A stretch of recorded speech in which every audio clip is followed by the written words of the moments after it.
你好，下龙湾，我来了。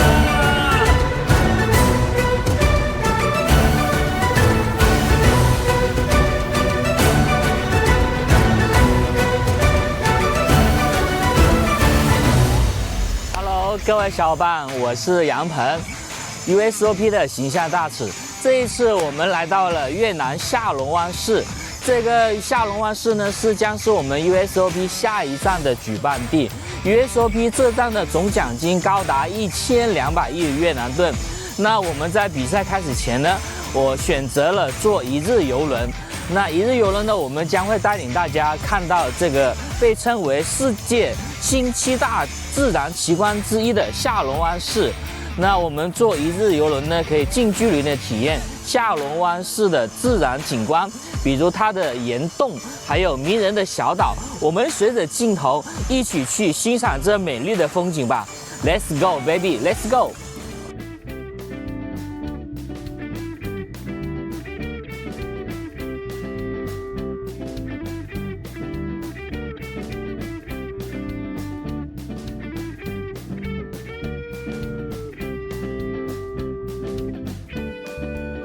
好，各位小伙伴，曾经有一位著名的哲学家问过这样一个问题：人生活着的意义究竟是什么？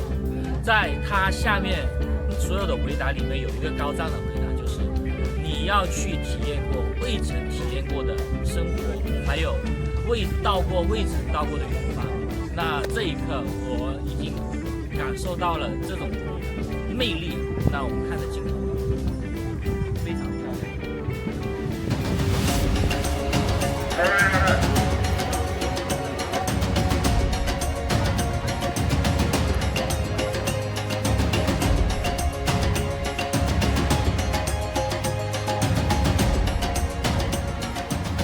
好，各位小伙伴，我们刚才经历了一个坐船，就是欣赏下龙湾的喀斯特地貌的一个环境。然后我们经历过，就是我们选择的是坐在这个船上，这种感觉其实挺好的。但是呢，有另一种选择就是那个滑艇的。我觉得下一次的话，我会选择自己就是坐下那个滑艇的。我们镜头里面有。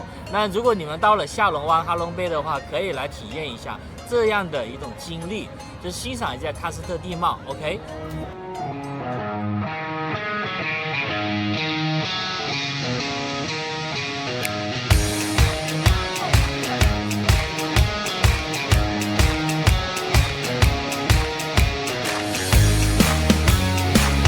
如果你们来 Usop 参加这一次比赛，我建议抽出一天，然后来这样的一个坐船一个旅游，非常棒，谢谢大家。我们随着镜头，我们现在要回去了 ，OK。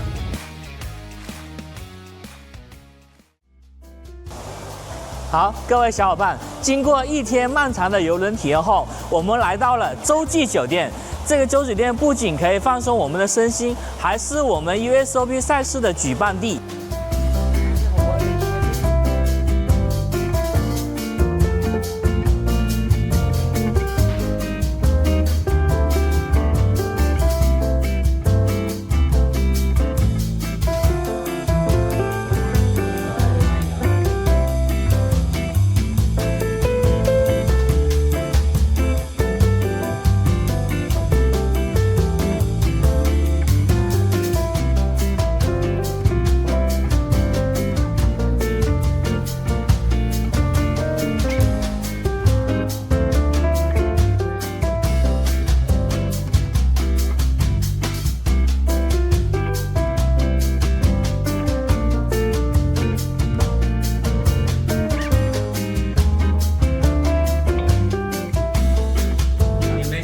到的是我们这边酒店的经典大床房，它这里总共有42个平方，整个装修的感觉是非常高档奢华的，是我觉得追求高品质住宿的不二选择。好，各位小伙伴，接下来我将带领大家去楼下的比赛场地看一下，我们随着镜头走。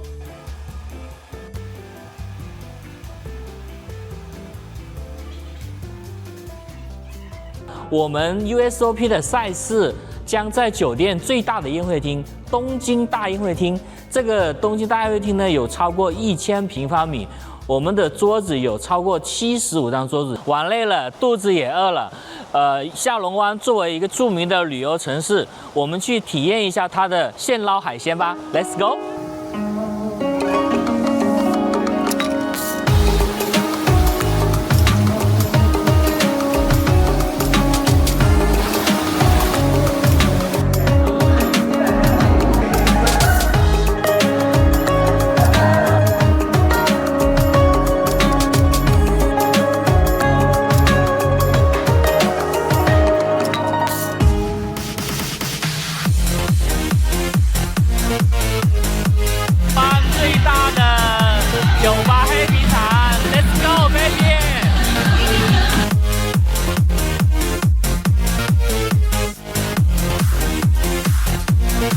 大家心动了吗？我正迫切期待着2026年 Usop 越南站与各位相遇。这里是自然奇观与独特扑克完美交汇点。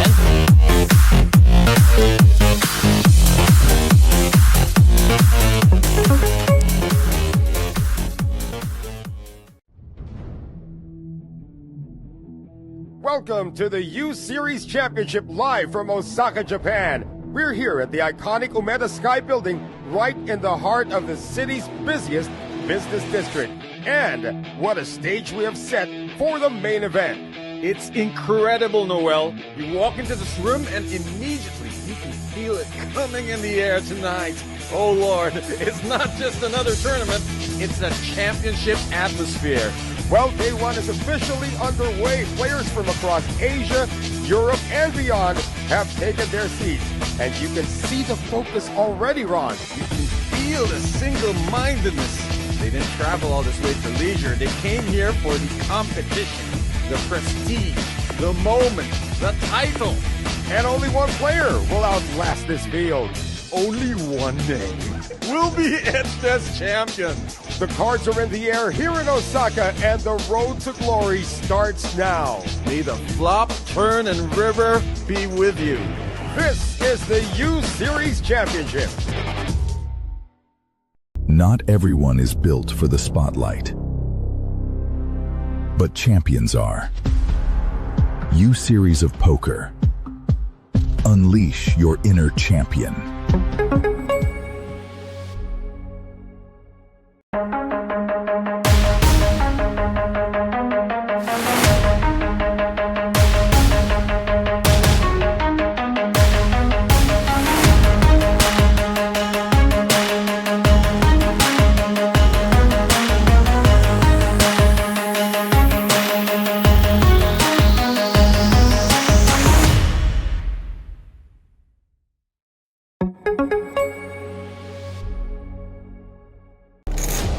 每段旅程都从一个瞬间开始，一个选择，去坚持，去学习，去成长。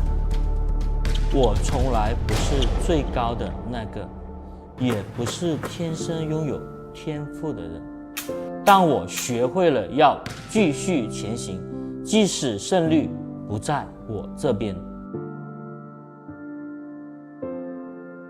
这些年来，这场游戏不仅仅给我带来了一些好的成绩，还有一些像家人一样的好朋友，还有一些难忘的瞬间。我明白了，你最强的对手永远是你自己，那个会犹豫、会怀疑、会害怕的自己。而每一次站起来，都是你重写自己的故事。Hey, we're broadcasting while the sun is up for a change. Welcome to our continuing coverage of the U Series of Poker Vietnam, coming to you live from the Intercontinental Resort and Hotel here in Ha Long Bay, Vietnam. Noel Zarate with Coach Ron Regis. You're looking at Sean Uy, by the way. The stars are out and it's high noon. It is.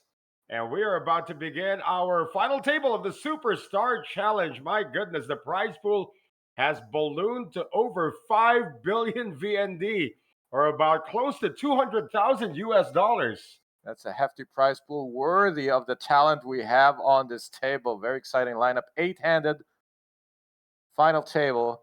50 entries, but each entry elite, and we're Right. down to the final 8. That's about 110 million per bullet fired. I'm not quite sure how many fired multiple bullets.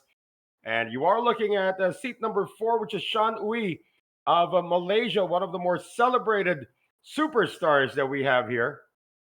And we will get to know all of the players in just a few moments. Needless to say, this is a Vietnam-dominated table once again. You did mention yesterday during our stream that the home country usually gets the numbers at the final table just because of the sheer volume of players. Just not a sheer volume. The local to visitor ratio is always going to be tilted towards the locals.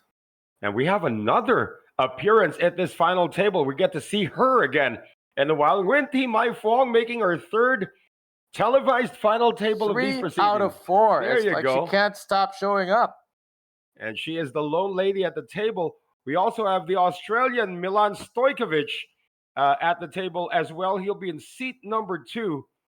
And so it isn't all Vietnam here. We got one challenger. Yeah.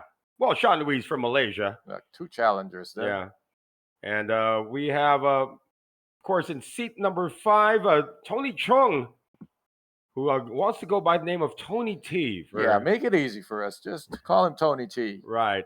And Nguyen Man Han was the champion the other day at the midweek special high roller. He's back for more.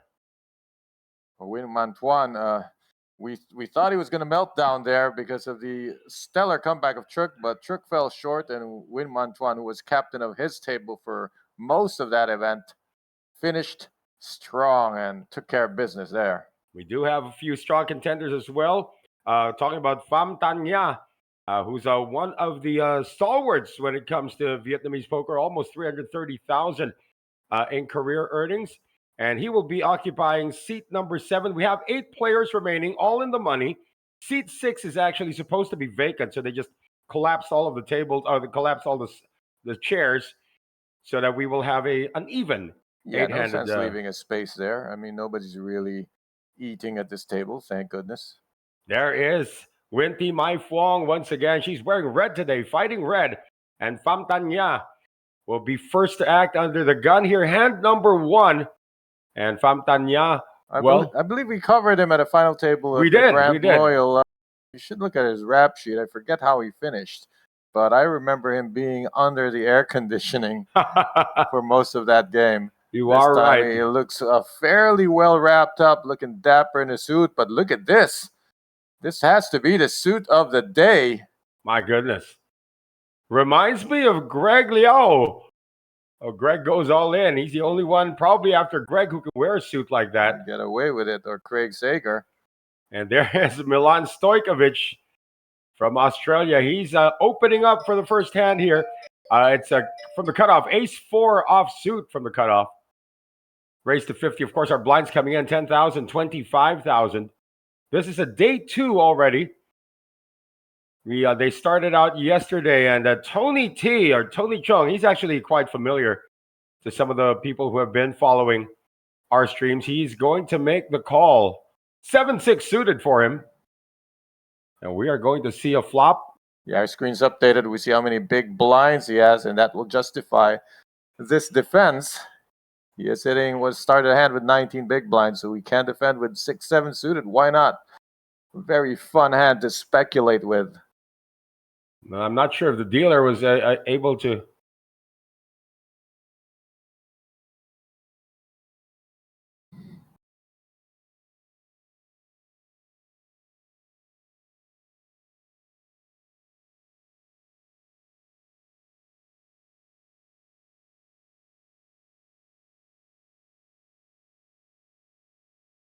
We got a flop, king, 10, a rainbow.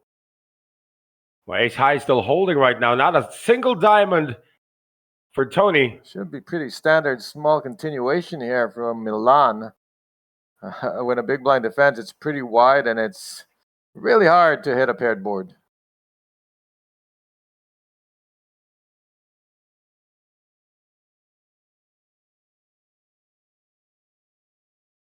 See that the bet has already been fired out there. Not a very lucrative opportunity to float here. Is out of position. No diamonds in sight. Nowhere near his straight draws. Just no incentive to continue here. Check fold for Tony T. Pot goes to Milan. Tony T or Tony Trong, over 108,000 in career earnings. Made most of his killings, if you will. Most of his cashes were in Korea. So you can see that Nguyen Man Tuan, the champion of the midweek special high roller, is the chip leader coming into this final table. 8 players remaining. A distant but very competitive second and third here. Both of them with 50 bigs and over. Win Chi Mai Fong and Win Lin. Those are stacks worthy of a chip leader in themselves. Right. I mean, but 140 bigs is ridiculously large at this stage of the tournament. So no real short stacks. We got a couple of 16, 17 big blind stack on the table, but those kind of stack sizes are not necessarily in the push fold mode. Under the gun, we're going to have Nguyen Van Tan with pocket tens. Does he have a matching shirt under it? Does look like it, right? Now that's a different guy, by the way. That's Nguyen Din Hai Lin, who's 9. He's sorry, not I going to get him. don't care who you're talking about. I cannot look away from Win Lin. Let's see if it's going to be the battle of the suits. There's the guy in the suit in the big blind. It looks like a tournament director just sat down at the final table. Looking really professional. I love it. I hope it's a battle of the suits. As Pham Tanya. Well, it's not going to be battle of the suits. He's got 7-3 offsuit. Beyond awful. The hand is so bad, he deserves a bonus if he wins with it. They usually give that out for 7 deuce. If you win with 7 deuce. Now, it's not going to defend here with 7-3. At least he didn't need to use a time bank to make that decision. I wanted to see the battle of the suits. 2 gentlemen in dapper suits here at our final table. Well, you do know what they say. I mean, you get 2% more equity if you're suited. This guy, seat number 9, Nguyen Din Hai Lin. He is super suited. He's made about over 61,000 in his career, and he has won cash this year in March. Finished 138th in the main event, but he's had a pretty good run. Still looking for his first title, though. Just for this, I'm rooting for him. He's dressed for success. You know how many photos we have of players hoisting championship trophies in their T-shirts and shorts?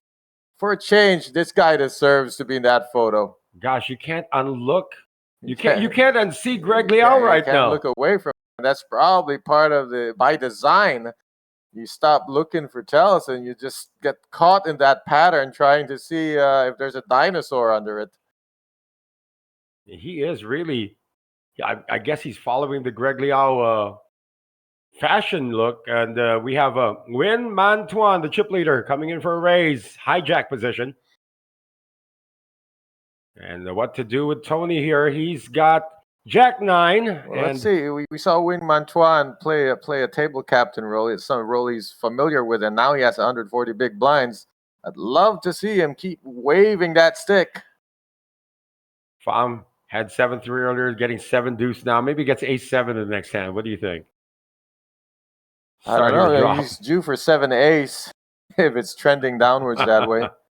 No worse hand in Hold'em than this one, 7 deuce offsuit. Some would argue 2-3 is worse. But pocket tens are back. And it seems like they didn't get enough play last time, so they're going to try to get play this time. And from a big blind, this would be a lovely hand to turn defense into offense. What are the chances that you get dealt the same pocket pair twice in back-to-back hands? Well, multiply 1/16 by another 1/16. That's only the chance of getting pocket pairs twice in a row. To get dealt the exact same pocket pair, we're going to have to go deep for that.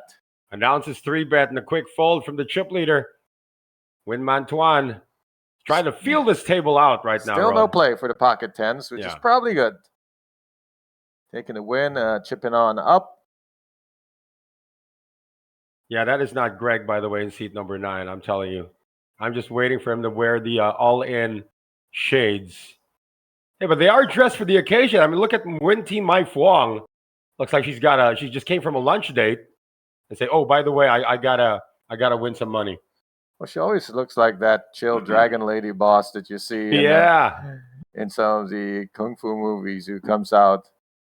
I'm just waiting for her to show up in curlers with a cigarette out of her mouth. She is quite the dragon on the table, and she's got the chips to do it with. You just wait till it gets shorter handed. I'm still trying to pin who Stojkovic reminds me of, though. He is from Melbourne, Australia. I thought I saw Frank Bukowski. Yeah, somewhere in that area. Tony T, suited 8-7. A lot of kids nowadays go crazy over this hand. You say kids like you're 72 years old. Man. I mean, no, I'm serious. I play online. I mean, I get called by this 8-7 hand. They raise with it. It's a lovely hand. It's an aces cracker. Well, that's the myth. That used to be the case for Jack 10. That's why I fell in love with it, right? Pham Tanya. Suited, so is he. And he lets it go. Only 110 this time in the hand. That's right. What happened to the other one? I've seen 5 10s in a row. We're talking about, imposing figures at the table. I mean, this guy's biceps. Yeah. So now you can't look away from those biceps. Yeah. And over here in Win Lin. You think leaving the shirt unbuttoned is by design as well?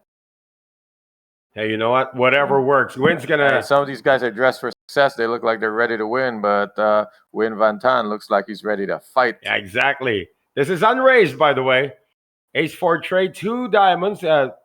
Bottom pair connected here for Win. Nice little hit. It's blind versus blind, and the big blind has the better hand, better position, and he's letting them know. 10 high for Win. Wish he had the other 10. I mean, why complete? Why complete Why even, to check right? fold? I sometimes I understand completing for balance with some of the broadways. But then eventually you're going to get hands in the small blind that you want to raise. So to balance that out, you got to raise some of your junkier hands. And sometimes you win outright. Like in that case, he might have won outright. Yeah. Instead, he's completed. But mathematically, sometimes if the blinds are something like 100K, 150, then it's super tempting to just complete the small blind. Right. I think right now we are at 100, 250. So it's actually less incentive to complete the small blind when it's less than half the big blind. Yeah, you can't win big at this level yet. I mean, in terms of the chips. Blinds are 10,000, 25,000. Oh, sorry, it's 1025, but same thing, It's Yeah. like no incentive really to complete the small blind when it costs that much. Stojkovic is out.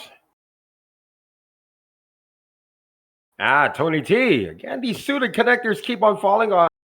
He had 7-6, 8-7. Now he's got King Queen. Well, this is on the cusp of being a premium hand. He just goes for it. He's 16 bigs. 16 bigs is arguably still, big enough to just come in with some kind of standard raise, make it 60, and try to play post flop. See, a situation like this, when he does get called, he's going to get called by ace X or pairs. Or maybe this. Exactly. So it's a situation where when you do get called, you're behind. And I guess he's using the size for fold equity. Well, and he does get ace 10 to fold.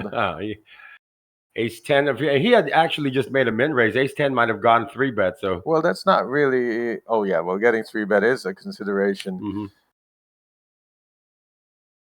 So he does take that down. So I guess the play is to play the numbers, which is that most of the time they cannot stand a 16 big blind shove. Well, 14 big blinds left in the stack of Pham Tanya. Well, what happens when you get kings or queens? Are you also going to shove 16 bigs? Makes sense. You better. I mean, otherwise, there's going to be some kind of pattern where he shoves the more vulnerable hands and he just raises the really strong ones.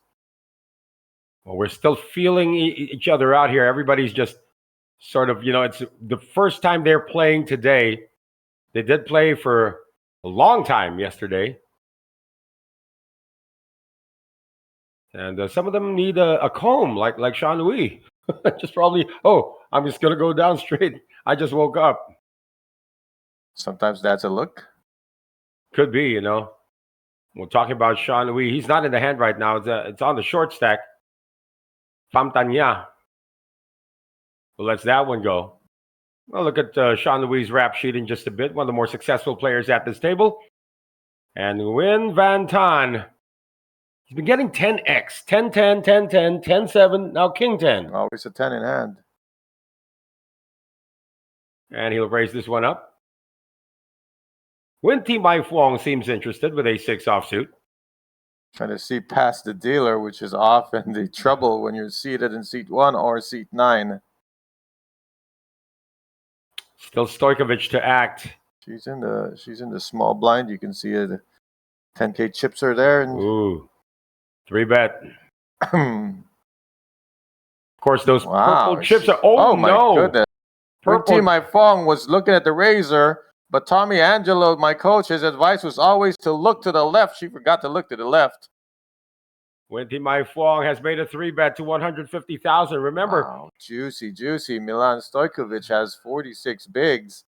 This is worth a time bank to consider. What's the right size? Can he 4-bet to say 360 or will shoving get more likely get called? Can you flat here? All the options are open depending on his read. there is the 4-bet.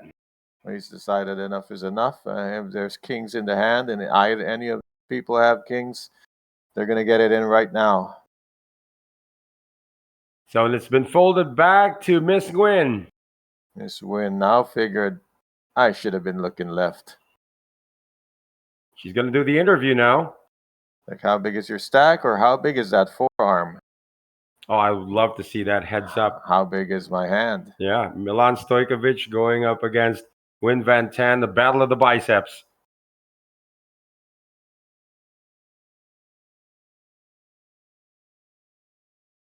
There is no way to call this, but there is a way to shove over it if she makes the wrong read. How strong does Milan Stojkovic look? Well, the 4-bet in itself, very strong. Well, remember that everybody at this point is guaranteed 191,000 VND, or about she's stacking like she has queens. Yeah, $7,300 US. That's what she's making it look like. Of course, gotta save face a little bit, but not take long enough to burn through your time banks. Well, Stojkovic is gaining on Miss Nguyen. She had a read on the initial razor, though. It was a good move. It was just unfortunate that the last person in the action line had the biggest hand. Again, right now, the guarantee 191,000, about 7,300 US dollars. The top purse, well, the top two are billionaires, of course. Top purse is 1,711,000,000 Vietnamese dong, or about 65,000 US dollars. Still a long ways from that point. But we can reintroduce ourselves right now. Noel Zarate, Coach Ron Regis, coming to you live from the Intercontinental Resort here in Ha Long Bay, Vietnam. To the short stack now, Pham Thanh Nha. Has not gotten a playable hand. As a best natural. hand so far has been 7 high. That's the natural, though. He's in the wrong sport. He did get a natural when he got 7 deuce That's as well. true. I remember him to be very tight, Yeah. very patient, and if you're into old school profiling, you never expect loose aggressive play from someone in a suit. Well, that's a except if the suit is this loud. Yeah, he was 9th in the Billionaire Club Challenge. That's why you remember him. I do remember. And that was last. The seat was as October. cold as his cards. That was last October, of course, for the Grand Loyal Poker Championship. Oh, blind versus blind. Stojkovic completes, and Nguyen Man Tuan, the chip lead. Another adventurous and, to my own mind, expensive completion. He's going to get raised. He's going to complete, going to get raised, going to fold. That is a waste of 15,000. But sometimes, you want to see, because you have a bad position right now. You got the chip leader to your left. Well, also, and the chip leader is going to be very aggressive, as proven in, I'm sure they've seen him all of yesterday. And if they hadn't, they had the opportunity last night while they were resting to check him on the stream.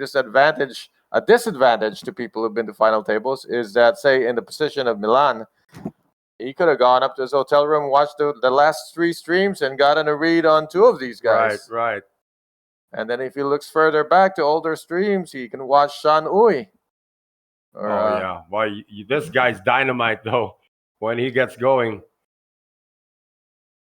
One of the most celebrated players out of Malaysia. See, a lot of poker teams are missing a very essential part of the team, and that is the video archive guy. Yeah. You've got your staker and you've got your players training against each other, but somebody has to do the dirty work and do all the archives. Just like any sport, there needs to be film session. There's study time with your GTO app, run some scenarios, but also study time with players you're likely to be up against, especially in a field as small as these elite fields, the billionaire clubs, the superstar challenges. It's small enough that you can get enough archives on the players that frequent these events. Well, Stojkovic with 7s on the button. He's going to raise and he's going to take it down. But you are right. This is a sport, so you probably want to start looking at the variables of what makes some professional athletes. Film is an available resource. It's free. All you need is to pay somebody to spend some time on it. It's not free anymore, then. Create a folder. It's not free? It's not free if you pay somebody to actually do it for you. Yeah, but the resource is free. The effort, if you want to do the effort yourself, like, for instance, just in the short term, if this is the final table, as soon as you take a break from yesterday's game, you go up, you find some video, you watch a few things, you listen to clowns like us breaking it down, and then you take some notes, and more importantly, you take screenshots. Take a screenshot of the guy when he's strong, take a screenshot of the guy when he's weak, and spot the difference, and then store that in your memory bank. Take that snapshot, put it in your head, and subconsciously, you're going to grow that competence to recognize it when you see it. You get a scouting report on guys like Shan Ui. It's the first time I'm seeing Milan Stojkovic, though, but has been making waves in Australia. Yeah, this year alone, 2 cashes already. A place to do when you can ride the waves too. Yeah. Well, he's had 2 cashes this year, not significant ones at least. Yeah, he's done a lot of killing in Malaysia and in Vietnam and in Taiwan as well. Got the chip leader now with ace tray suited on the button, folded to him. He has made a raise to 60,000. Shan Ui, not going away with ace 4 of hearts, has made a 3-bet. That's Shan Ui for you. He's not going to roll over. He's got a hand like this. Testing the chip leader. If we said Milan Stojkovic got the worst seat at the final table, Shan Ui's got the best seat in the final table. Well, right now it is. He gets to act before. I mean, look, there's a big logjam in second place, and all of them, including the chip leader, they all act before Shan Ui. So the question is, what does Nguyen Man Tuan do in position with this suited ace? 225 on the 3-bet. That's pretty hefty. And you got to look at the stack behind of Shan Ui. He's decided to 4-bet shove it. Wow, he has decoded that. Check the stack size figure. So, there's not too many streets of playing after. And Shan Ui's got that stack that's right down the middle. Well, his threatened him with elimination, and so right there, that's the captain for you. And Shan Ui knows how to navigate a short stack. He's got 19 big blinds. Still a lot of action to be had here in the final table of our Superstar Challenge in the U Series of Poker. That might be the first non-premium pre-flop 4-bet we've seen in 4 days. Is that a 4? Oh yeah, that was a 4-bet shove.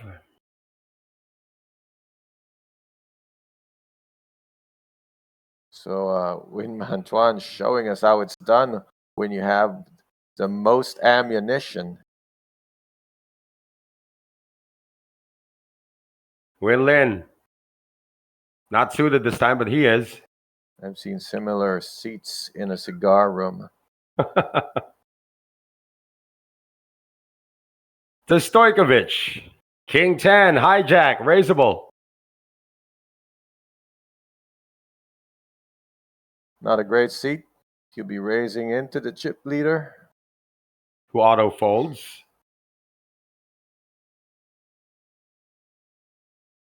Wee's also out of there. To the short stack. Oh, best hand in a while we've seen from Fantan, dating back to October. He did bust out, I believe, in like the third hand of that final table. We didn't really get to talk about his suit. I think 2 final tables during that span.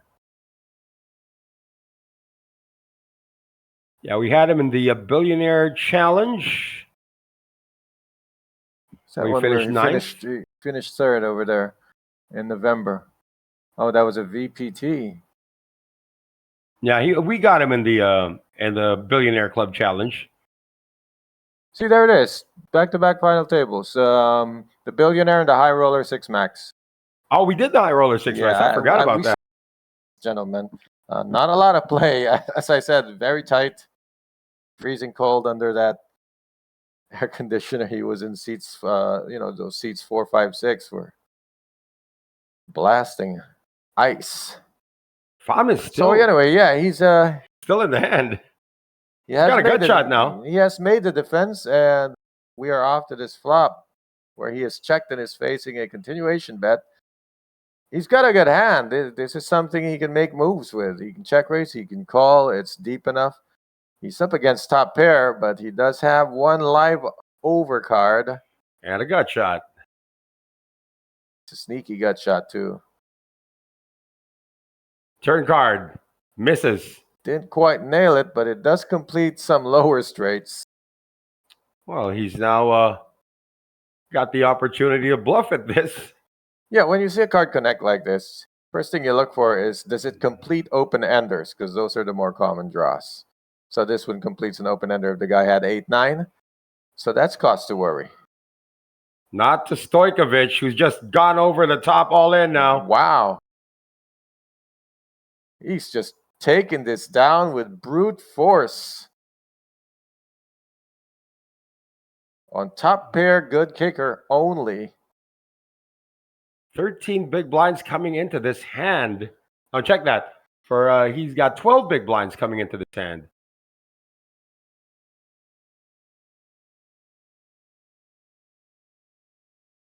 Purple chips are 25K. He's only got about 200 left. Yeah, the orange chips are 5,000 each. So Stojkovic now moves into second place. Very powerful move. A lot of players will choose to keep that pot small and try to get the showdown cheap, but Stojkovic decided to do the maximum pressure. Saw that Fan Stack was starting to get into SPR1 territory, so he just decided to put him to a decision right then and there, and it worked. Well, Pham Thanh Nha has dropped down to 6.8 big blinds. Well, now it becomes easier to play. No more big blind defenses. If you like your hand, it's pump it. And if you don't like it, it's dump it. Well, Tony T not that far behind, 13 big blinds.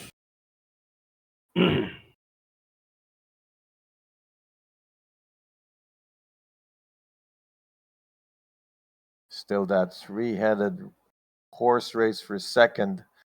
And in the distance, far ahead is our chip leader, Win Mantuan, with 125 bigs in his stack. Win-Lin lets that one go.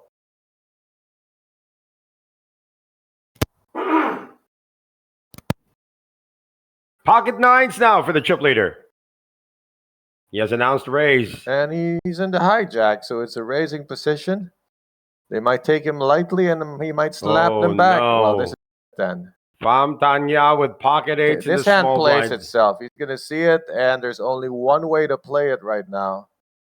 He's got to pump it all the way, and the pressure will be so much so that his stack will explode.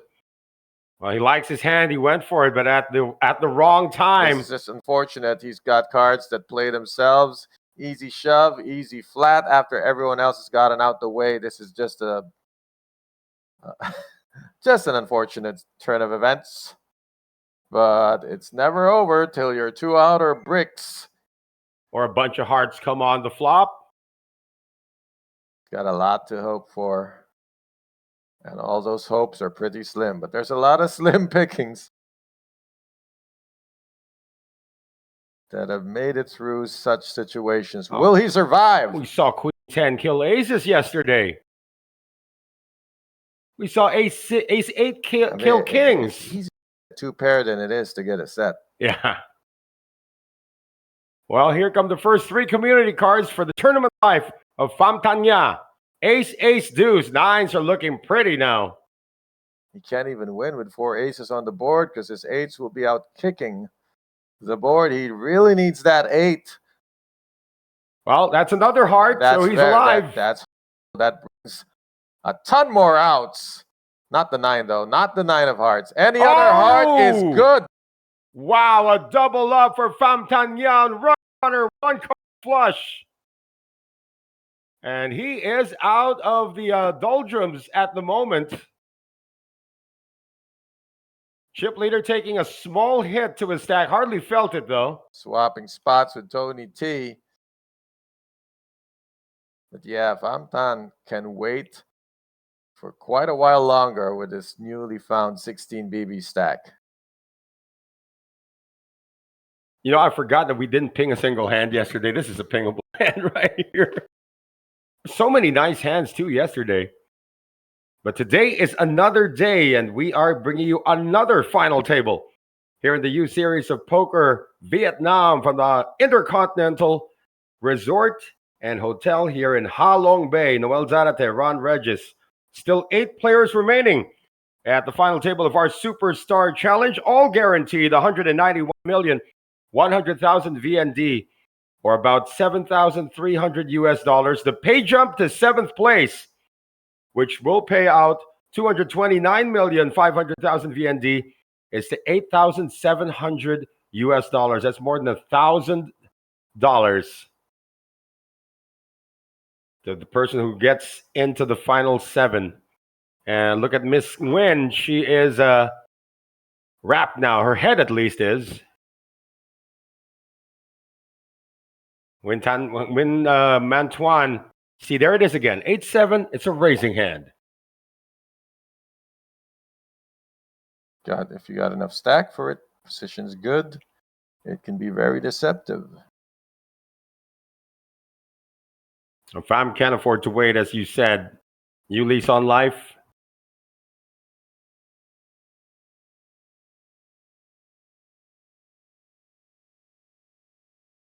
So Nguyen Lin.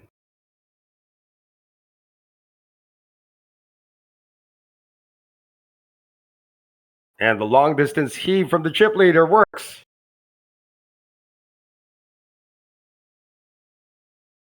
Stojkovic is already thinking, what the heck am I going to do to get some of that? He doesn't have to get some of that from his left. He needs to look to the right because chips travel clockwise. So sometimes you don't want to target the chip leader to your left.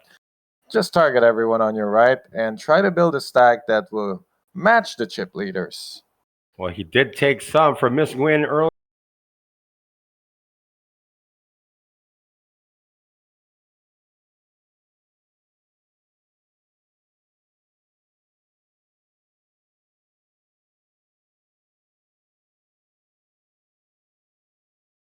So we are moving on here to hand number 13. Still 8 players remain. Stojkovic.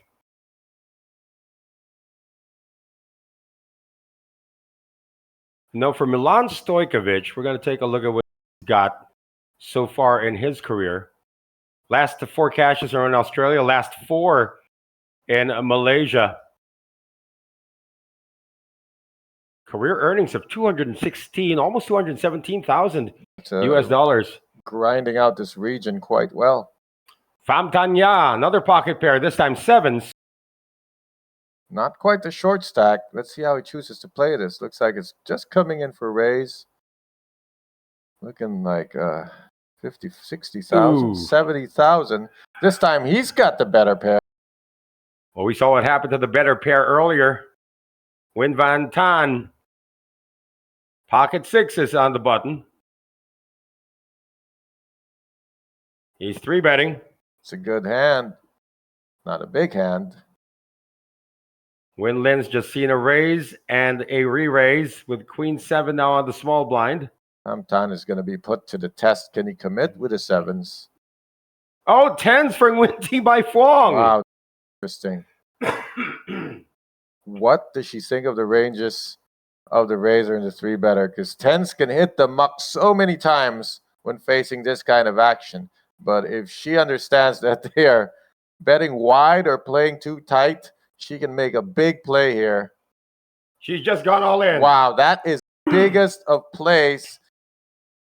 Complete disregard for human life, because there could be jacks, queens, kings over there. And she's made a read and stuck with it that there isn't a better hand on the table right now than hers. She'll just be concerned about the initial razor and the 3-better, but these no concern at all. Yeah. No concern. She doesn't stand to have the best hand a lot of times, but she just went for it. A play like this can fold out a guy holding jacks, unless the guy's in a really short stack. But for pocket sevens in the short stack, facing 3-bet and 4-bet, now the sevens look like 7 deuce.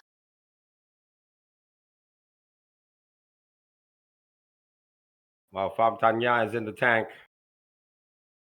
He looks at 2 sevens, but what he's really seeing now is a 2-outer. Well, he's thinking that Nguyen Thi Mai Phuong is capable of this with a weaker hand, but he decides not to. Yeah, but what about the 3-better on his left? Yeah, now he's in trouble. To call. Are you starting? You want to be starting something. He's got to be starting something, but he can't finish it. Well, he's about to say "Mama say Mama sa Mama" goodbye to his sixes. Pick up the cards and into the muck. Did he make the call? No, that's a time back. It's so deceptive when they throw a plunka chip into the middle.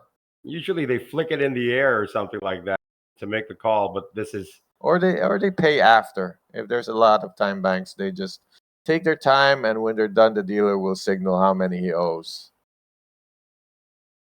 This should be an easy fold. It should be, but how much did he commit? Not much. He committed 150 out of his 860 when he started. Easy fold.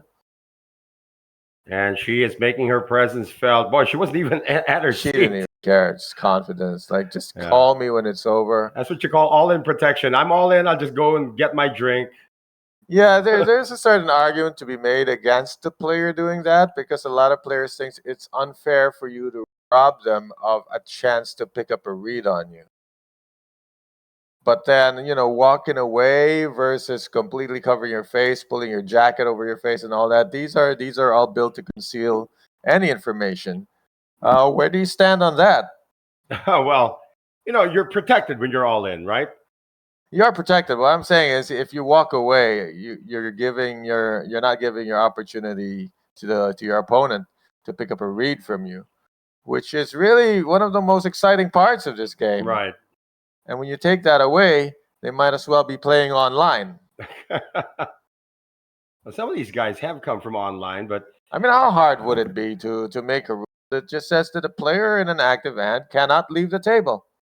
Simple. Yeah, that's a good point. It's so simple. Stay in your seat. If your hand is active, stay in your seat.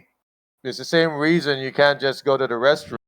You will be penalized because that's considered a fold out of turn.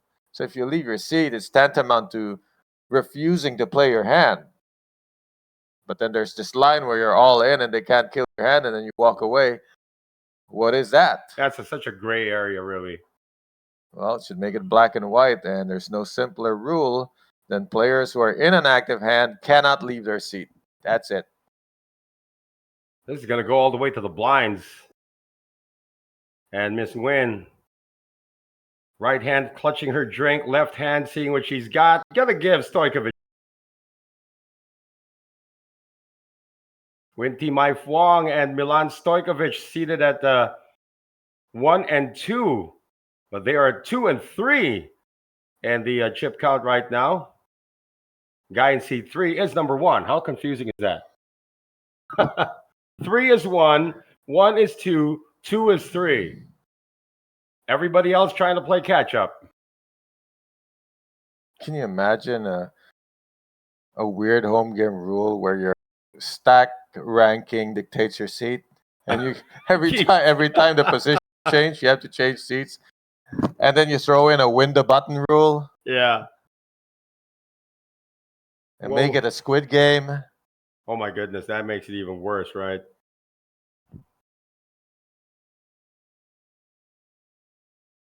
Right, we're going to check out some of the comments in just a few moments, folks. Do have quite a few watchers right now. Mau Orioste Copiosa, my Philippines. She is watching. And Lydia, I hope I got that name right. Lydia Milenkovic is saying, "Go Milan."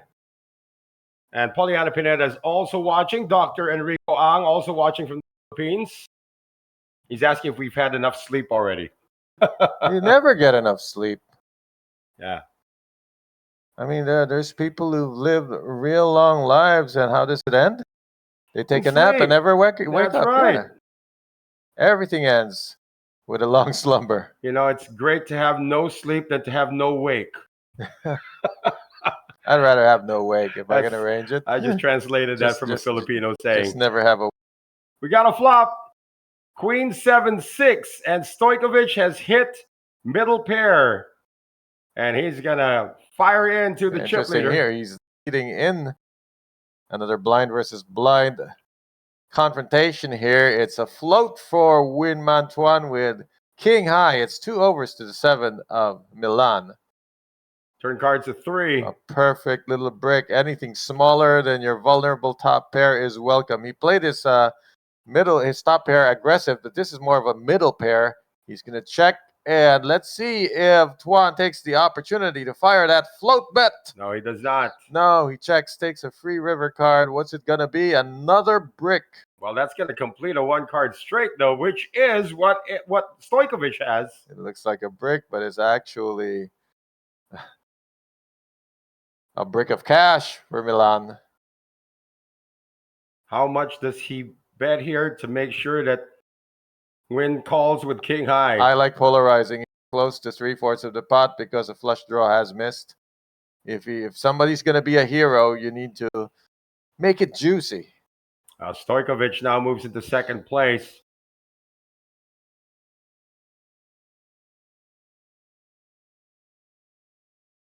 It's starting to make sense now, in that the chip positions are going counterclockwise.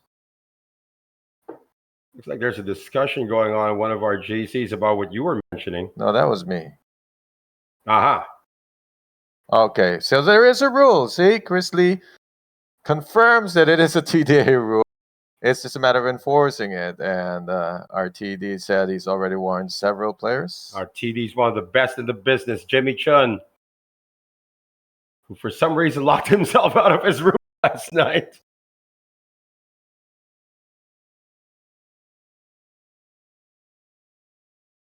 Famtanya. Still 8 players remaining. Still all guaranteed 191,100,000 VND or $7,300 US, thereabouts.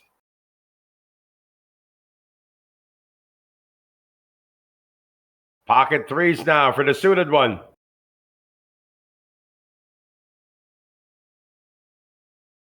From the hijack, Win Lin's got to make a raise.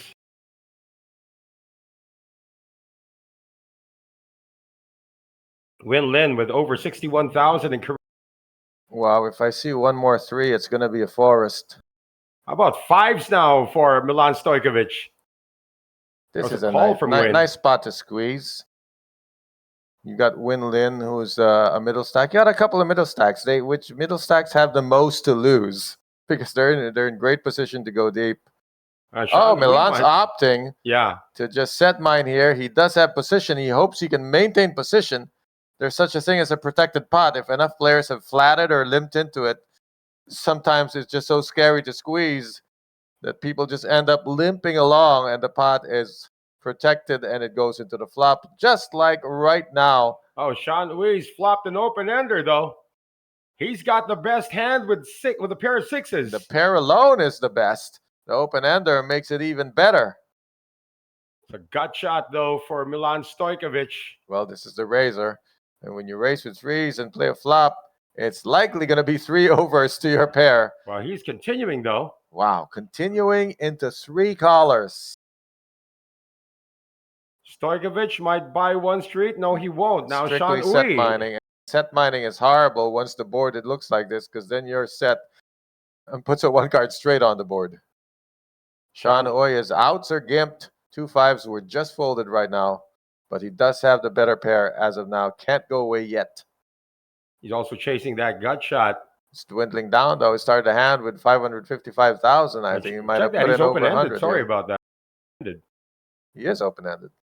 2 pair on the board now for both of them. It's got top and bottom. They both have top and bottom versus top and sub-bottom. What's lower than the bottom? The underside, the under pair, as they call it.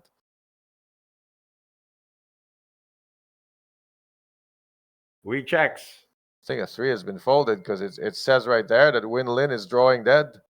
His hand is grayed out like it has no shot. Right. We saw that Missing Win did have ace-3. She folded 1 3. The other 3 must have been burned or something.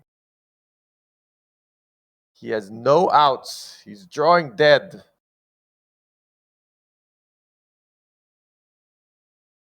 He's thinking if he should fire one more time. No, he decides not to.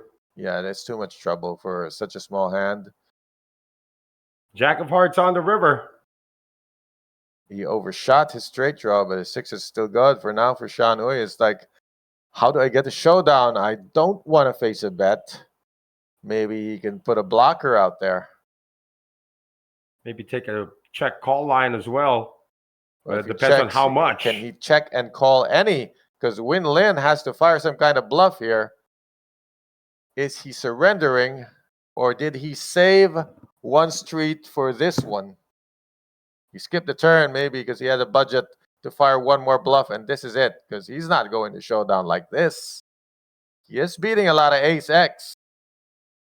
Ace-X with a spade draw, hands with an 8 that don't connect. He's still beating those, so he might have showdown value. He's thinking about it at least. Right. Does he want to turn the hand to a bluff, or does he want to take a showdown? How much of Sean Ui's range has not connected? The flush draws and the open-enders. The broadways. He decides to turn his hand to a bluff for 500,000, which is massive pressure. Oh, it's all in.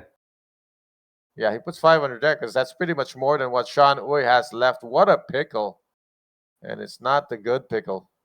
Can Sean pick this off? He's got to think about that turn check.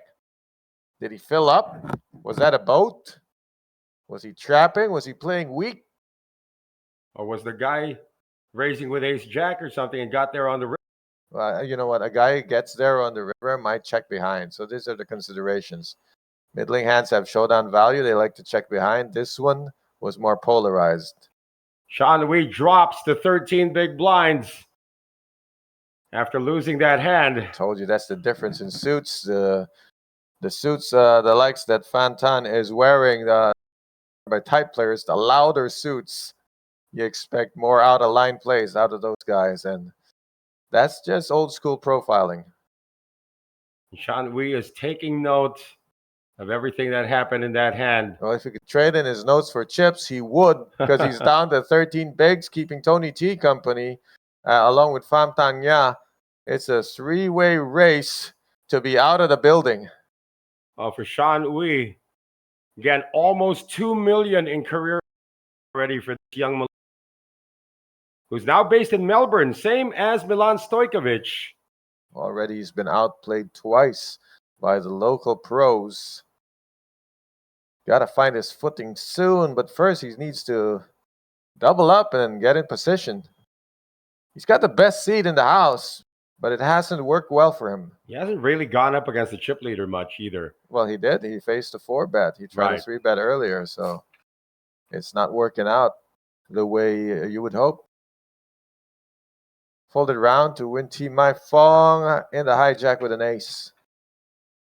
Not interested at this moment. Quick no. Stojkovic also out. And Nguyen Man Tuan, the chip leader, 10-8 offsuit. Dealer button, does the hand matter? Probably not so much. I think you just outright shove into these two short stacks. Oh, mirror hands there. And Tony T is going to have to let go of this one. Yeah, if they're calling with if they're calling with the top 20% of this range being this short, including hands like King Jack, that still means 80% of the time they're folding. So that's the logic here behind the chip leader. And also because the three short stacks are, they're equally short, there is some ICM pressure there in that one short stack wants to outlast the other. Movement at the top, not much. Movement at the bottom, well, you got four sub 1 million stacks. It's pretty cool. We've got two clumps. We got a clump fighting for second and a clump fighting for dead last to get out of dead last. And right down the middle, policing those two clumps is Win Van Tan, who's not been short of active, though. He has made a few moves already, established table captain. Well, no, I'm talking about Win Van Tan. Yeah. Who is not a table captain. Oh, yeah, you're right. Right. More like, what do you call the guys who swab the decks? Yeah, it looks like he's been doing a lot of swabbing. Yeah, so muscle. Carry around a 32-kilogram mop. Did he just, it's an exposed card. He exposed the ace of hearts. To see the ace and an advertisement for look how tight I am. But I am under the gun, and I guarantee the other card's garbage. Winty Mai Fwong, 10-8 of clubs. Pretty hand. You and I like the 9-7s, the 10-8s, the 6-8s. 9-8 is one of my favorites. What is it about these hands? They are They're probably terrible. It's probably full scope. Chip leader with aces. Is that a flat? It Love is. this flat. Table captain decides to flat from the cutoff, trying to drag other people into this. But more importantly, he's going to let Winty Mai Fong hang herself. She's been known to barrel out. We just saw it last night. She can barrel out in the wrong places sometimes. So, yeah, this might drag Pham Thanh Ya into the hand. He's too tight for this. King Deuce offsuit. Can't even afford it. 60K would represent 17% of his stack. If you had a bigger stack. But now it's 10-8 of clubs against aces. Sometimes when you see aces happen. It's perfect in this one situation because Tuan has position and it's a very aggressive opponent. No. And now the top pair, all he has to do is open his arms and say, come to Papa. C-bet coming from Miss Nguyen. She's walking into a trap. 75K, and he has a redraw. Should a spade come, should be an easy call. Does he wait till the turn to raise? Or is he just going to go triple call?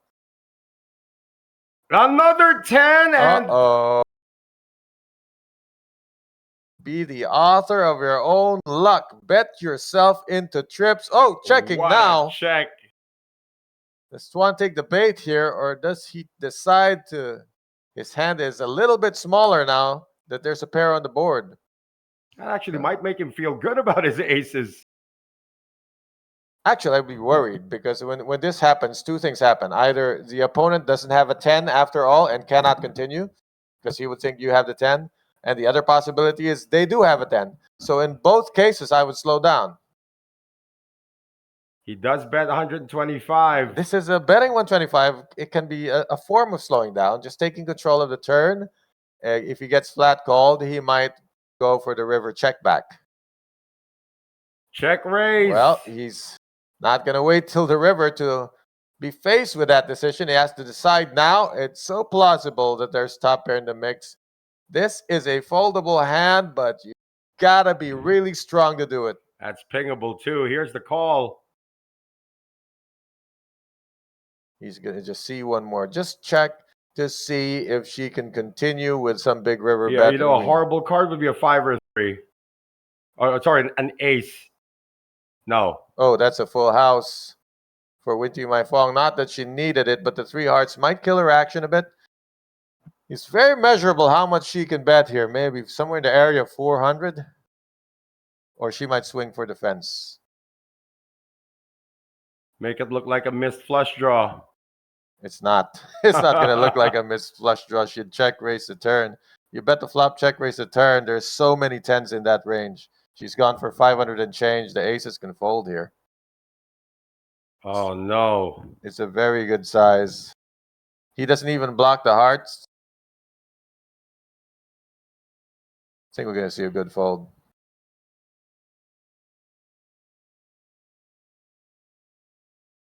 Time bank first. We're going to talk about this hand post-mortem, but by Nguyen Man Tuan flatting, got himself into this. You know, you try to make the most of it. There's nothing in the playbook that says every turn will be in your favor. I think he was actually looking quite optimal there, and that he was in a position to capture consecutive continuation bets. Boy, if he makes this call, what is that pot? 1.5 million? It's huge. Now he's thinking about her bluffing frequencies. How many bluffs are there in this river? Following a check raise. That's the key there. It's a turn check raise. It's not done by spades. Spades would have just opted to continue betting, taking the lead, setting the price for the draw. Queens and kings, do they do this? Perhaps. I don't think check raise in the turn would have been a play for queens and kings. Way A, way B? Not even. This is not one of those. Got to look at that 10 and think about what check raises him on the turn. Wow. He's figured it out. Yep. And we're going to see, he's going to see that he made the right Show the fold. 8. Show the 8, and he can think it's pocket 8s. I don't know what you showed. I hope it's the 8. Yeah. But Winty Mai Fuang is now coming up on the chip leader. Yeah, after all of that, it's still a massive lead for Nguyen Man Tuan. Not quite massive, but he's getting, you know, the psychological comfort zone is to stay above 3 million and to stay above 100 bigs. Once you fall below 3 million or 100 bigs, it starts to feel small. Smaller, significantly smaller. Speaking of smaller, there's still 3 short stacks on the table in consecutive seats. They're still engaging each other in conversation about how that hand went. I wonder if she's being honest about it. Well, if you showed the 10. Did he say that he folded aces? Superstar fold, because this is a superstar challenge. Right, we still have 8 players remaining in this superstar challenge. All of them guaranteed 191,100,000. Got another commenter on our stream. We got a bunch of Milan fans coming out. We have Natalia Milenkovic also saying go Milan. Nikola Kostic also saying go Milan. Thanks for coming out, checking the stream, and railing for your guy. You still got us, Noel Zarate with Coach Ron Regis. And your guy, Milan Stojkovic, in the +2 has got a suited ace coming in. We'll see. When we get down to 6-handed, he might be your guy too. We're going to do some picks when that happens. Actually, you know, coming in the final table, not looking at the stacks, my favorite would have been Shanui. Not looking at the stack sizes. Looks like you have spoken, and you have selected your pick. He needs to double up first. This is not the first time Famtan got 7 deuce, and so he knows the drill. That goes in the muck. Got to go play another game. Ace 3. It's on off, the button. It's offsuit. Oh, big blind. It's offsuit. He's got an awkward stack. Like at most, he can defend by calling. If he gets really feisty, he might shove, but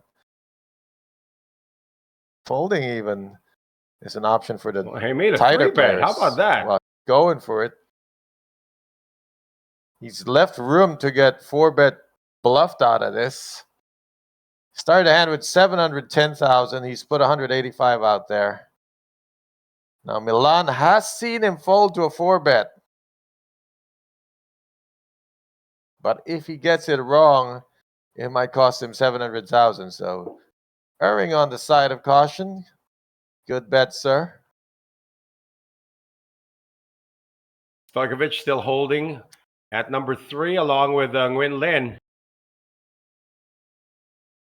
Keep an eye on Win Van Tan. He's got a very active pre-flop 3-betting game, and that's always dangerous to play against. Of course, coming from the big blind, he had options. Didn't want to play that hand out of position.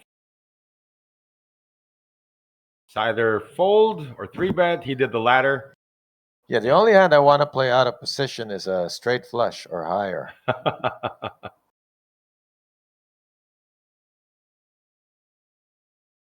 Queen 6, but if you squeeze them carefully, they sometimes look like queens. Same thing with ace 4. Jack 7 gets me a lot. I don't think I've ever had an accident with Jack 7. Oh, it gets me excited. I just see the tops. I go, that's 2 jacks. I made a mistake with ace 4 and pocket 4s many times. Wow, Tony T can't find anything. It's like he's not even here. To the button, Pham Tanya. Does he venture? It's folded to him on the button. Why not try a shove? Here's somebody who could try to do it. Blind versus blind, Queen Jack suited. Playing the completion game. Oh, he's going to allow I Lin. really think he should play more aggressive. Hey, he's saying, Lin, come on. Giving him a free look here. I mean, anytime 9 deuce gets a free look, well, he says he doesn't want a free look. He wants to make him pay. I do hope he didn't complete the fold, because that's Queen Jack of spades in a blind versus blind battle. He should have raised anyway. The reason you raise is so that you don't have to face a raise. Instead, he decides to complete. Now he's facing a raise to 120, which is 4x. He's going to play a time bank first. He has not made a decision yet. He's playing 2 of them. Yeah, he's decided he's going to take a minute. Oh, my goodness. He's just gone all in. Go. There you go. Make a solid decision.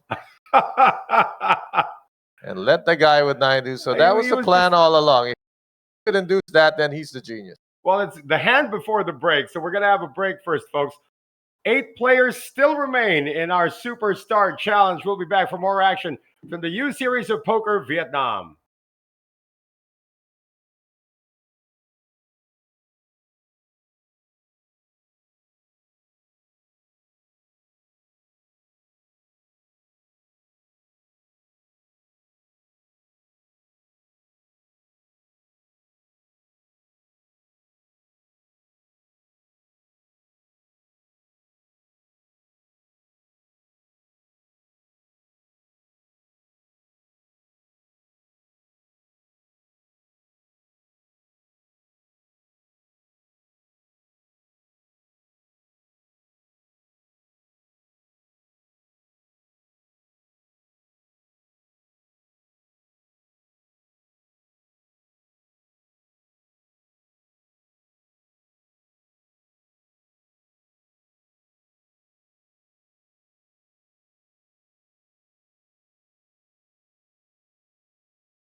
你好，下龙湾，我来了。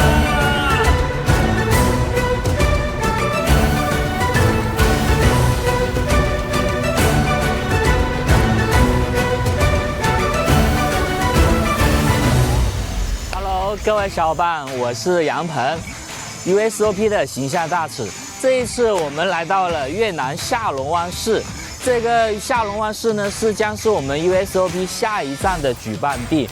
Usop 这站的总奖金高达1200亿越南盾。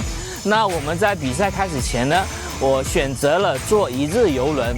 那一日游轮呢，我们将会带领大家看到这个被称为世界新7大自然奇观之一的下龙湾市。那我们坐一日游轮呢，可以近距离的体验下龙湾市的自然景观，比如它的岩洞，还有迷人的小岛。我们随着镜头一起去欣赏这美丽的风景吧。Let's go, baby, let's go！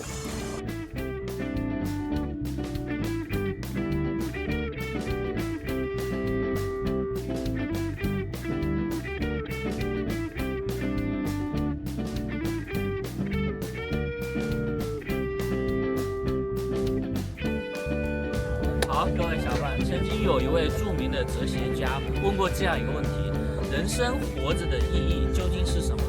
在他下面所有的回答里面，有一个高赞的回答，就是你要去体验过未曾体验过的生活，还有未曾到过的远方。那这一刻，我已经感受到了这种魅力。那我们看着镜头，非常漂亮。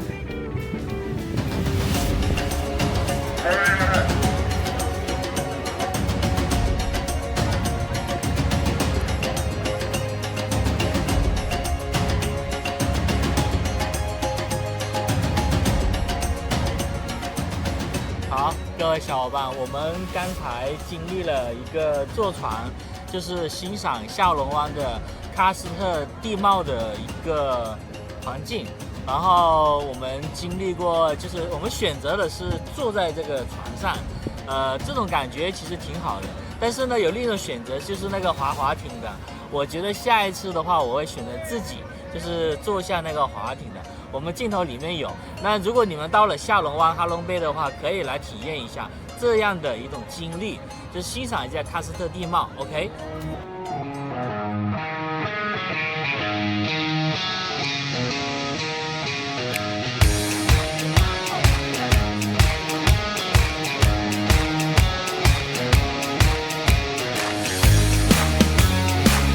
如果你们来 Usop 参加这一次比赛，我建议抽出一天，然后来这样的一个坐船一个旅游，非常棒，谢谢大家。我们随着镜头，我们现在要回去了 ，OK。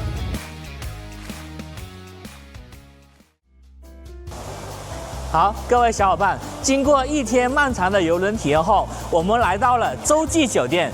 这个洲酒店不仅可以放松我们的身心，还是我们 Usop 赛事的举办地。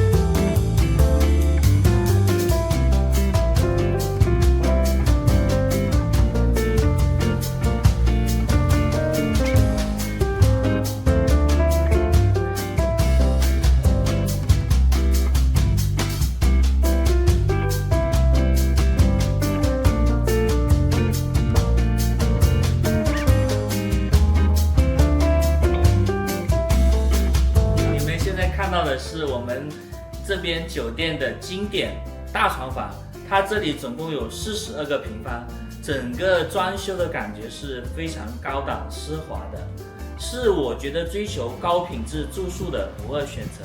好，各位小伙伴，接下来我将带领大家去楼下的比赛场地看一下，我们随着镜头走。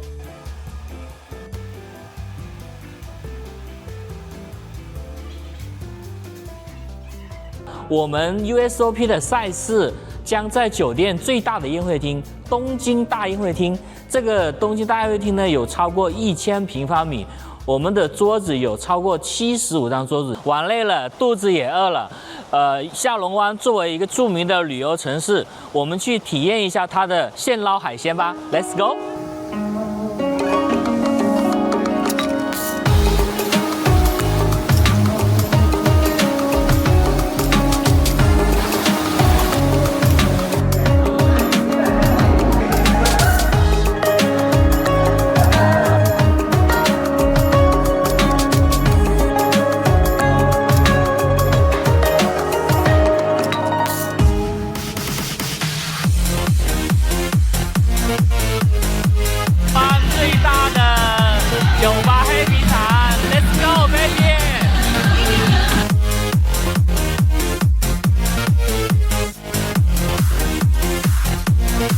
大家心动了吗？我正迫切期待着2026年 Usop 越南站与各位相遇。这里是自然奇观与独特扑克完美交汇点。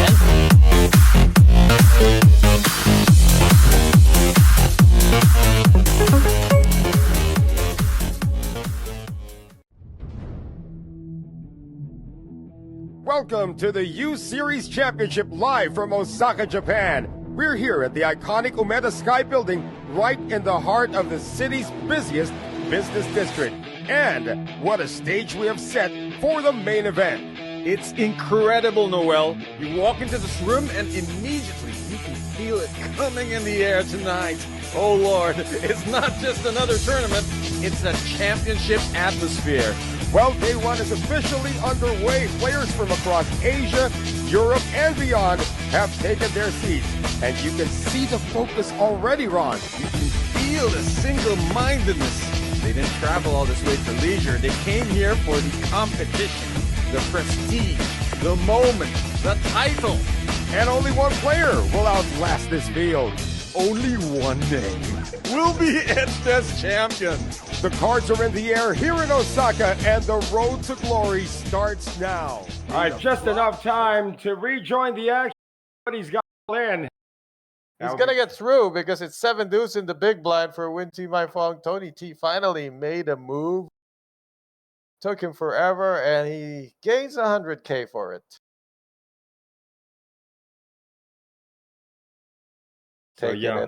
Taking that from the middle position, saw an ace and went for it, and he's back up to 10 bigs. Blinds are up. Yeah, coming from a break. Looking at 20-40 now. 20,000, 40,000 coming from a break. We still have 8 players remaining here at the final table of our Superstar Challenge. 50 entries in this one. And down to the final 8, all guaranteed 191 million, or 7,300 US dollars. Got 3 or 4 short stacks at the table. One of them is this gentleman from Malaysia who's just folded. Three short stacks in a row acting here, right here. You can see them on your screen, left to right. Shanui, Tony T, and Fantan. Yeah.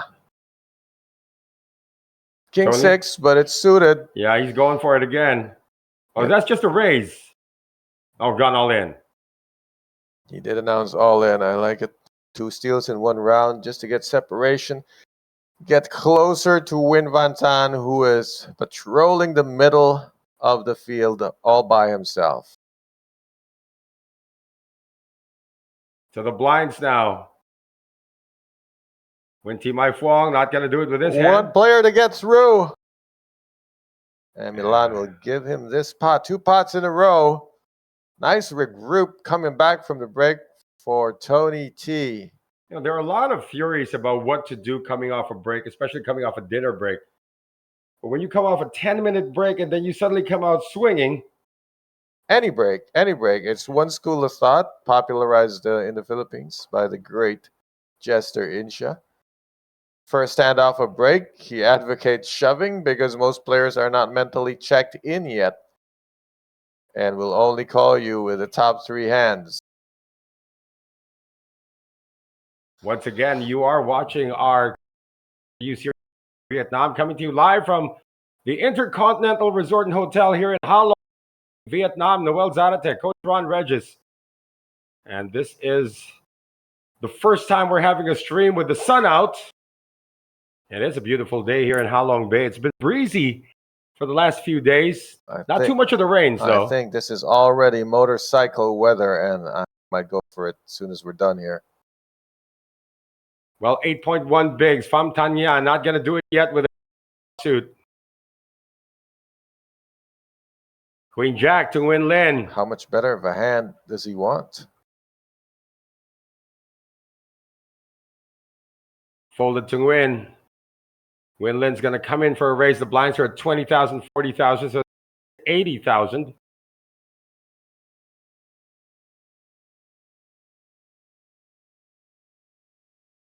Stojkovic, 8-5 offsuit.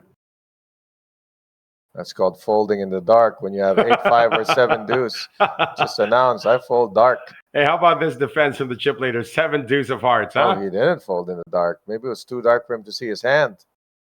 Well, open-ender now for Nguyen Lin.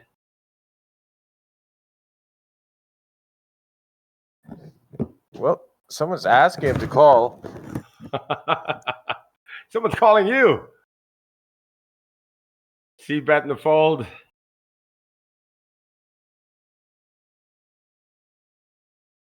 So still look at that. 30% of the chips in play with 8 players remaining. To Nguyen Mantuan. And Tony T, Sean Uy, and the better get their motor running. We saw Tony T. Get on the highway. Yeah. Got off a pit stop somewhere because he hasn't played since. Shoving back-to-back hands after the break. The stars still look pretty flat right now. Sean Uy or Pham Thanh. Well, Tony Trong or Tony T, 108,000 plus in career earnings, all in Korea, including 1 or a couple this year. No, sorry, 4 of them this year. Well, he's venturing to Vietnam to try this field, and he's done well to get to the final table of the Superstar Challenge, and he's in the hunt for sure. Pham Thanh again, that 8-7, so hypnotic to a lot of players. That's not his cup of tea.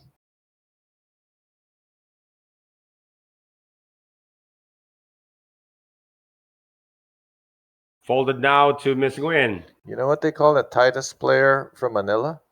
What is it? The Manila folder. You got to dig deep into that one, guys. Here's the raise coming from Nguyen Thi Mai Phuong. Pocket tens now for Stojkovic. Oh, we're getting action here. Stojkovic had aces earlier. Now he's got tens. Again, second time he's gotten tens. 3-bet. I think he's been pretty solid with his 3-bet choices. Let's see if Nguyen Thi Mai Phuong wants to mess around a 3-bet pot out of position against a solid player. Making her 3rd final table in the last 4 streams. Right now she's using her skills to foresee the future. See her glancing at the stub in the dealer's hand, trying to see through the top. And I think she saw that King Jack was going to do well in the flop because she did cast a spell. And did she see through the dealer's stub? Let's see how this goes. She might have seen the burn card, but not the flop. Well, it's a coin flip right now. King Jack of spades. Age-old question. Would you rather see the future or your... Well, she saw the future, but she did see her player's hand. Top pair against the set. I was going to say, would you rather see your opponent's hand or the future? And in this case, it should have been the former. Flying blind here. It's a 3-bet pot. Very natural to check into the 3-better and expect a small C-bet from a lot of hands that miss. Well, this Nines, set comes... Eights, ace, king, ace, queen, they all make these empty C-bets. Yeah, but this is a set that comes with a flush draw, so... She needs to figure it out. That is hefty. Yeah, that is not your usual quarter pot C-bet. Yeah, that was about 3/4 of it. Stojkovic wants her to go away right now. 80%. Draw. No, he's playing it straightforward. You know, the old rules. If you have a hand you like, you bet it for value. If you don't like it, then you're ready to dump it. That's a foul. Yeah, she couldn't ask him. She had to tap his hand. That's I'd feel a little violated. That's a foul. You can't touch other dealers, can't touch other players, can't touch other players' cards. Did she declare all in? Yeah, she did. Oh, She all just in. walked in.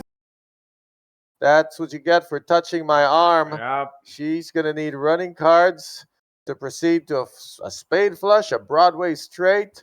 Another jack will not help her. She's going to need running jacks and kings. And this is going to cripple her. I mean, I think she barely outchipped Stojkovic. Yeah, she did. She did make a lot in that other hand with the 10-8. That got her to the 2 million mark, so she does outchip Milan. But she read this wrong. Another case of being overly aggressive. There's a lot of hands that 3-bet quads. No, that's it. That is all she wrote for this hand, and she might be in a really brutal position. Oh, she's going to join the bottom feeders now. Quads for the Australian. And now Nguyen Man Thuan's got company at the top. But Nguyen Thi Mai Phuong has plummeted to 495,000 and only 12 big blinds. Wow, how could you misread that, though? I mean, most players do not bet 80% of the pot in a 3-bet pot. That's a bet size that the misses don't do. For balance, they usually bet a quarter to a third. So for her to think she could get him off that hand was very ambitious, given that he had already made a solid statement about how much he liked his hand. Well, this table is now tilting towards the starboard side again. Most of the chips are there. There's only 10 million chips in play. 6 of them are side by side on the right-hand side there. Stojkovic with a haul. And Nguyen Thi Mai Phuong. Yeah, there's 4 short stacks now. All of them racing for Haas. Is Haas still around? Yeah, Haas. Who's Haas? the F1 bottom feeders. Oh, okay.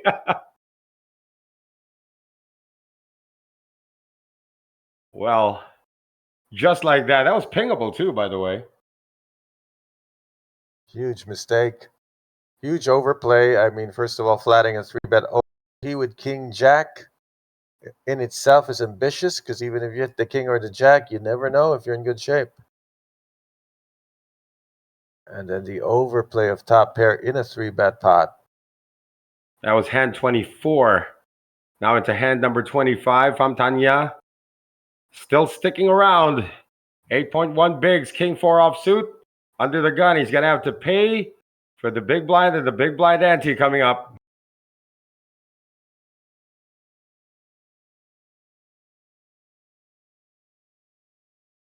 Nguyen Thi Mai Phuong just took a massive hit. She's down to 495,000, but holding 9-7.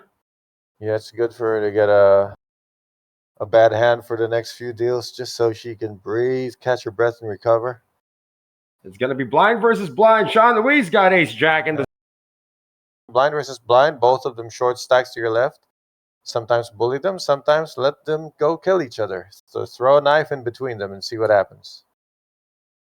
Sean Louise, the Malaysian, down to 7.4 big blinds. This should be a no-brainer. Tony T asked for a count.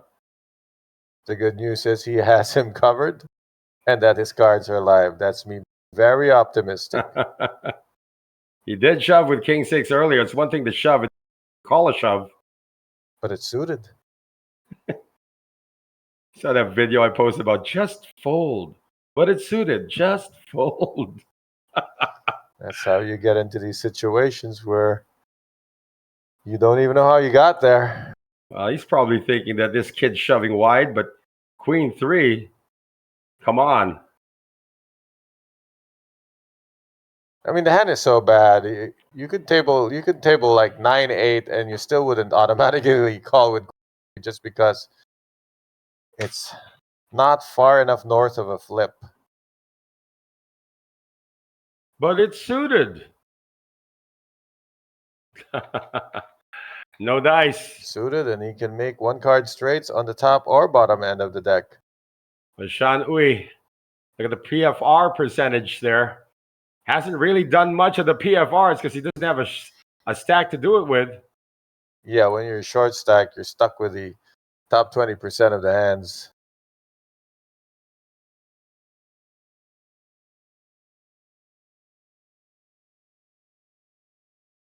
Just a matter of time now before we actually see this become a 7-handed table because the blinds are rising. That's the downside of not having table audio. I see Tuan's lips moving incessantly, but since he's speaking to someone wearing a mask, it looks like he's just talking to himself. He's looking for somebody else to talk to right now. Doesn't really need to move much, though. I think it needs to be constantly reminded that aggression is rewarded. Not with 6-4 under the gun. Ace-10 now for Nguyen Lin. Best hand he's seen in a while. He hasn't needed a great hand to take action. Boy, I want one of them suits. It's not a Craig Sager thing. It's because it's so coordinated. Craig Sager, the late Craig Sager, used to wear these funky colors.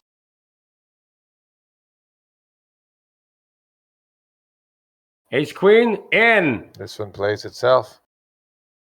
And she's just loving to see that raise before it gets to her, so it just adds to the dead money. Now the pot is 685, uncontested. It's a good stack size to rebuild from. Question is, does Nguyen Lin call here with Ace-10? If he puts her as being on tilt, he might. He's lost the shades for the moment. He's asked for a count. That's still pretty hefty, though. 405,000. Yeah, and Ace-10, Ace-Jack, there's a lot to consider that's ahead of you. All the pairs are ahead of you. Do you have enough chips to take a flip and try to bust somebody? Yeah, he does. But if you double her up, that's a dangerous player to let back in the game. He can still walk away. If he adds 400 to this and it doesn't work out, she's going to have $1 million. So better keep her short. Well, Nguyen T. Mai Phuong up to 17 big blinds. Not starting to make her way up the field again.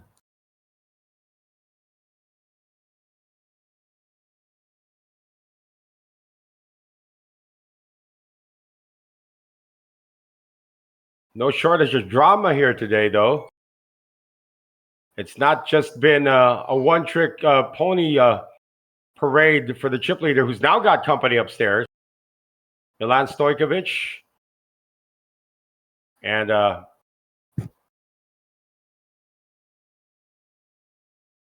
Nguyen Man Tuan at 3 million each.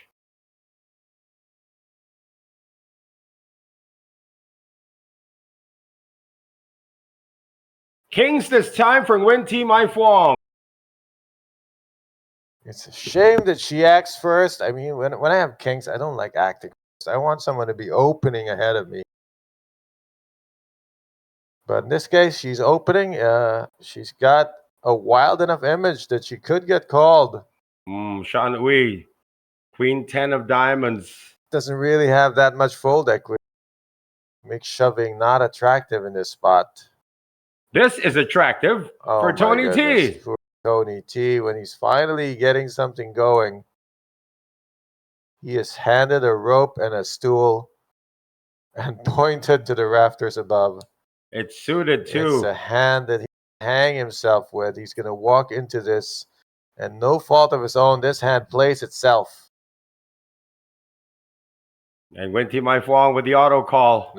Who says it's suited, and he's got a 3-outer for a better pair. Time to ask around the table. Guys, anyone folded an ace? Or a spade? It looks bad, but we've seen worse. We actually covered something before in one of the USOP events where aces got cracked by ace-5. We've seen kings fall to ace-8 yesterday.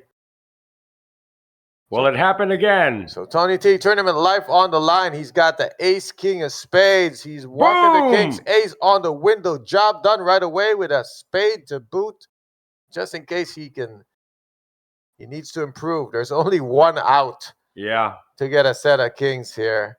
He's blocking that. There's a spade, and it boils down to that king of hearts. If that comes out, Tony T is going to double up here a majority of the time. Wow, Yikes. kings can't win. And Winty by Fong's all the way down now to 6.9 bigs. She was at 17 bigs at the start of this hand. She was on her way up, and she went up against the larger of the short stacks. Yeah, that's brutal. That was a 500K hit. She was closing in on $1 million, and now she's down to 275K. What a roller coaster ride this is. Some roller coaster rides are fun. Some of them just make you throw up. Well, this roller coaster is headed downwards for Miss Nguyen. Trying to see if there's enough momentum in this downward spiral to get her back up. We'll see in a bit. And you know, it's pretty bad timing too, because the blinds are closing in on her. Who's that? She finished 4th in the warm-up. And in the let me see, the midweek special, I think she came in 7th. No, so she made the money. She came in 6th in the midweek special. Not bad. 2 cashes, guaranteed the third one right now. Of course, this is the only ones that we know. She's another high roll. And this should be the one that she jumps with. She'd be paying the blinds in the next hand.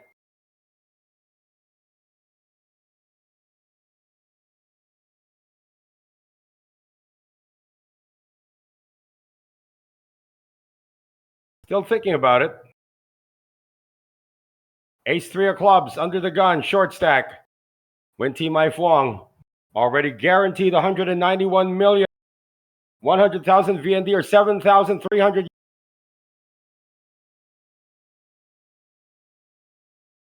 Tony T with a king-9 has not folded yet.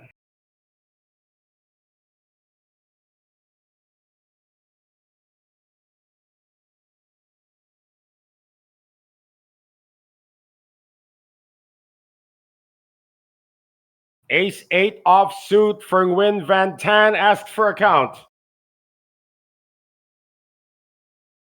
He hesitated calling earlier. He's got enough of a stack to maybe take the risk, but 275 is kind of a big risk when you're only sitting on 850. He's in the small blind though, so he figures the big blind's not going to be in this. He might decide to take this one into his own hands. Ace-8 though is right there, a middling ace. Makes the call. That's not an easy call to make. A lot of hands. Oh no, Nguyen Lin is thinking about joining, making it a double. This is actually something you can do if you had more of a stack. Just try to get a dragon of an opponent out of this game. Well, the Lady Dragon is dominated. Yeah, looks like she needs help because she's going to need clubs or a 3. She just watched her kings get 3 outered, so now she's going to need to do the same.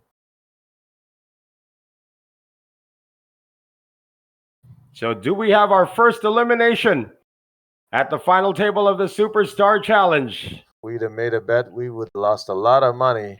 We would not have ever bet that Winty Mai Phuong would be first out. Well, there's an ace again. The cards need to be higher than the 8 as we hit the turn and river for her to fashion out a chop here.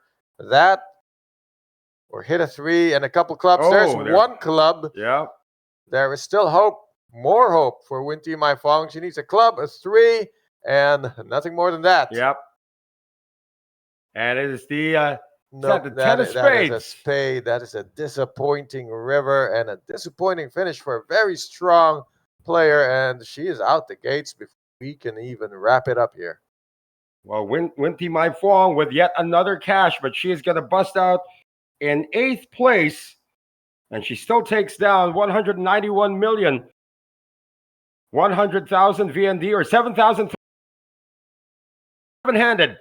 And the final table of the Superstar Challenge. Everybody now guaranteed 229,500,000 VND, or about 8,700 US dollars. It's an all-male affair now. Not counting the dealer. Which is about to be substituted in just a few seconds. So again, the short stack survived. I mean, if you would have... She was second, about second in command when we started. She was number 2 in chips. Trio of short stacks, and they are still there sitting and enjoying the pay jump. Well, if you had started this final table and you would pick who would have busted out last, probably you would never think it would be Win Team I Yeah, I would pick somebody from these middle seats, but they have done well to stay out of trouble. A healthy mix of mostly bad cards to keep them out of trouble, and some good ones that they managed to steal some blinds and antes with. Blinds are still 20,000, 40,000, it appears.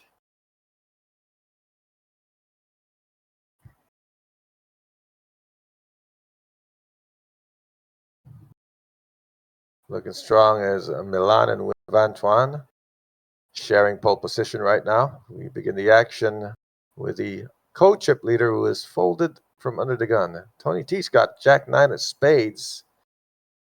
The beneficiary of an incredible double up. Got 23 big blinds. He can afford to wait? No, he's not waiting. He can start playing now. He's got 23 blinds. He can throw in some min raises, maybe take it down outright. Has enough to fire a C bet or two if things aren't over. Hamtan continues to vie for the trophy of postcard dead pocket kings. Uh-oh. One king in each bicep. Strong hand for a strong man. Maybe he lost the button over that shirt. Yeah, he has the button right now on the table, but not on the shirt. He could use it on his Yeah. Everybody's so covered up, and he's in like a beach garb. It is. This is the beach, so I prefer his outfit to some of these others. Just walk out and flip the sandals off. Take a walk on the beach. 3-bet in from Win Van Tuan. Just makes the call, rather. You've seen this go wrong before when there was a flat with aces. Oh, Milan might be getting a good price here. This is a good price to set mine. He's up against guys with $1 million. Virtually $1 million each. A really good price. He gets to close the betting, and now he's trying to create a flop that suits him. Visualizing a black 3 on the board. Will it happen?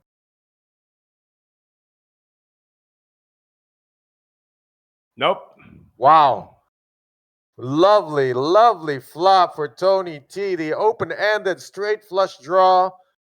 Plus, he's got position and initiative as the racer. He should be betting hard into this.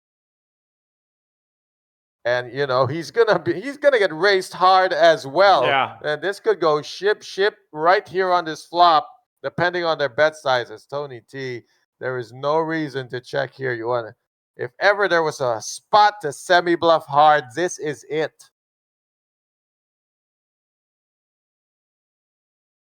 Pot's 380. Just 80,000. Just 80. Wow. Very conservative. But I guess, you know, chips are finite in a tournament. But that's not going to win him any pots outright. That's at least going to get called. Win Van Tuan saw what happened to aces earlier. Playing it careful. He's not learned his lesson there. He's going to let Tony T catch up. That is such a wet board, and it's paired. Well, deuce of diamonds. Tony T's chance is starting to dwindle here. A refreshing brick for Win Van Tan. Makes his kings look so much stronger. This is their second barrel here for Tony T. He can go up to check call if he wants to really be conservative. Because if he barrels here and gets raced, he might get raced off his draw, and that's awful with one card to come. Only a monster when there's 2 cards left. He's continuing. Yikes. Now he's sized this to 240-ish. Almost committing himself, if not already. Not quite. He did start the hand with 920. He's still sitting on about 500,000 behind. Yeah, he's SPR1 now. I think if you like your kings, you just ship it here. All in. Oh, no, sorry. That's a time bank. Yeah, it looked like all. The decision is whether he needs to ship now, because he might. There are a lot of rivers that either kill his action or just scare him to death. How about the flat on the flop from Win Van Tan? Yeah, the board is paired, a little bit wet, and there was a player to act. Remember, Milan was still in the hand, so I really think he should have tried to take control of the pot there. Just a call. Yeah, he might as well flat all the way down if not making a decision about his hand. Is Tony T the type who's going to bluff 3 barrels? We don't know. He's got 11 outs. Maybe Win Van Tan has seen him bluff 3 barrels. No. That is not a spade. It is a spade. It is a spade. Tony T has gotten there. Thanks to the passive play of Win Van Tan, he has allowed, I think the turn really was a spot to jam over it, because players are less likely to buy their monster outs with 1 card to come. However, that's a double paired board. Tony T's not going to have an 8 in the spot. The man has been playing really tight. Very few hands in his range have the 8. So the concern here is not the full house. The concern here is, did Tony T semi-bluff his way into a flush on the river? And for Win Van Tan, I think he's committed to just calling any reasonably non-all-in size bet. But what option does Tony T have? He's got his remaining stack is 560. Yep, he's declared all in. Decision time now. Well, we've seen a superstar fold before, and it was basically a similar mistake in playing it very passive. But this one, he lost the mistake by not being able to fold his kings. Does he really think Tony T is 3-barreling a pocket pair or a top pair there? Well, I guess he thought so, and he's paid for it dearly. Tony T now up to $2 million.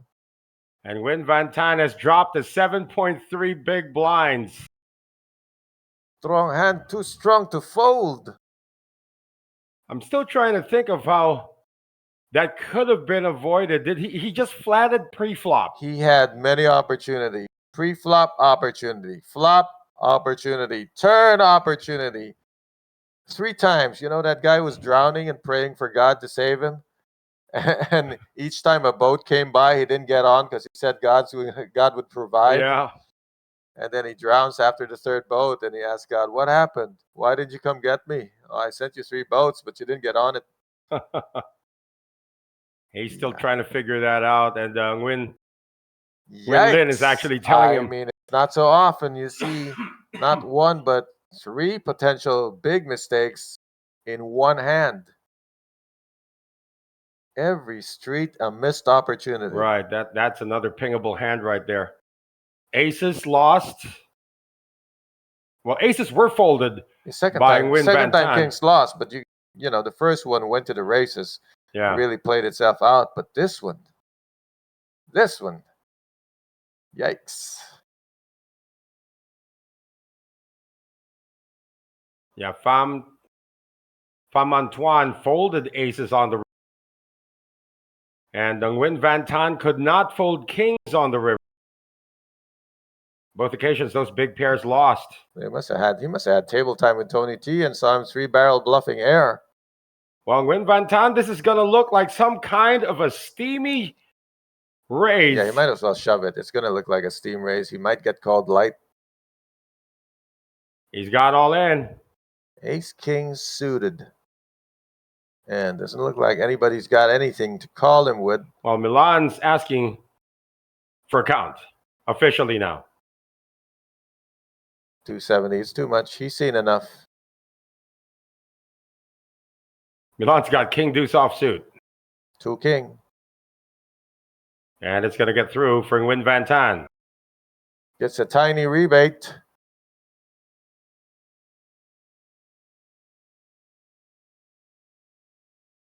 Again, Sometimes. aggression frequency. We see this once again. And I'm that sure you find it.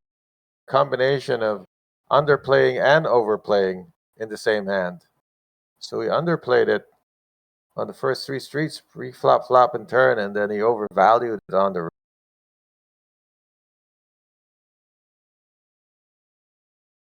Ultimately, it was a 1-pair hand facing river action on a flushing 2-paired board. Some people just can't fold these big hands. Tony Chung under the gun with ace-8, suddenly at, what is he at? He's climbed that mountain. 50, He's 50 got bigs. solo 3rd place right now. He's at 50 bigs from Left being the so other close to gentleman behind. elimination. No longer a member of the base camp club. 7s still looks steamy. There he goes again. Hard rush.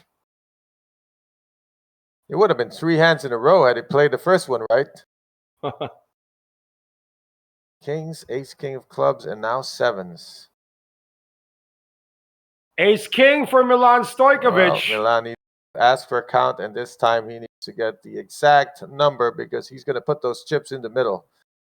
The number is 390, and Milan is sitting on 2.8 million.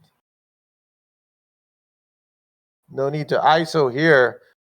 The act of putting 390,000 in the middle is tantamount to announcing a raise himself. It's like he's gone over the top. Oh, just made the call. 10-9. There's no need to go over the top and run into. So the coin flip will happen. You got the 2 big stacks. Yeah, I thought that, the 10-9 can sometimes come along if he's in the mood to cooperate and try to reduce the field. Then the 7s would have been ducking against 4 overcards. Oh, she likes the ace on the left. Yeah.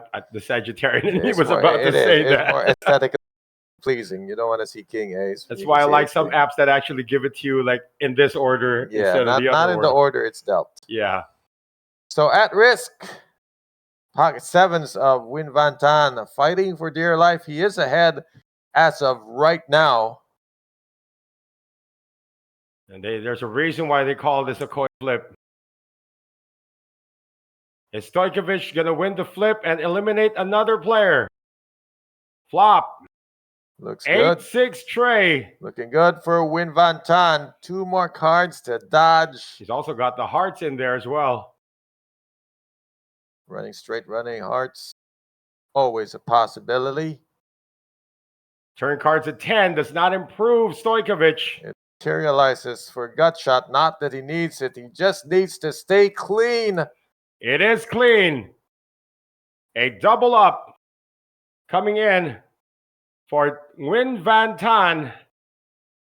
And Milan Stojkovic is going to take solo 2nd place at the moment after taking that hit. The recovery almost complete from 1.2 million down to almost out. And now back to 880. He's no longer a member of the bottom. That still belongs to Shan Uy and Fan Tan. They've been there since the beginning. And they are waiting for their break. They had to watch Tony T in the middle of them catch his break and get out of there. Shan Uy and Fan Tan waiting for their rocket to come. That was a battle of the biceps, by the way. In that all-in situation.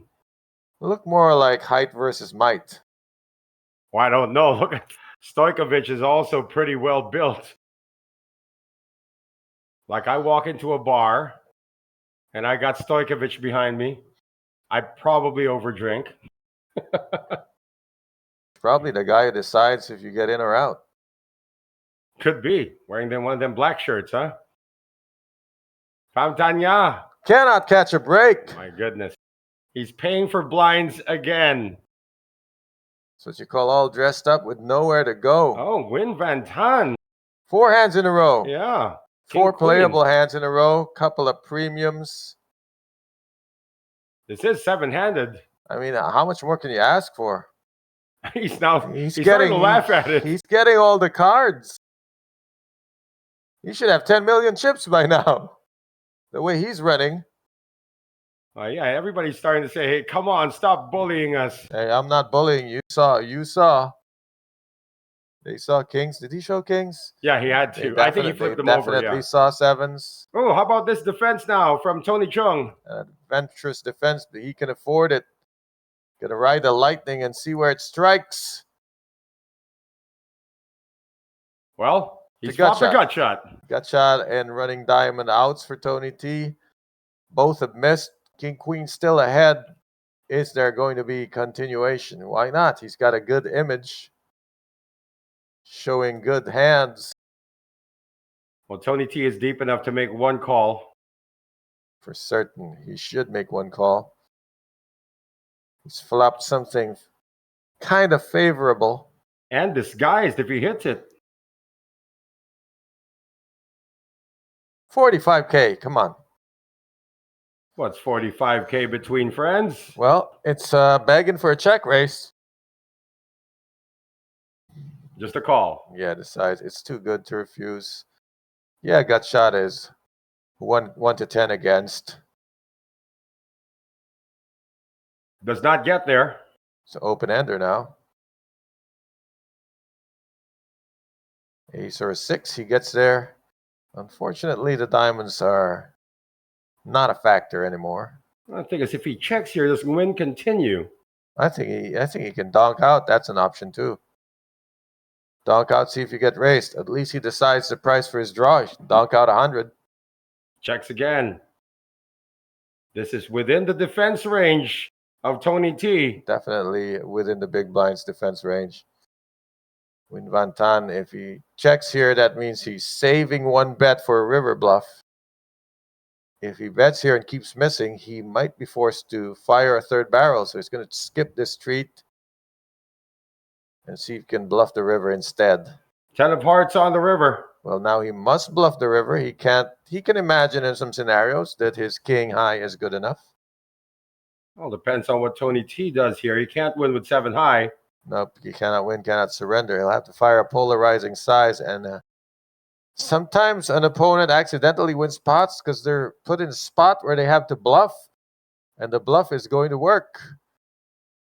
Somewhere north of 250. Doesn't look big enough. Is that? Yeah, it's pottish. 225. Were those red chips? Red chips are still in play, yeah. Oh, 165. kind of strange size. 165. I'm not so sure about this. If you're in win, you say I'm 3 in a row. I'd like to put a little more pressure. If the guy's started with 880, then he's got, what has he got behind? About 700 behind. You want to bluff a third of it. Put him to the test, especially since he's been checking all along. He's going to see now, if I call 165 and get it wrong, how much will I have left? And that's the reason you want to bet more. Well, it works out. Oh, the price is right. Tony T salvages that situation. That's also part image, Nice float out of position with a little bit of a draw as backup. When that second barrel didn't come, Tony T took the opportunity to lead the river, and he's moving on up. Yeah, sometimes you get a raise advantage thinking that you got broadways. When you're defending the big blind, your range advantage includes middle cards. Oh, especially in a texture of that we just saw on that board. I hate to let the burger get cold, so I will excuse myself. That burger happened like... Jump in when there's major fireworks. As Coach Ron chows down on what was supposed to be his lunch. Local time, we are approaching 3 p.m. This final table began at around 12:30. And the difference from now and last night is that they're all fresh coming into today. You can see that Nguyen Lin's hair hasn't even woken up yet.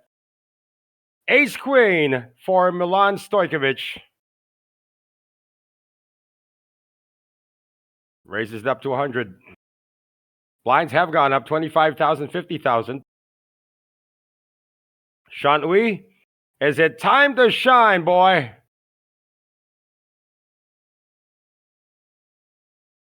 Not yet.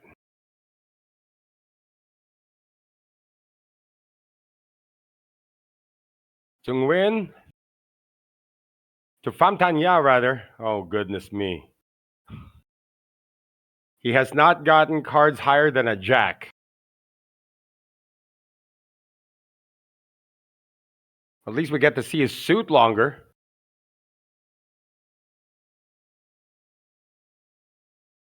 Oh, 5-3's worth of time bank. How much is he in for? 4.5 big blinds. He folds now, post a small blind. He might still survive one more orbit. But they have 0 fold equity.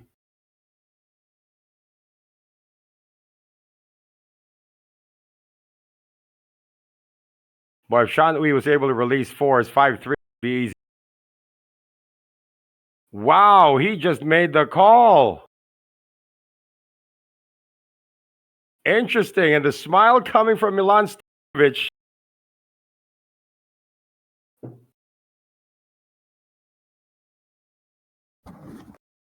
Yeah, I'm here for this. Yeah. Way out of line. And there's a shove. I don't know what the... Pass. Did he hit? Makes the call. Any hit on the flop he shoves. We don't know. Flop right there. There it is, a he 3. hit the 3, but it's a gut shot and 2 overs for Milan. This might be impatience paying off accidentally if he can fade all those outs you see on top of your screen. 9 only, but that's still 9 for the Australian. Wow, talk about out of character. He looked disgusted as he made the call. Disgusted and resigned to his fate, but his fate looks like it's going to improve. 9 on the turn. More outs. Yeah. Goes from 9 to 13, maybe. And he dodges all of them. Wow, 3-5 on the double up. Well, back to the drawing board for Famtan with a bit more space to draw. And back to the burger for me. Still 7 players remain after that. Famtanya has moved up to 425,000 on an unlikely double up with 5 tray. Everybody's still guaranteed 229,500,000 VND. And that's a total of about 8,700 US. Yeah, we got the railers for Milan, but you guys have to wait one more time as your boy just got outdrawn. And the comment section right now, it's a bunch of Milan supporters. Again, we mentioned Nikola Kostic, Lydia Milenkovic, as well as Natalia Milenkovic. This time, ace-queen going the way of Nguyen Lin. Got about 26 big blinds. He is under the gun. Raises to 100.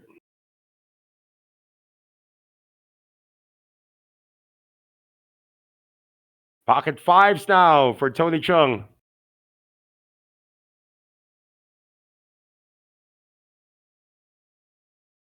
Tony's got 33 big suddenly. He was hovering around the 7-8 big blind mark earlier, folding the 5s. He was on the button too. Famtanya. He went crazy with 5-3. 8-5 is a big improvement. And he's up against ace-queen again. Come on. That's a pump fake for the ages. Now, Nguyen Van Tan may think of defense here with queen 4 of diamonds. Defense.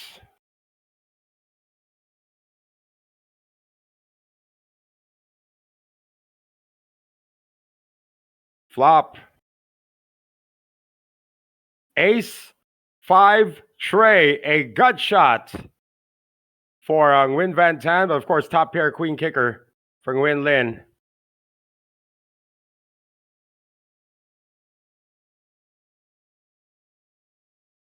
Van Tan's already checked. Lin? 80,000. Backdoor diamond draw and a gut shot for Nguyen Van Tan, not going away.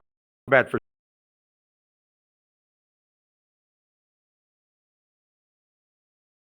Did he just check raise?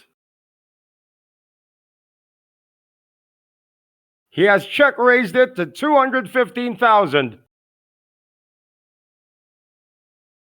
And Nguyen Lin, 135,000 more call.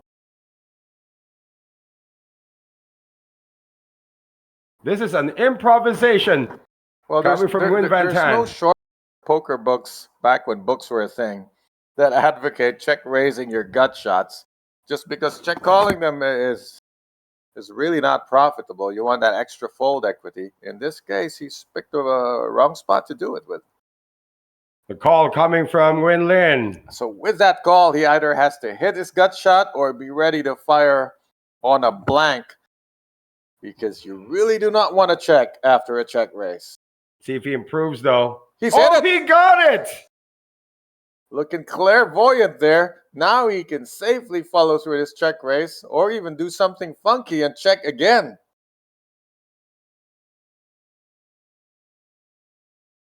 Nguyen Van Tan. I've only ever check raised thrice in my life.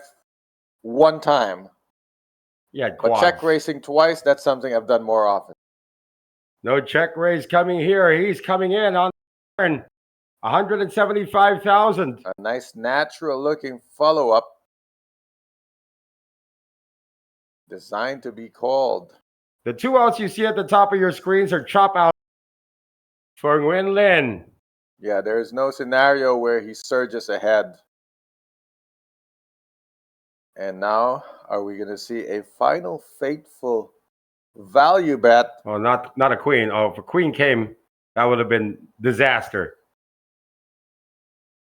Not likely that Lin is sitting on 4-6, so it's got to be a really big bet. All in. How big is that? 680,000. Can you really call with one pair? Look, you got check raised. It was a turn follow-up. He's looking at, he's against two pair or better easily. Probably He's a set. got to know it. There were no other draws on the flop. If there were, it was 4-6, and it got there anyway. So he's up against two pairs. A lot of times, two pairs are better. Can't imagine that there are very many bluffs in the range after this sequence. Flop went check raise, turn had a follow-up, and a river shove. I would venture to say set or better. Could have been defending his big blind with pocket threes, pocket fives, which of course was folded. Very, very sticky one pair hand. Hey, imagine if Tony T was in this hand, he would have flopped the set.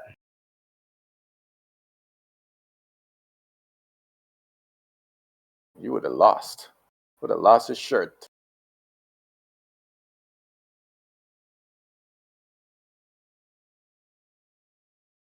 Lin running all the scenarios in his head.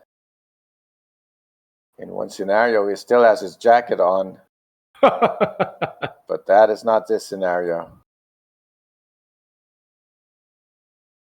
He's losing time bank cards quicker than he's losing chips. But if he calls, he's going to lose. He can fold, still have 1.3 million. That is a factor. Is to pretend the whole thing never happened and to move on with your 1.3 million. No, he started a hand with 1.3. I'm sorry.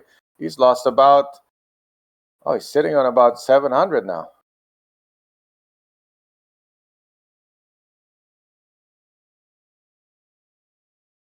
Yeah, you're right. All the draws got there for somebody who's defending Look, from the if you big think blind. he's beating a kind of bluff with a check raise flop, certainly not two overs. No bluff here. Unless he's seen Nguyen Van Tan commit.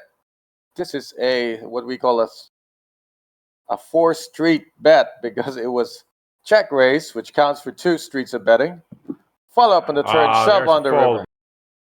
And no show coming from Win Van Tan, who's going to catapult up. It's a nice fold. It's not a great fold. A great fold would have been 3 aces.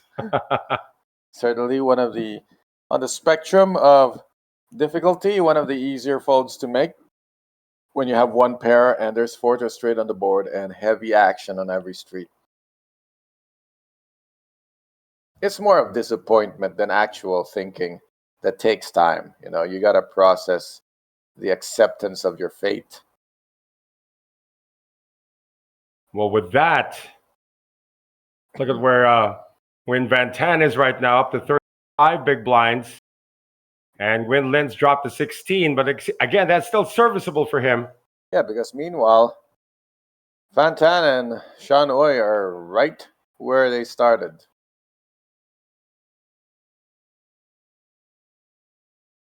You want to know how bad this is? Sean Oy has 275,000. Yeah. The starting stack in level 1 was 200,000. He has spent the better part of 2 days to gain 75,000. It's about time. Or as the Canadians say, it's about time.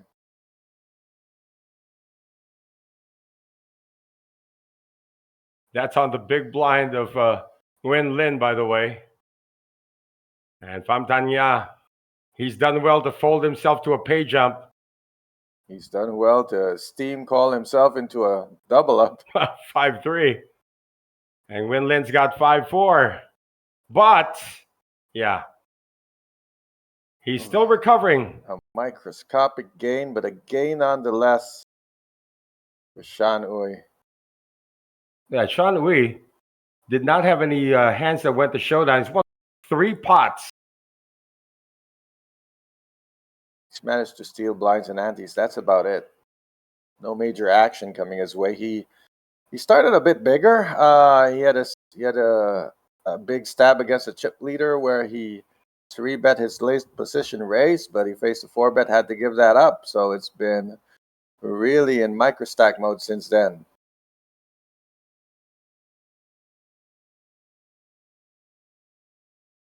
And for Pham Thanh, this final table has most spectator sport.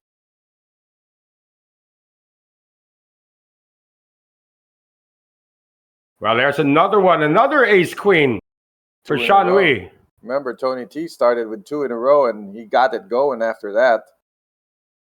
Oh, Pham Thanh Nha, much ado about whatever. This is just a cruel joke to give the 2 shortest stacks at the table this much hope. Well, let's see if somebody wakes up with aces. That would be really cool. This is a cruel joke. I don't think Pham can ever fold this. He can't. Against his fellow shorty. I mean, you can if someone else had called, but nobody else has called. So this is going to be just a tease because both of them are looking forward to doubling up, and they will just chop and win, I don't know, 25,000. All depends, though. Hearts are live, clubs are live. We've seen a lot of strange things happen with similar hands. So the spades are dominated there. Please. Ace first. Come on. I like the way the ace is facing outward. To the left of the screen, to the right of the screen. If she fixes the ace queen, she's Sagittarian too. Yeah, she's really lining it up there. It's just perfect line. Like, never mind the flop, turn, and river. Let's get this right. Come on. Ace queen versus queen ace. It's a chop. Nobody has diamonds. This is going to chop. Did she just put the stub down at this point and not run the board and go on to the next hand? Yeah, just deal everything now. Just burn and turn as fast as you can. This is going to be a chop. Well, they do split the blind and ante. Might come up with, somebody's going to get the odd chip. Somebody gets 75, somebody gets 50.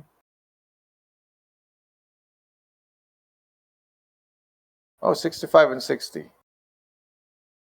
They do still have the 5K chip in play. Yeah, that's true. It will color them up in the next blind increase. Wow, can't catch a break.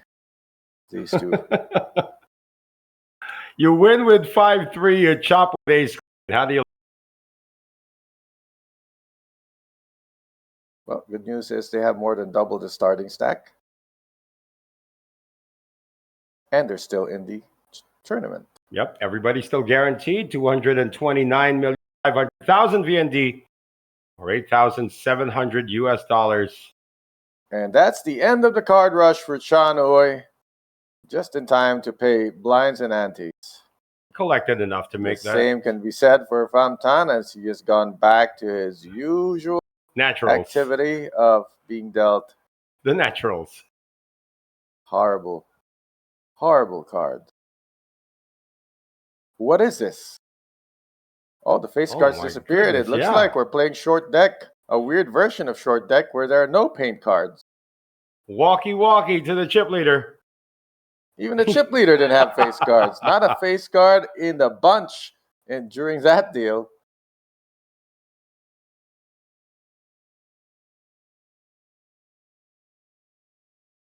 Thought the Win Van Mantuan was going to try to run away with it, but he just stopped moving. Yeah, sometimes you stop running to get a drink of water, and before you drank too much water, you need to go to the restroom.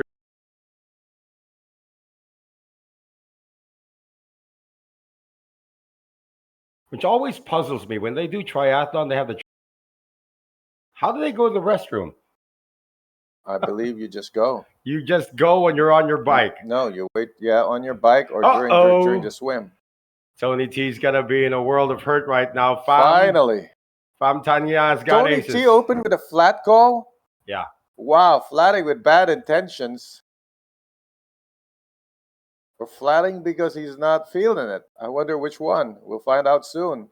All in declared by Pham Tanya. Waited for the absolute best possible starting hand.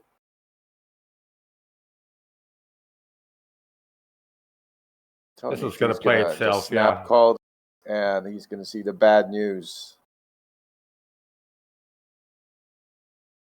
Well, here we go. So now, as a dealer with two aces, which ace should be That's left? correct. In alphabetical order. Yeah, you like that alphabetical? Yeah, club before spade. In aesthetic order, the spade should be on the left. Okay, By far the prettiest card on the deck. The spade doesn't even play for ace queen. Just a bunch of hearts. So Pham Tanya looking well on the way to doubling up. Yeah. Only a disastrous running 10 and jack can stop him. Running queen can also stop him. Oh, that's right. But it's not going to run that way. Yep. This is officially a double up. Look at that. She keeps peeling cards. It's going to be a Broadway straight. But fortunately, we stop at the fifth card, and it's a double up for Pham. So Pham Tanya now above 20 big blinds for the first time since we began this final table. I don't mind peeking late. Yeah, you saw what happened last night to the guy who finished second. What's his name? Took. Nguyen Tien Dat. Last night, finishing second. He was trying to survive. Oh, yeah. Before you know it, he was chip leader. Stone victory for him. Yeah. Got more in one.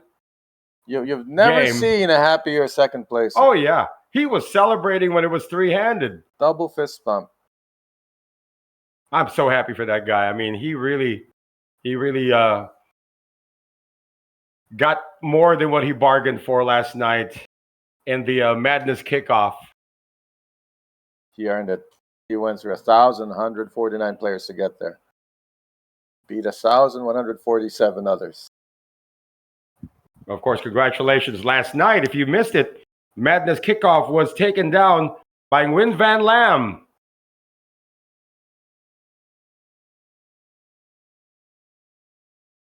Kings now for Nguyen Lin. Keep it standard. Come in raising. Got news for you. Kings have not won today. Nor did they win yesterday. They are 0 for 2 today.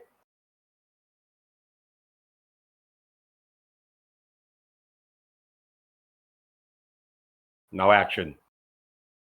How unfortunate. Hold on. Tony T. He's defended with less. Why not? He's feeling it. He's sitting on 1.2 million chips. He was close to 2 million. Might be itching to get a bit of a rebate. He just dumped about 400,000 the way of his neighbor. He hit the 9. Well, and there's an ace on the board. If the 9 gives him the courage to play it hard, it might earn a fold. Right now, Win Lin can't stop now. We saw Win Lin correctly fold ace queen with an ace on the flop earlier. Well, this time we don't want to see him incorrectly fold kings if Tony T decides to be hyper aggro with this middle pair. Bottom pair, actually. Makes the call. Turn cards another 9. Kings. Hyper aggro. And Win Lin is going to be the third player. Potentially the third player to lose with pocket kings. Kings can't win today. Look at the sneaky check. Win Lin should be skipping the street because you got called on the flop where an ace was showing. And 3 clubs on the board, too. Yeah, what you want to do is skip one street and then call any small, reasonable size bet on the river. So that should be the line. And here comes the reasonably sized bet, somewhere in the area of 300. That's actually half of Win Lin's stack. He might have less. Who lost with kings today? Winty might fall queens, which went up kings rather. Yeah, and up against ace Win king. Van Tan completely misplayed his kings on every possible street. And for this one, Win Lin actually played it right. He raised it, he continued with it, he checks when he should, and now maybe he's able to find this fold because an ace is showing and 2 9s on the board. And it's Tony T. We haven't seen Tony T bluffing. Well, flush missed. Yeah, let's do the math. Win Lin started with 655. Might have spent about 160 of that. Should be sitting at about 500 or less. The mere fact that if Tony T wants to get a little value, the number is 200. If he wants to go for the whole thing, that's the number, 500. That's 500,000. Yeah. Virtually puts Win Lin all in. He's got another tough spot. This one's a little easier with the ace showing. Unless he puts Tony T on a missed club draw or a missed open-ending draw.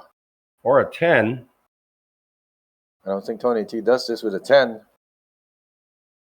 He's more likely to check and call or fire a blocker. So this is very polarizing, and that's the beauty of this bet. It invites heroes to call and make huge mistakes. It is all in to call, though, for Win Lin.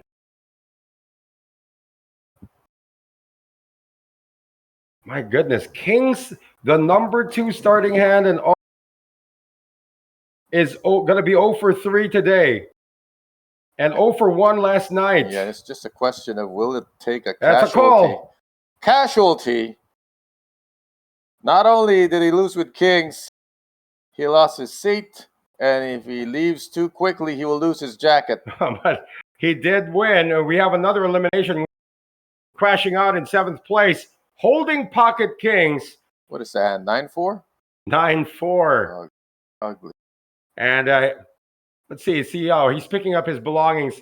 229,500,000 though to Win Lin for his 7th place finish. It's about $8,700 Into the final 6 we go, where everybody's now guaranteed 289,400,000 VND, or about $11,000. And look at Pham Thanh Nha just fold his way to another pay jump.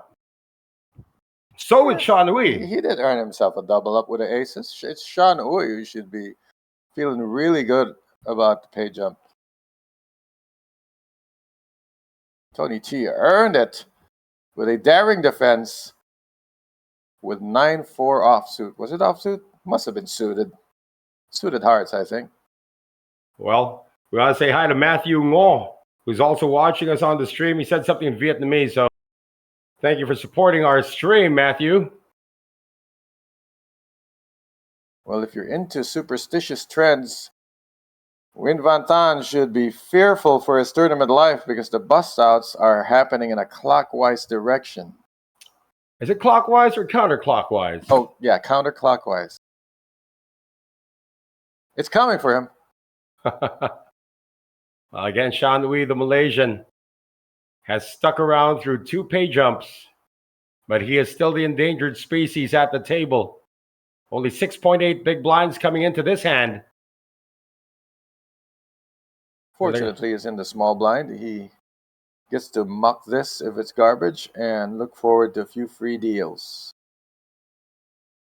Ace-8 from Win Van Tan.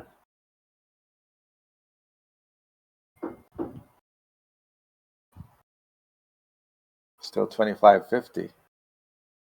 Blinds will go up soon. Shanui, folding Queen 10. And Pham Thanh Nha in the big blind with King 6 offsuit. He has done well to fold his way to where he is right now. Why stop? Yep. He made one little adventurous call with a 5-3, but the other one was with aces.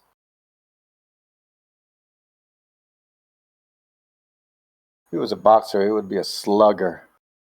Who are you talking about? Just Pham Thanh, just waiting and waiting, and then big punch, and then no follow-up, and wait, throw another big one. I thought you were talking about Win Van Tan. He would come in as a cruiserweight. Give guys like Vitaly Klitschko. Are we playing these games? Okay, clockwise then. Beginning with Milan. If they had a sport, what would it be? Go. Oh man, that he'd be a basketball player. I was thinking beach volleyball, but okay. Yeah.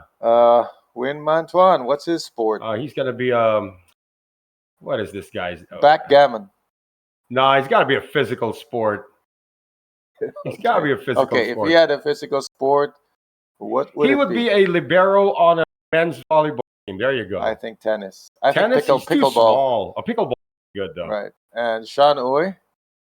Well, we'll see. He's a gamer. Esports. You said physical sport. If That's you had a physical. sport, it street ball. Looks like a street baller. Tony T, what's his sport? Oh man. Bowling. Bowling. Yeah, you beat bowler. And moving on to Pham Thanh Nha. He'd be a wrestler. Pham Thanh Nha, wrestler? Oh, wrestler. I mean, yeah, he's in the suit right now, but you know, under that suit. Greco-Roman wrestling. Under that suit, an 8-pack of abs. Look at this defense from the man you think would be a cruiserweight. Yep. So Milan has opened with King Jack of Diamonds. Going to get a defense in the big blind for Van, and he's flopped nothing there. Well, top pair for Milan. One more bet from the Australian.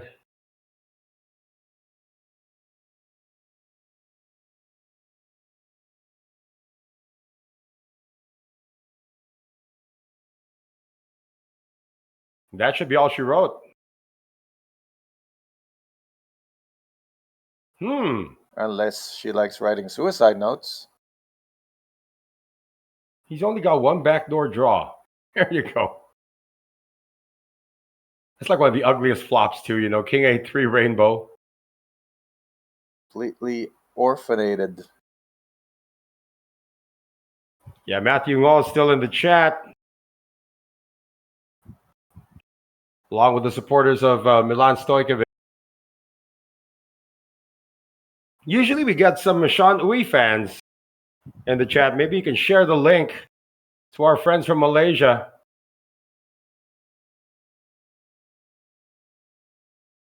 I'm a big fan of Sean Uy. I don't know about. I've seen this guy. Could he be a jockey? I don't know. But I've seen him play over the last 5 years. He just needs a stack right now. It looks like he would be shifty on the street. Shifty, wicked crossover. You still think he's a street baller, huh? With a wrong foot layup. Yeah, you know, those YouTube 1v1 players. There are a lot of pretty good basketball players coming out of Malaysia nowadays, but Pamtanya. See, that's wrestler right there. Wrestler or how about power lifter? It looks like he's hiding some hardware under that suit. Yeah, fits the mold of a weightlifter. Here's some serious hardware. Raise the button with King 3 of spades. Finally has got a stack where he can open up his range a bit. No, Milan's going to defend with 9-8 though. Is he though? Against what you could perceive to be the tightest player on the table. Yeah, he goes, okay, let's mess him up, he says. Come on, 9-8.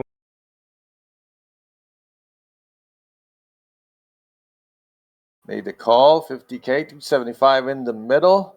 Effective stacks are about 900.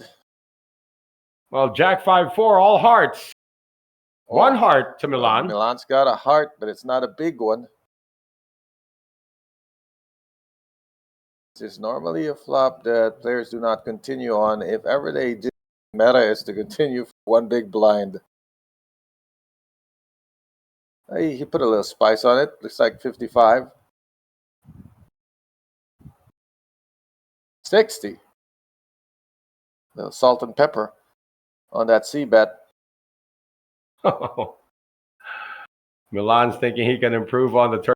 Yeah, because, that C-bet currently means nothing. It's just part of the meta that it's a bet he has to make, so it's a call he has to make. Now they're going to try to identify things on this turn. He's got a gut shot included in it. Both of them, drawing to the non-nuts. But that second check puts pressure on Pham. If he does not continue, hit or miss, Milan should be betting the river. So he does not continue. Oh, he makes a straight. Yep, Milan gets there. It's a backdoor variety straight. Hit or miss, he was going to bet this river because he wasn't going to take a showdown with 9 high.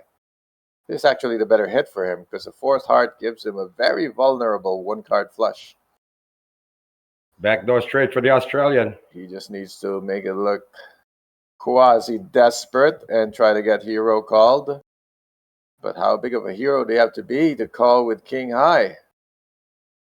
125, begging for value. Yeah, not much of a stack though for Pamtanya, so he's going to let this one go. 18 big blinds very nicely played though. Put in a button raise, as small a C-bet as possible, and a free, got to the river for free. He got as much play out of that king high hand as you could ask for. It's going to drop him though to 15 bigs at 760,000. Still a worlds better from where he has been for the majority of this final table.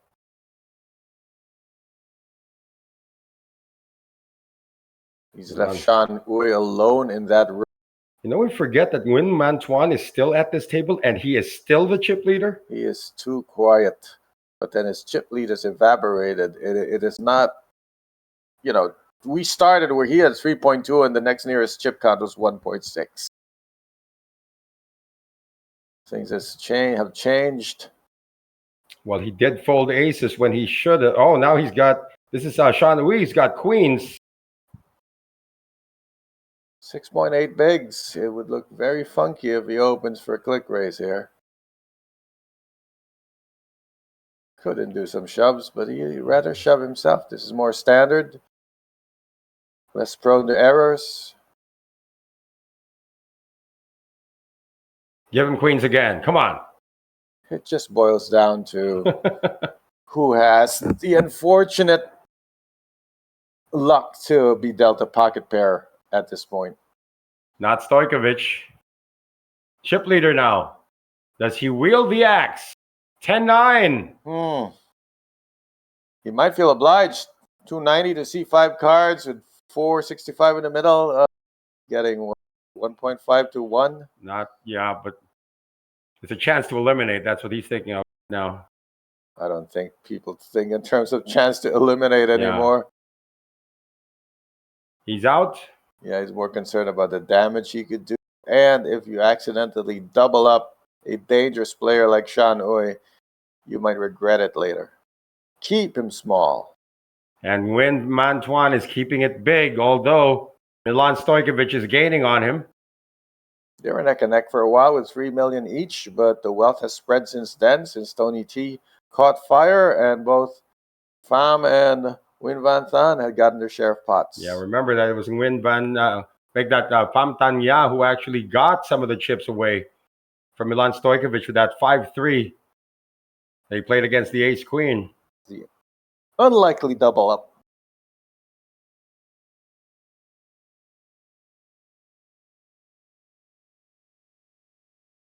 Final 5, guaranteed 382. Is that 5 or 6? I forgot to write the other guy name. Yeah, that's 6 players. You gotta count Shan Ui, man. Yeah.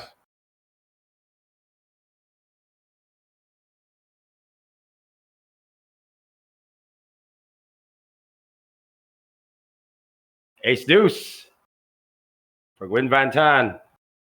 Acey deucey, loosey goosey.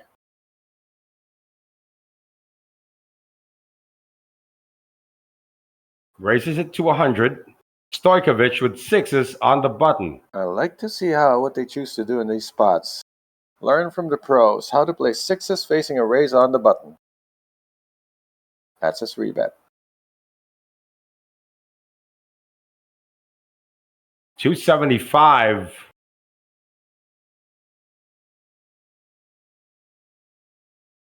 Now Nguyen Van Tan's become adventurous with ace-5, with ace-high rather. Ace deuce, it's suited. He can hit a steel wheel. He's got position. Does he want to play a 3-bet pot in position? Well, he was the author of our first elimination at this final table when he took out the very dangerous Nguyen Thi Mai Phuong with ace-8.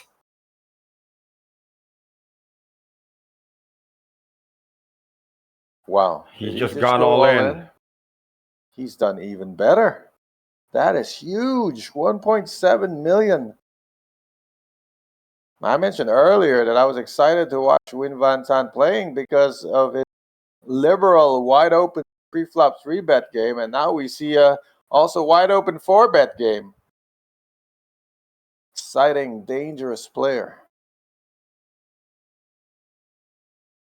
If you're Stojkovic, do you stake half your stack on a pair of 6s? Absolutely not. Kudos. Congratulations. Nice race. Nice hand, sir. Tap, tap. Well played by Nguyen Van Tan. And he wins the Battle of the Biceps again. Well, you know, you gotta know your opponent. Someone like that, you don't arm wrestling. Just say, I give the arm wrestling time. You gotta pick another activity. Like, I don't know, vegetable eating. Or a foot race, plain and simple. On the beach. You have a beautiful beach here. So if you had to challenge Win Van Tan to a physical activity, not a sport, any physical activity with a prop bet, where would you take your chances? 3-point shootout. Ah, right. I really feel I got the edge there. That is your specialty. Yeah. I'd even give him 1 rack. Take that rack. It's yours. Pool. That's another thing. Challenging him to a pool game. Places where his physical strength is neutralized. He'd probably have an advantage on the break, but that's it. Break the whole table. Darts. I'd challenge him to a darts game too. Anything that doesn't require me to rub my body against. all the non-contact accuracy sports. What about table tennis? I think he'd smash you in table tennis. I don't know. I'm not pretty good of a table tennis player myself.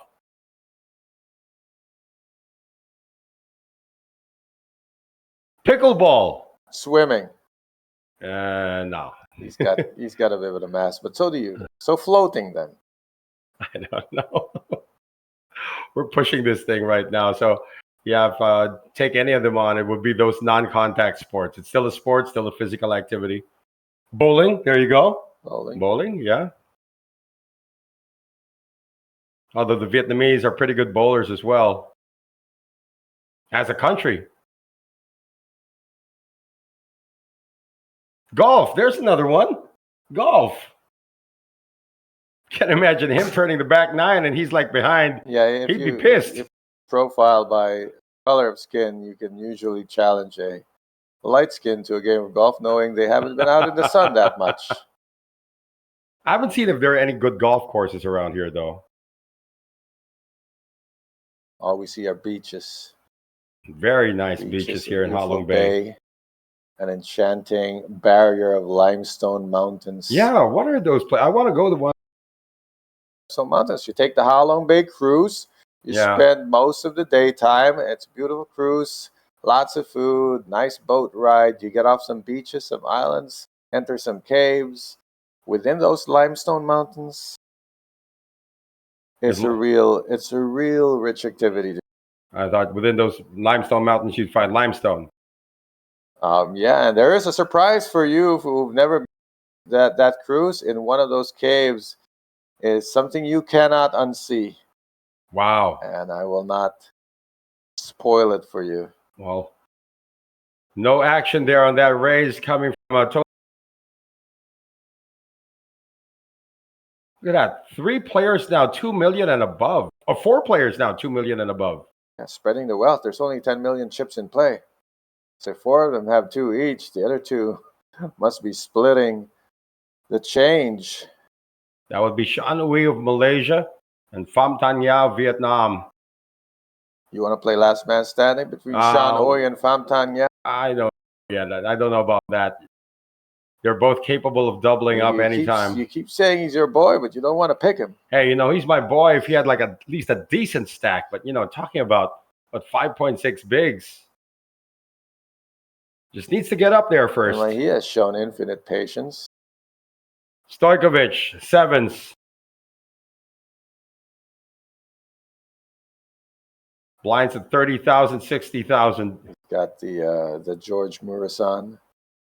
He's a better looking dude. Come on. No, the hand. Did he raise it to 170? No, just 120. Mantuan, ace 10 offsuit. Been quite a long time, sir. Thinking too much about that pickleball game.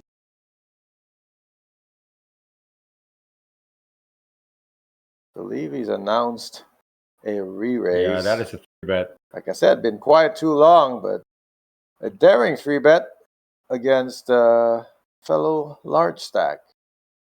Could be interesting. Milan will be out of position. He already gave up 1 pot to a 4-bet. If he gives this one up to a 3-bet, he might be putting a target on his head to be a raise magnet. But what can you do? You'd be out of position in a 3-bet pot against a guy who can bust you. No shame in being conservative. Or aggressive. Folded 6s, but he calls 7s. He can't pull that 4-bet button. Not quite. You don't have enough of a read. You have a read the guy's weak. You just go for the 4-bet shove and take it down. But not everyone is Gwen Van Tan. Queen 8 deuce rainbow. There's a Broadway card. Missed his set by a hair. He's still ahead. It's a very orphan board, which means he can call almost any reasonably sized continuation bet. So he can call up to 300. Check behind from Winman Tuan. Better. Milan can take the lead on any small turn card. That's small enough for you? Very small indeed. I think taking the lead is an option. Checking again just opens up opportunities for Mantuan to fire a bluff or actually hit a card on the river. And you don't want to do that. This is an opportunity to take control of the hand right now. Beautifully done here. Even if it doesn't work, he's actually betting for value. 225.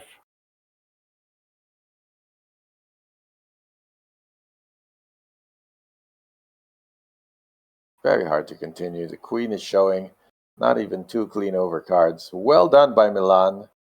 He's going to creep up once again on the chip leader. I would have liked to see a small continuation for Tuan. It was a 3-bet pot, so it was just the most natural thing to do. Would have been to fire even 150 on that flop. But instead, he gave up the lead. And when you give up the lead, you lose your read. Oh, that's nice. Quote me on that. When you give up your lead, you lose your read. Because now you don't know if your opponent's betting because you gave up initiative or because he actually has something. That's the one guy that Nguyen Man Thuan doesn't want to mess around with. I think there are now 3 guys he doesn't want to mess around with. They're all in the 2 million area.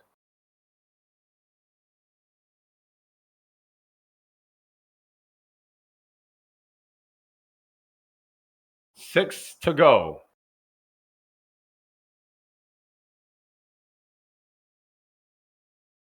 Shanui, LFG to the muck. Well, Tony Chung, he's also one of those quiet lurkers out there. You know, he suddenly springs up, calls you with 9-4, and busts you out. Nobody sees that coming.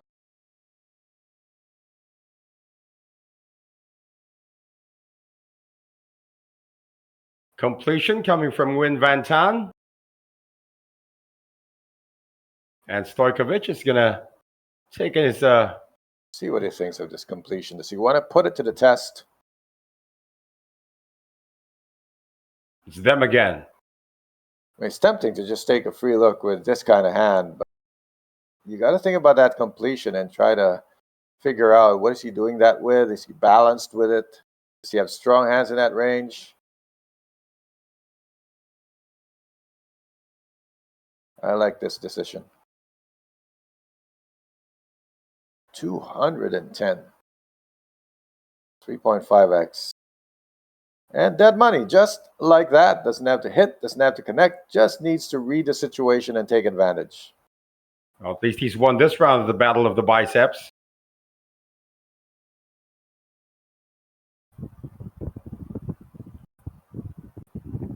Well, we know who won the Battle of the Suits. One's still here. That's right. Pham has outlasted the louder suit with his quiet inefficiency and unlikely play with 5-3 suit. Look at that, 800,000 separating first place to fourth place. Big drop off from 4th to 5th also. Let's see if the short stacks come to life. Under the gun, Shanui. Oh, time to shine. Middling ace under the gun. Not the best ace you can hope for, but still an ace nonetheless. Oh no, Pham Thanh Ya. Well, this is what has to happen. You got to shove and get called to double up. Pham will ISO. Get everyone else out the way, he hopes. To the chip leader now in the big blind. Yeah, he's out. So 1 overcard now for the Malaysian. Hope to spike that against the pocket tens. You know, every time Shanui's got called when he shoved, it's been Pham. Yeah, they had ace queen versus ace His queen. fellow short stack is the only player interested in trying to bust him. And he's going to try again. This time he's got a massive edge. 7-7 jack. Flop is empty, and the pairs aren't big enough to counterfeit the tens. Queen on the turn. Down to 3 outs and 1 card to go, or it's over for Shanui. River. 6 of clubs. And Shanui is going to finish in 6th place here in the Superstar Challenge. Good run for the Malaysian. 6th place with a pair of 6s. Shanui is going to also pocket 289,400,000 Vietnamese dong, or about 11,000 US dollars. Now down to the final 5, all guaranteed 382,300,000 VND, or about 14,500 US dollars. And Pham Thanh Ya actually contributed to making it a 5-handed table. He wasn't just sticking around and trying to ladder up. He did some of the work. Yeah. Didn't just sit around. So the bust outs have been happening from various people. It was the author of the first one. That was Win Man Tuan. No, it was Win Van Tan who took out Win T Mai Fuong, and then Win Lin was eliminated. Holding Kings. Yeah, Holding Kings against Tony T. Tony Took care of Chung. that business. And then the latest, Sean Uy eliminated. Yeah, this actually, it's interesting because none of the chip leaders have busted anybody, and that's the reason we got this parity right now. No runaway chip leaders. Sometimes it's more normal to see chip leaders doing the busting and then building a sizable lead. That hasn't happened. That's why if you look at the distributions, 2.7, 2.3, 2, 1.9, 1.1, pretty close among these last 5 players. Unraised now. Win just opts to complete the small blind. Queen 8 for Tony Chung.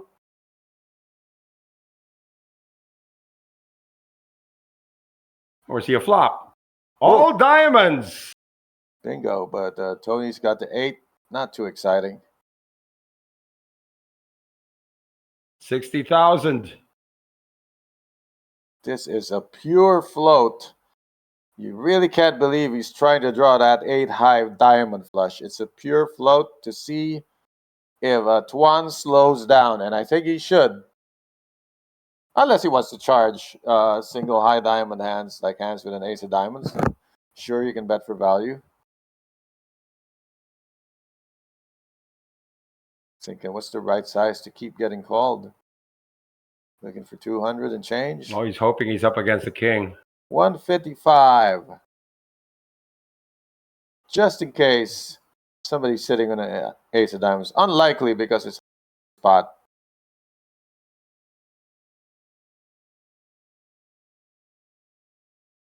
Tony should be folding by now. He should. Unless he wants to mix it up and throw in a raise. Well, that.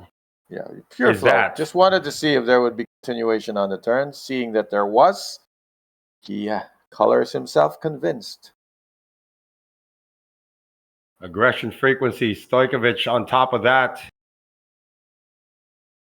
But he's not on top of the leaderboard just yet. Or is he? He's our chip leader. Milan Stojkovic at 2.7 million. Sungwin Mantuan, who was enjoying a 2-1 advantage at one point of this final table, is now in second place. He's completely frozen and melting.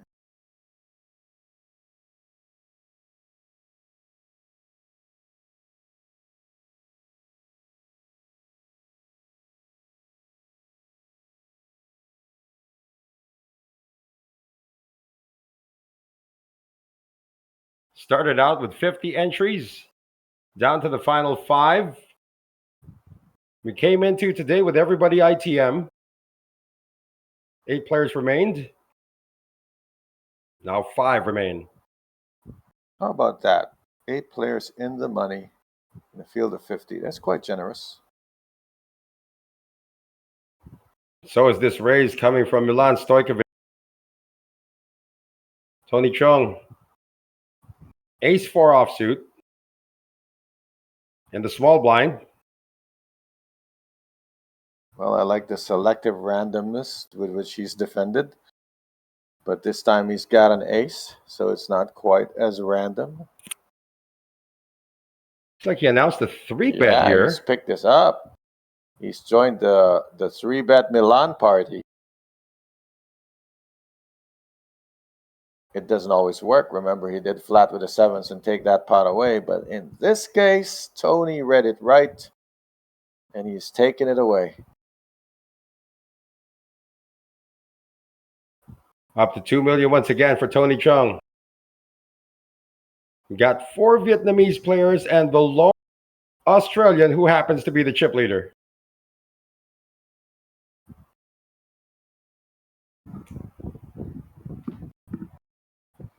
And Matthew Ngo is already predicting a victory for Pham Thanh Nha. I like it. I like the pick. All right, now we've got 5 players remaining. We can do the picking. Okay, let's not pick. We'll pick against our commenter, so let him have that pick. Yeah. Which I really like. Okay, well, I'm gonna beat you to it and pick Milan Stojkovic to take down this whole thing. All right. I'm still for the champion. Oh, you think he's gonna repeat? Of our Our midweek high roller. You don't like the dark horse Tony T? I actually like or the war horse Win Van Tan? Win Van Tan would be my second pick, though. I'm gonna do some research and step away for a bit. Hand now on the action now on Tony. On the button, King 4 offsuit.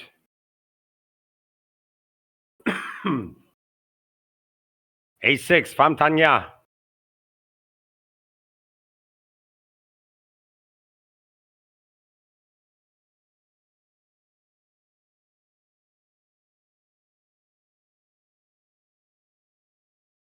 Picks up some racing chips here.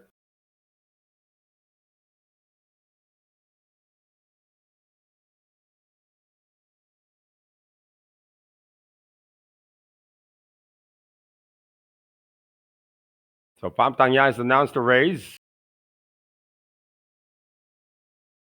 Queen 7 for Nguyen Van Tan. Raises to 180,000, 120 more call. And Nguyen Van Tan is going to oblige. Battle of the blinds in this raised pot.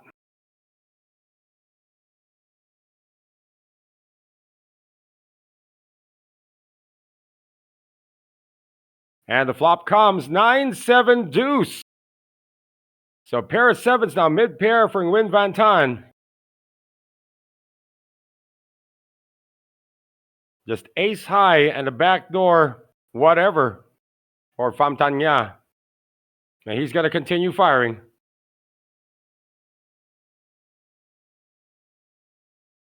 Fam started this hand with 16 big blinds.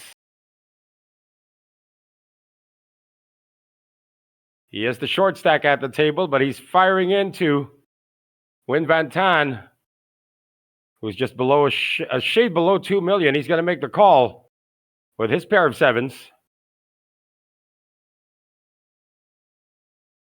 Into the turn we go. And the 6 has been hit by Famtanya. That improves him now to 5 outs, but he may think that he is ahead. See if he slows down here. Of course, that also completes a straight.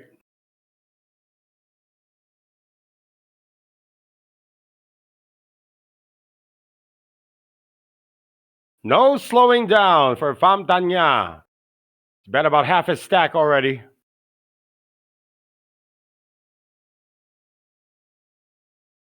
Gaining more confidence when the 6 came out. Little does he know, Nguyen Van Tan's got the better pair. That's 405,000.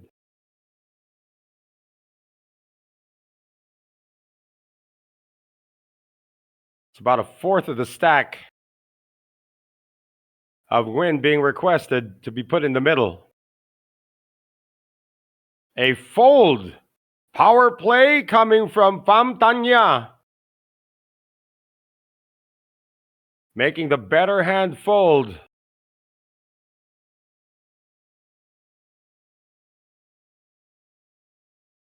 And he's still at the bottom, but he's trending upwards. Talking about Famtanya, who's just now going to be busy stacking chips for a few moments. Still 5 players remaining here at our Superstar Challenge. At this point, everybody is guaranteed some serious cash, 382,000, or maybe not 382,300,000 Vietnamese dong, or 14,500 US dollars. The pay jump to 4th place is to 527,900,000 VND, or about 20,000 US dollars. So that's about a 5,500 pay jump.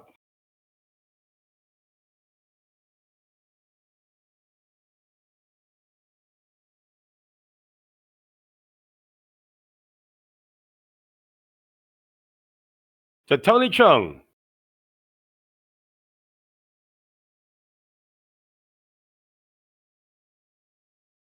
6-5.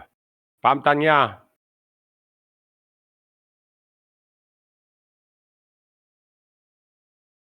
And we go to the blinds now with Nguyen Van Tan once again completing his small blind.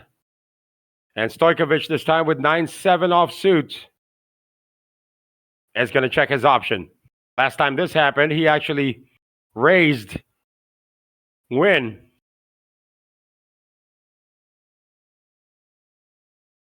Flop is ace-5 trade, 2 spades. That's going to be a flush draw for Nguyen. And close to nothing for Stojkovic. Bet and a quick fold from the Australian.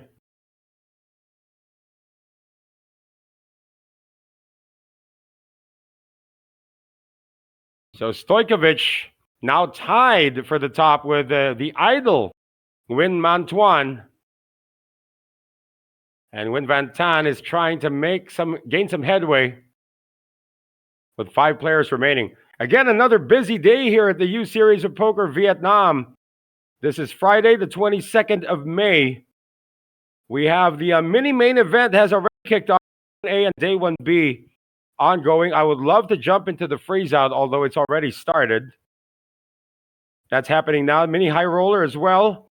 At 6 p.m. local time, we have the evening turbo, 8-handed hyper turbo, and the super hyper turbo at 9:30 tonight. We also have day 1 of the high roller 6 max, all happening right now here at the Intercontinental Hotel and Resort in Ha Long Bay, Vietnam. Noel Zarate with Coach Ron Regis, who stepped out for a few moments. As we continue now with the 54th hand of this final table. Blinds are at 30,000, 6,000.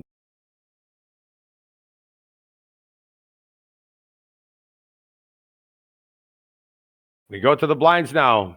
Milan Stojkovic, chip leader versus chip leader. Stojkovic is going to complete his small blind. And a quick check coming from Nguyen Mantuan, who's got ace-5 off. And the flop is 10-10-5. A piece of it taken by the Vietnamese gentleman, Nguyen Mantuan. Again, this is unraised, but Stojkovic is firing into it. This is the delayed steal, where you don't want to steal pre-flop. You want to wait till there's a texture on the flop and use that as a means to steal. But in this case, Tuan is connected to said texture, so he's not going anywhere. Turn card comes, the 4 of clubs, 4th club on the board. 3 clubs on the board, but Milan doesn't have any of it. 3rd club, checked by Stojkovic. Checked then by Nguyen. And into the river we go. The jack gets there. Wow. Tuan had the right idea, try to get the showdown. But sometimes the line you want to take is to bet the turn in position. Instead, he's checking. And now we don't know if he's checking to call any bet here. This would be brutal. Reach down for 300. Potish. This would be brutal if Nguyen calls. Decided to polarize it, but his hand is actually quite mid. Just a top pair on a paired board with a flush showing. And all Tuan has is a bluff catcher. He's only beating a paired 4. And a lot of ace-high hands. Could be very easy for Milan to have a 10. He completed a small blind. That's quite a wide range. Remember that Nguyen Mantuan folded aces earlier on the river. He's shown the ability to read it right.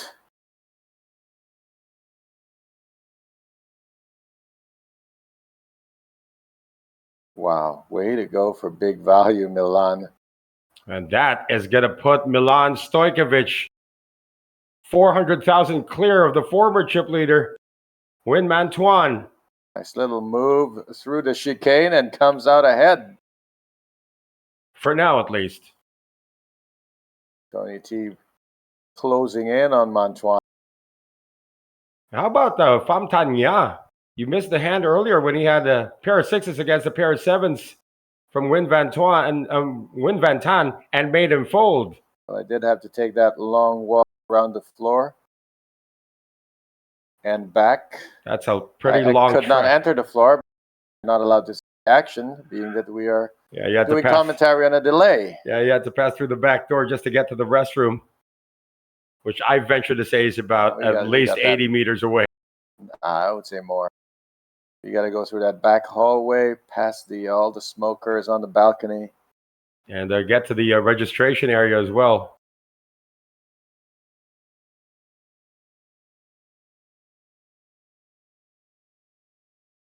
Whoa, really? Time banks? Under the gun with 8-5? I think he counted his time banks, figure there's only 2 of them left. No need to waste them here. Absolutely not. Any other picks coming from the comment section? No, we only got that one guy. So, yeah, 3 of us playing last man standing. Oh, look at that. Tony had aces. They got no action, and he shows it. Yes. Can I keep it? Oh, man. Let me keep it for one more hand. He gets a walk holding aces. Come on. Nobody even made a play for it. Nobody wins? Small blind. I know. And he gets his ante back. Couldn't have booked a smaller pot for the man. I remember I was telling you that story. Lester Eddock of the Philippines, approaching break time, had aces on the big blind. It was heading to break time, so everybody's rushing out. Thought somebody would make a play at him. The small blind was thinking about it, then eventually folded. He lost his mind and slammed aces.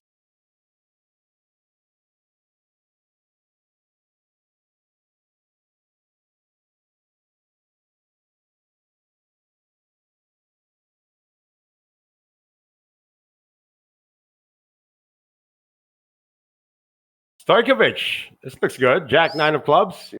Comes up. Quite conservative. But I see a nice mix. 3-betting, flatting 3-bets, folding the 3-bet, opening late. This will get through. Nobody has been dealt more number cards than Fountain. Hey, he got aces when he needed it.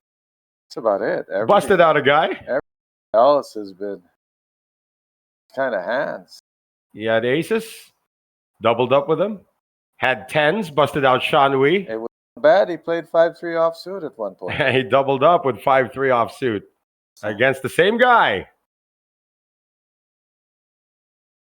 Stojkovic now. I mean, considering the way he's been holding 21 bigs, must feel like 100 to him.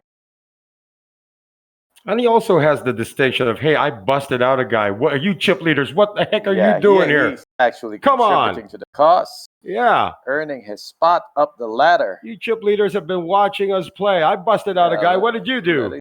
You guys do the dirty work. For all 3 bust outs belong to the 3 shortest stacks.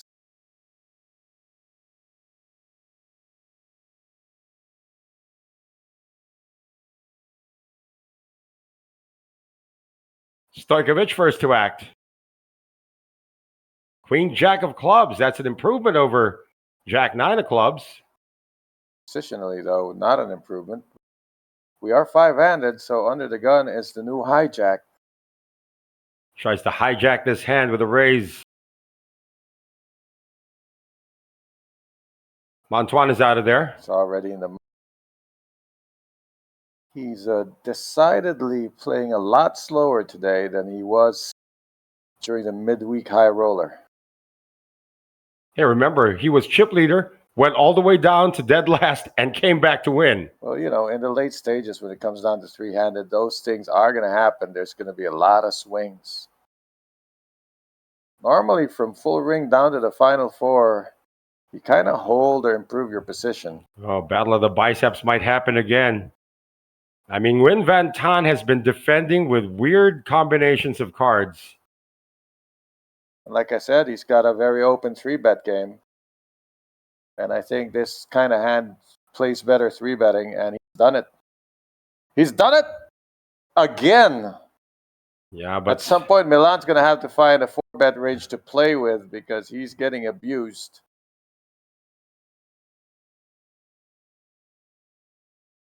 no respect for the chip All leader. you got to do is turn on your HUD, click on Win Van Tan. Down there it says 3-bet percent 17. Way too high. 7 to 9 is fine.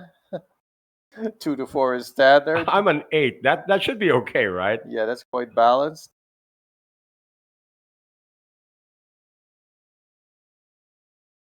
No, sorry, I'm a 14, by the way. I was referring to 14 in a tourney, that might happen. Bet shoving a lot more in Mhm. tourneys than you are in regular games. So I believe he's made the call. So now he is forcing Win Van Tan to play this one out of position, which is a real benefit for Milan. Remember, he played the 7s out of position. well, it's a gut shot for Nguyen. Also, you get to check the guy's behavior. How does he continue in his 3-bet pot?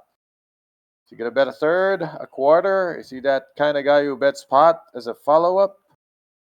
Well, we don't know because Nguyen Mantuan is in the shot. We're going to find out, and that's what Milan is There you waiting go. to Sit find down, out, boy. too. Check from Nguyen. Well, that reveals a lot. It's not something overpairs would do. So Milan is being given the opportunity to retake the lead, and sometimes that's enough. Can he do it? He's being handed a con. He refuses, which gives Win Van Tan another opportunity to do something on this turn. They still both have nothing. King high against queen high. It's a 3-bet pot. One of you's got to have something. The 10 connects with all the Broadway cards.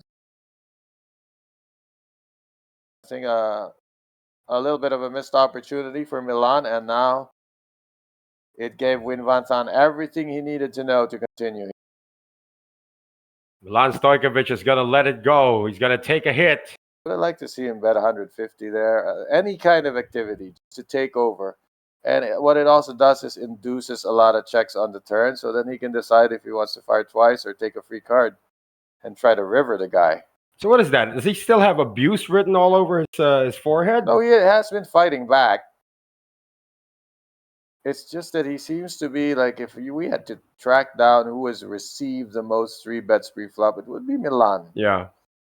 And he's fought back, won some, lost some. Yeah, he's the only foreigner at this final table right now.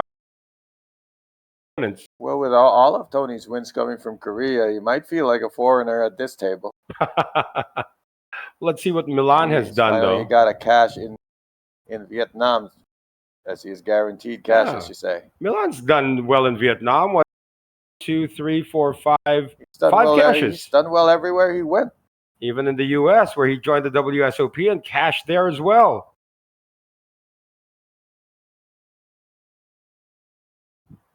Looks like one of those grinders, those rounders who just get the job done. You might never hear of them. You may,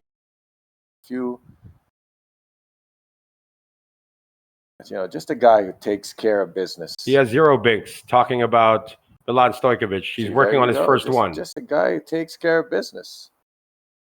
Got Tony Chung now, ace, king suited. The hotels, lights, they're all paid. Yeah. Well, Tony. It's a guy who limped ace queen earlier. Now he's thinking about, what is the guy? He's put chips in the middle already. What is it? You got to put at least 120.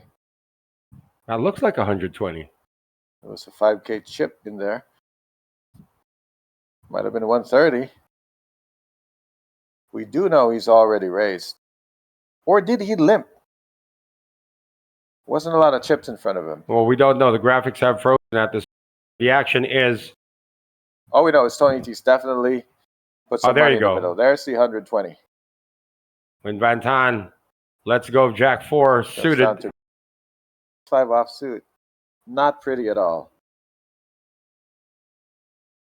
But it's Tony who called with 9-4.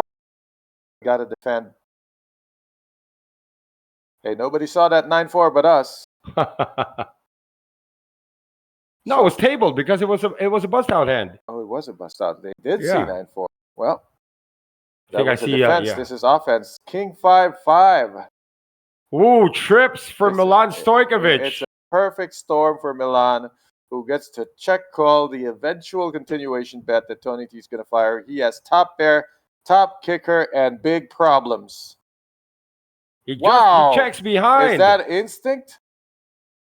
Is that instinct, or does he think he's trapping? He could be thinking he's trapping here. If he thinks he's trapping, it's perfect, because when Milan leads out on the turn, Tony T is going to think he's caught somebody. Oh, that's a problem for Tony. Perfect card for Milan to bet on. If he didn't think Tony had a king, he must think Tony's got an ace. Gotta lead into this. He checks it again. Tony Chung is going to do the firing now. The thing about checking twice is if you check twice and don't fold, then it looks really strong. He's got to throw in a check raise here. Tony T's got 2 million. Effective stack's 2 million when starting. He's got to go for the whole stack. And the only way to do that is to throw in a check raise and bloat this pot right now. Trips is a gift. That looks like a call. That's just a call. No, too small. How are you going to get 2 million in without check raising that turn? River cards a now king. He got served. Oh, no. I guess keeping it small is a good idea. Perfect. Great idea to keep it small. Limit your losses. No way. Because there would have been no way Tony was folding on the turn. So Milan is a genius for keeping it small. What do I always say? Small hand, small pot, and he's only got a small full house. Oh, now he's leading in. Oh, no. Tony is going to raise this. I hope this is a bet fold line, because his hand is now kaput with a capital K. I hope it's a bet fold line.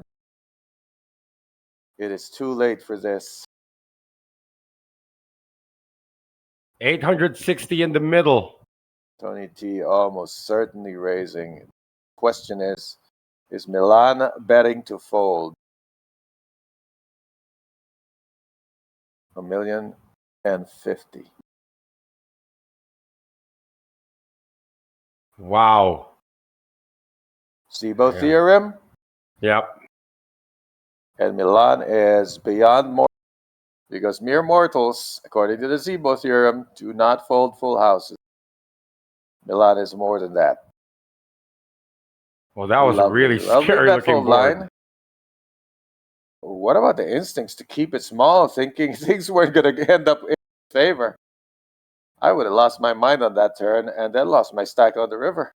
That's a pretty pingable hand, if you ask me. Very good hand. Hey, looks like we're on a break here, by the way, folks. So stay with us, because we still have 5 players remaining in our Superstar Challenge. There's been a bunch of interesting hands. More to come after this break.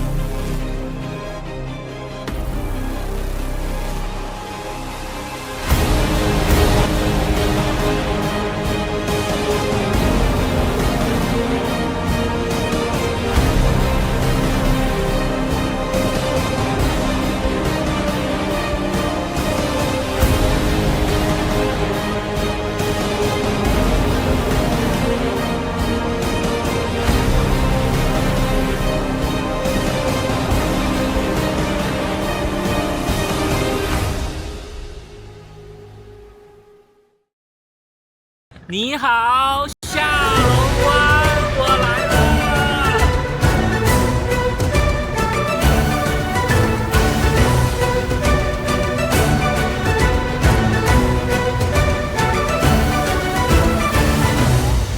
Hello， 各位小伙伴，我是杨鹏 ，USOP 的形象大使。这一次我们来到了越南下龙湾市。这个下龙湾市呢，将是我们 USOP 下一站的举办地。USOP 这站的总奖金高达1200亿越南盾。那我们在比赛开始前呢，我选择了坐1日游轮，那一日游轮呢，我们将会带领大家看到这个被称为世界新7大自然奇观之一的下龙湾市。那我们坐一日游轮呢，可以近距离的体验下龙湾市的自然景观，比如它的岩洞，还有迷人的小岛。我们随着镜头一起去欣赏这美丽的风景吧。Let's go, baby, let's go！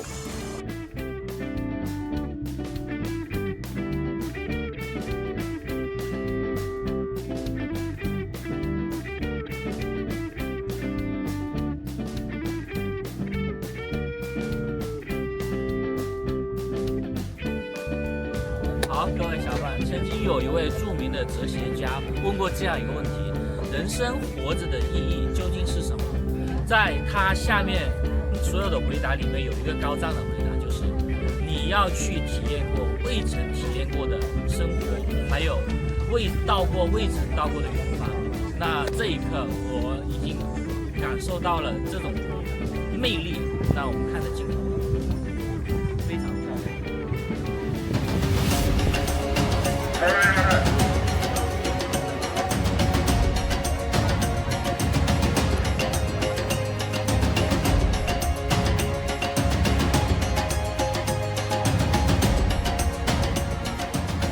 好，各位小伙伴，我们刚才经历了一个坐船，就是欣赏下龙湾的喀斯特地貌的一个环境。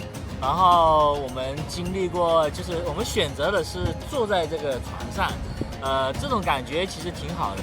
但是呢，有另一种选择就是那个滑艇的。我觉得下一次的话，我会选择自己就是坐下那个滑艇的。我们镜头里面有。那如果你们到了下龙湾、哈龙贝的话，可以来体验一下这样的一种经历，就是欣赏一下喀斯特地貌。OK。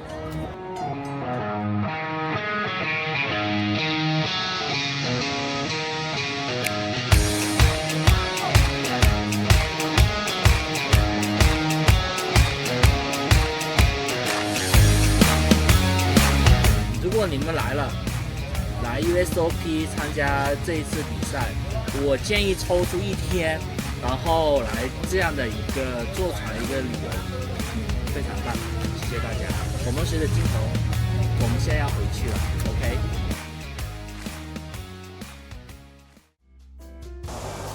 好，各位小伙伴，经过一天漫长的游轮体验后，我们来到了洲际酒店。这个洲酒店不仅可以放松我们的身心，还是我们 USOP 赛事的举办地。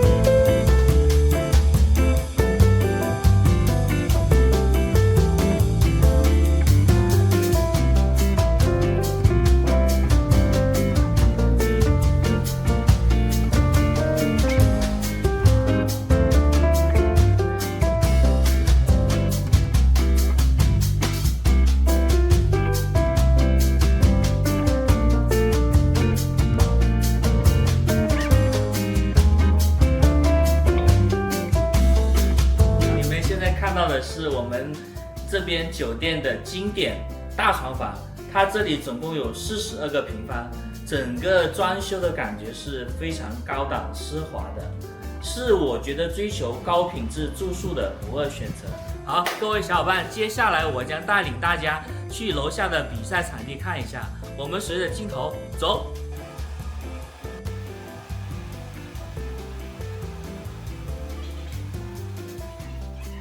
我们 USOP 的赛事将在酒店最大的宴会厅——东京大宴会厅。这个东京大宴会厅呢，有超过1000平方米，我们的桌子有超过75张桌子。玩累了，肚子也饿了。下龙湾作为一个著名的旅游城市，我们去体验一下它的现捞海鲜吧。Let's go！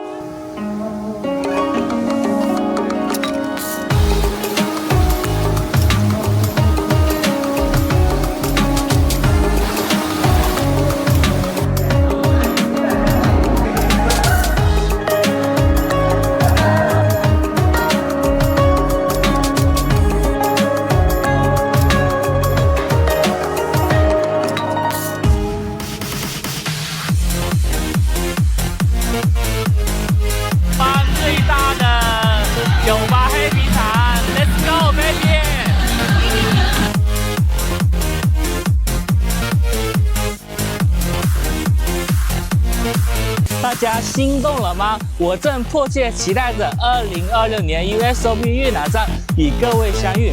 这里是自然奇观与独特扑克完美交汇点。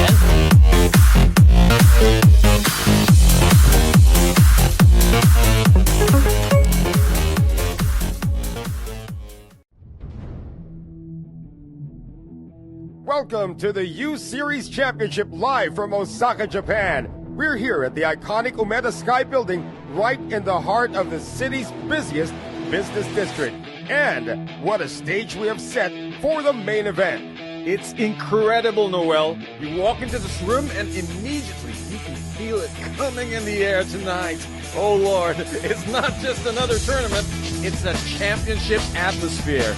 Well, day one is officially underway. Players from across Asia, Europe, and beyond have taken their seats. And you can see the focus already, Ron. You can feel the single-mindedness. They didn't travel all this way for leisure. They came here for the competition, the prestige, the moment, the title. And only one player will outlast this field. Only one name will be etched as champion. The cards are in the air here in Osaka, and the road to glory starts now. May the flop, turn, and river be with you. This is the U Series Championship. Not everyone is built for the spotlight, but champions are. U Series of Poker. Unleash your inner champion.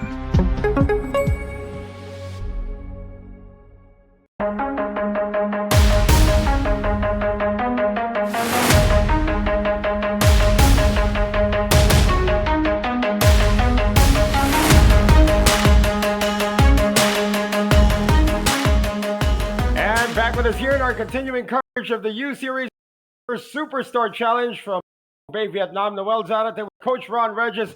Just enough time to see Tony Chung come in with pocket kings in hand. Number 58, he had ace king and hit a full house.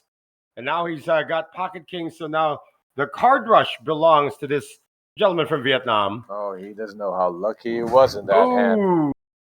Busting, but now we resuming with a bang because Pham might, I don't know, this is at the limit of how tight he's going to be. He's declared all in, I think. Yep, he has. Well, this one writes itself, all in from the break. Couple of guys with premium hands. Second one, not so premium, but the best hand he's seen all day. We had aces earlier. It's the second best hand. All right, it is the second best hand, but it's going to be the best hand when he spikes that ace somewhere on the board because he needs it. Hey, kings have not won today. Comment section, pick Pham to outlast all these guys. Summon that ace for him now because he needs it. His tournament life is on the line there. You can see he's got a 3-outer. We've seen some kings folded, so if an ace comes, he's pretty much in the clear. That's a big if, though. Or a bunch of diamonds as well. Or are there all the remaining clubs on the deck? Oh, she likes to tilt it a little bit. What is going on there? What is he? Age to her for these dealers. It's not quite straight enough. Yeah, there you go. Not quite. Yeah, you got to. Okay. Fix the triangle too while you're at it. Put it on the on left top. side. Yeah, a little bit closer to the. No, do never not mind. cover the logo. Covering the logo. Flop. All right.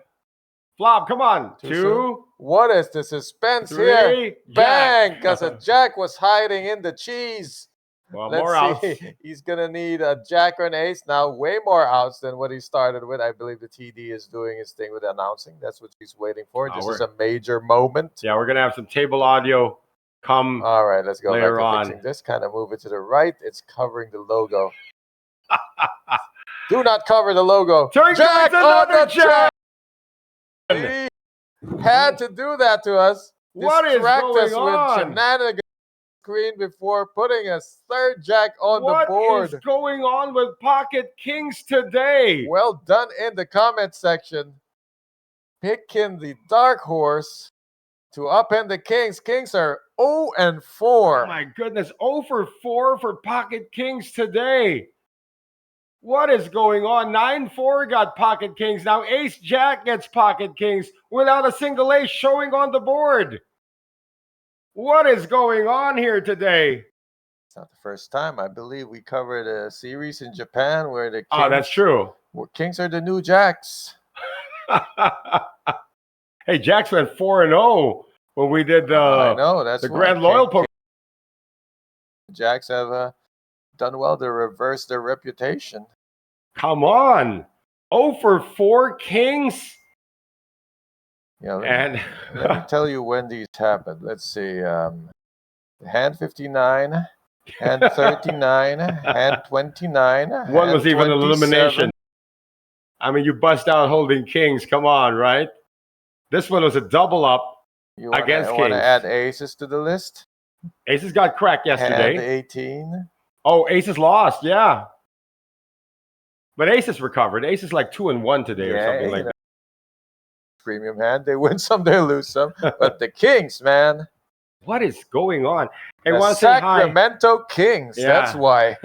In the comment section, Tantai is viewing, and Veljko Milanovic. I hope I got that name right. Veljko Milankovic is saying Milan is the poker king. He's the chip leader right now.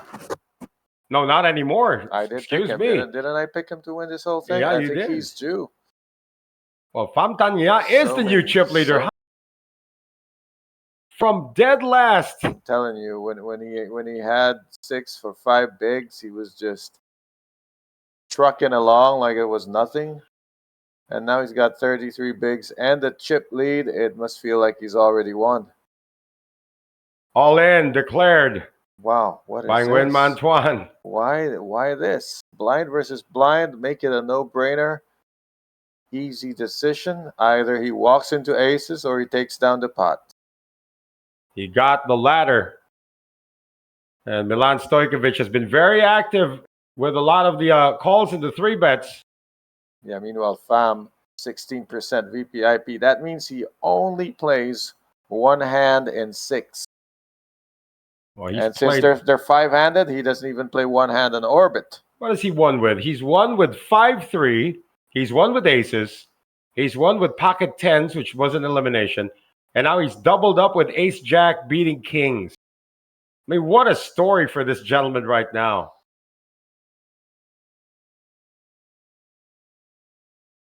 $60 hands, he's voluntarily played less than 10. Pham Tanya, for his career, almost $330,000 US. Has had a busy 2026, by the way, already with a total of 7 cashes. Yeah, he's got his 8th now. We for the series in October. He was kind of a fixture on the final table streams, and he continued that in November, and has just keeping it going in his own quiet, slow but steady way.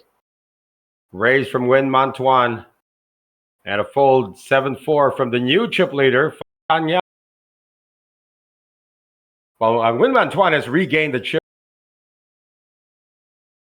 Pham Tanya winning the whole thing also, just to send a message out there that tight is right is still a viable way to play.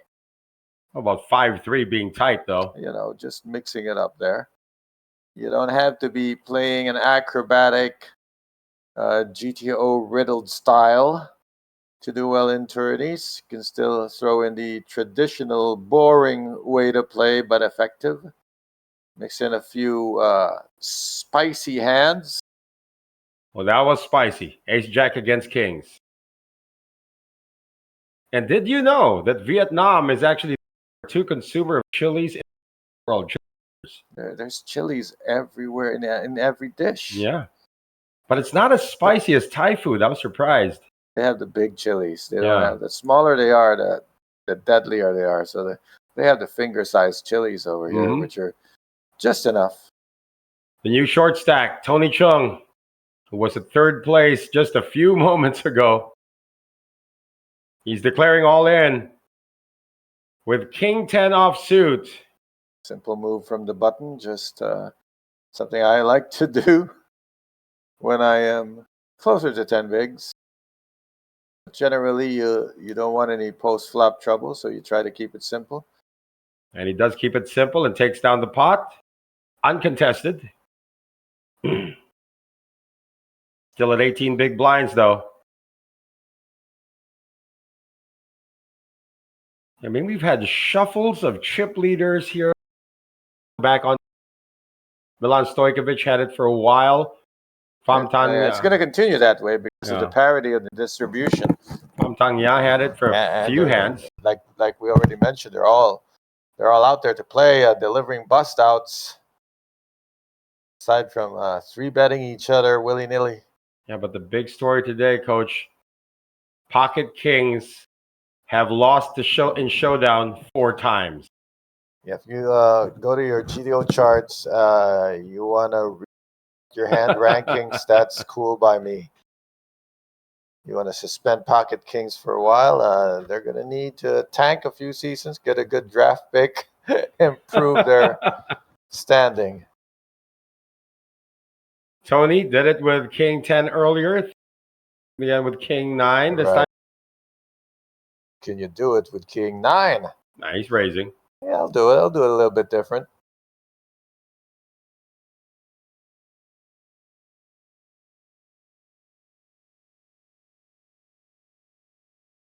This will go to the blinds. Oh, Milan Stojkovic. He's defended with less. Defender of the blinds. He's defended with 5-6 spike trips, but somehow got away from busting in that hand. Against the same guy. He would have had the lower house. Against the same guy. Showed a lot of restraint in that hand, and I was initially against it, but I figure he knows better, and the results proved it. Man folded a full house on a river. Meanwhile, Jack 7, top pair for Tony T. Nothing to look forward to for Milan. Tony did not get top pair. He's got a gut shot. Oh, I thought he had Jack 9. I misread that. He's got a gut shot. Well, still got the better hand, position, initiative. And the will to go for the kill. He's grinding it up once again. I mean, that's what you like about these old school Chung. Takes a hit. Yeah, normal. That happens in poker. Just need to grind it back up again.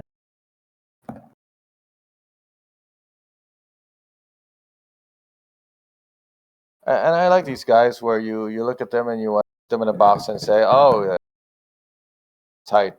If you think he's tight, you'd be wrong.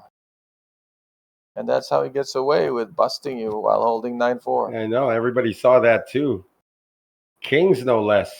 Then he puts the fear of God in you. Like, I don't know what this guy's going to come up with now. I think you got them figured out.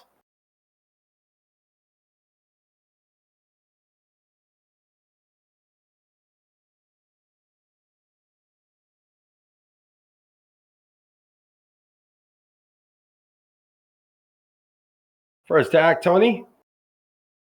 Takes a break.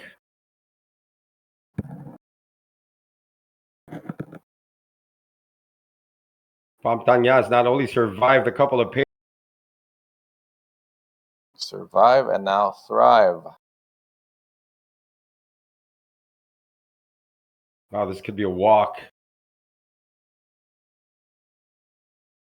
Stojkovic improvises here with 8-4. Milan ever active, but never really out of line. This is not out of line to try something blind versus blind. And the try is to try to see the flop cheap. He's going to succeed. Off we go. Pull the garbage hands. Queen 8-3. Milan's got the better garbage hand. I wonder if he will capitalize. That is middle pair, which is a powerhouse. Blind versus blind. That's going to be all she wrote from Win Mantuan.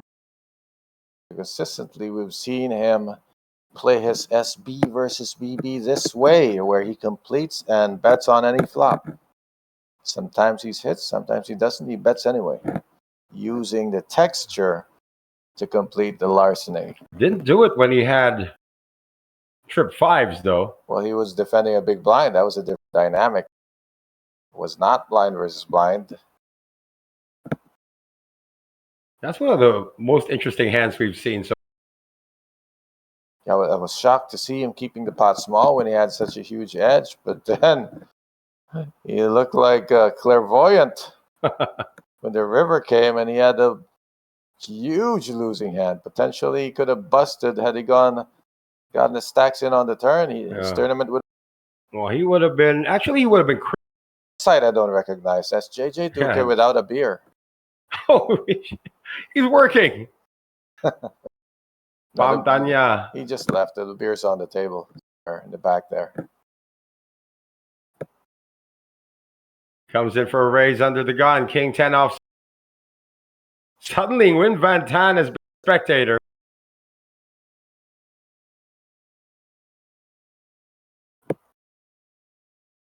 This should be interesting. I mean, it's just a small blind. It's not the big blind, so it's not automatic defense. King 10 of clubs for Tony. I like these matchups. Once again, if they both miss, it's going to be fun to watch. But if they don't, if they both flop the nuts, not so much fun. Yeah, that happened yesterday. Both players flopped the nuts straight. I was looking forward to some real poker, when both players have missed having the exact same hand. Well, both have top pair. Both have hit. Now it's a matter of pressure. If Pham applies enough pressure, he will avoid the chop. Otherwise, it's going to go check call into a chop. There are two spades on the board, though. This gives Pham a slight advantage. 51-49. I read somewhere before that if you're counting outs, a runner, you can count as one out. Mm-hmm.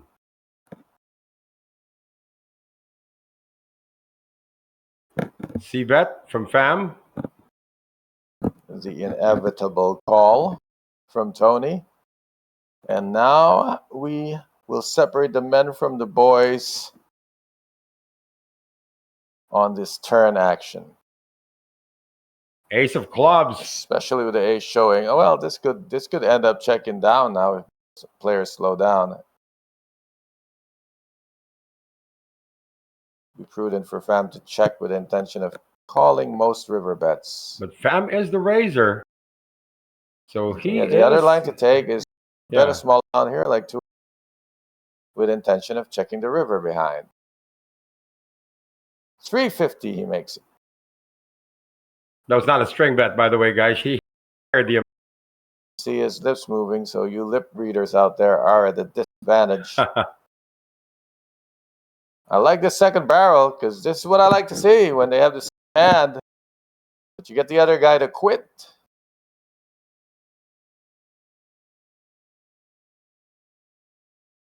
There you go. Wow. Played. That is real poker right there. Where your actions determine the outcome and not the cards. Not a highlight hand, but the technical beauty of it, I am pinging that. Yeah. Short stack is still Tony, but with 17 big blinds, he's still got a lot of action left in him.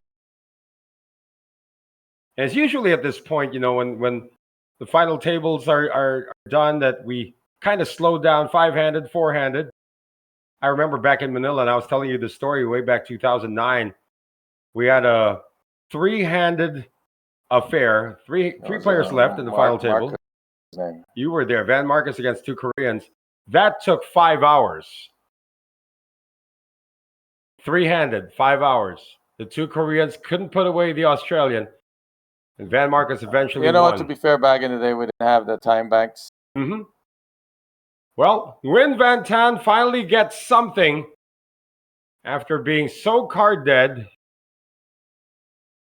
Aces show up. Strong man with strong hand, yet again. Aces are 1-1. Well, 2-1 today. 2-1. Lost once. 3-1 if you count the aces the big blind.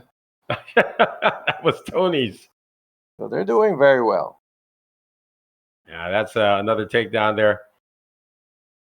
Didn't really make as much as he would have wanted to, but at least there's some movement now from Win Van Tan, who's moved up to 2 million again.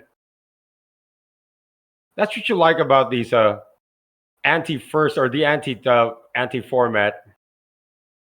that people can actually sit back. Back in the day, when everybody had to pay the antes, you'd be dwindling every time you'd just be folding. Yeah, mathematically paying that much more per round, but just the feeling of bleeding every time creates this sense of urgency. And then in the turbo formats where the antes are nearly half the size of the small blind, then you really feel. And I love stealing in an ante format because it feels like you got a lot.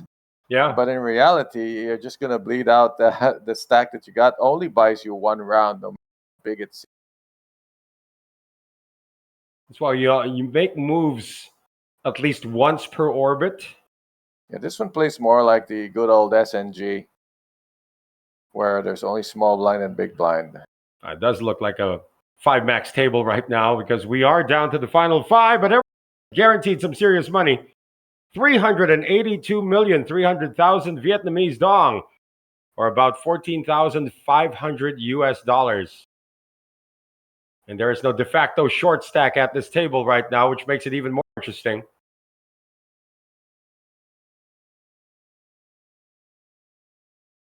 To Milan. What's he got? He's got a raising hand from under the gun. All the way from under the gun. Must be yum yum.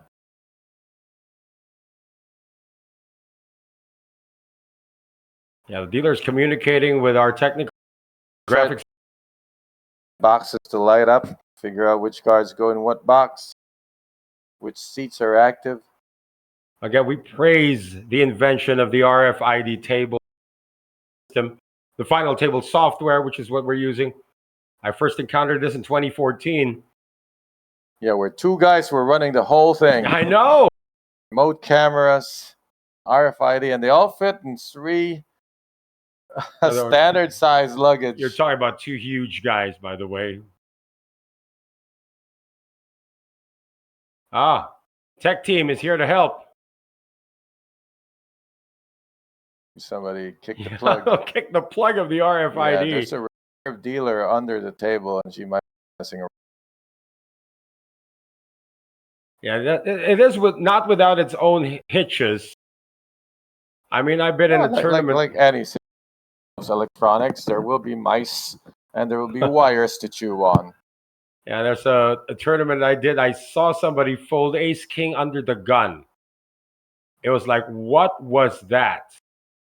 And I ran over to the hand Kai Wilder's there. You see that? I saw that. So we started asking around, what did you fold? He folded king 3 under the gun. So Yeah, the 3 was reporting as an ace. And sometimes that happens. Of course, cards are, like I say, cards are only human. Cards are only paper. They're plastic, whatever. They get bent out of shape. They're indestructible. In short, yeah, it is an electronic issue. They're not vibranium.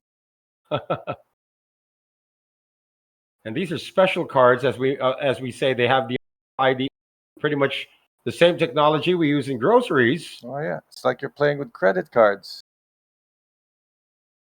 Has this been declared as a let's deal this again? Because that was a raise from Milan's raised, but he doesn't have cards. What is he going to do? That might be him posting the big blind and the big blind ante. Okay. We're not sure if we're going to hang on until this gets... It's like it's a posting. We can take a water break. You guys want to step away? Yeah, we are going to take a short break while they sort this out. I can't stop. Yeah, let's see. We still have some movement. We still have a shot at the table. Yeah, but no cards on the table. None. All right, we're going to step away. We'll be back in a moment.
你好，下龙湾，我来了。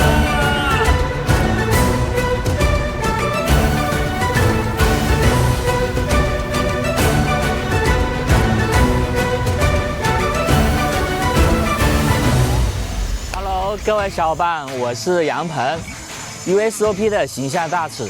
这一次我们来到了越南下龙湾市。这个下龙湾市呢，将是我们 USOP 下一站的举办地。USOP 这站的总奖金高达1200亿越南盾。那我们在比赛开始前呢，我选择了坐一日游轮。那一日游轮呢，我们将会带领大家看到这个被称为世界新7大自然奇观之一的下龙湾市。那我们坐一日游轮呢，可以近距离的体验下龙湾市的自然景观，比如它的岩洞，还有迷人的小岛。我们随着镜头一起去欣赏这美丽的风景吧。Let's go, baby, let's go！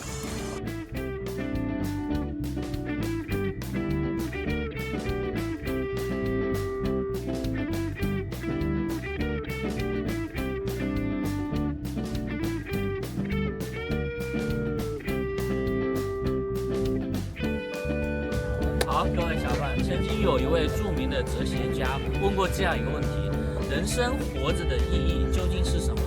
在他下面所有的回答里面，有一个高赞的回答，就是你要去体验过未曾体验过的生活，还有未曾到过的远方。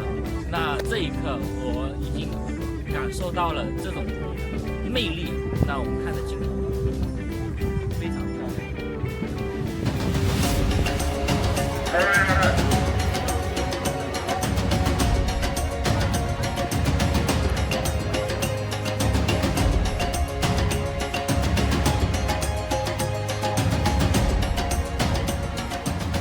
好，各位小伙伴，我们刚才经历了一个坐船，就是欣赏下龙湾的喀斯特地貌的一个环境。然后我们经历过，就是我们选择的是坐在这个船上，这种感觉其实挺好的。但是呢，有另一种选择就是那个滑艇的。我觉得下一次的话，我会选择自己就是坐下那个滑艇的。我们镜头里面有。那如果你们到了下龙湾、哈龙贝的话，可以来体验一下这样的一种经历，就是欣赏一下喀斯特地貌。OK。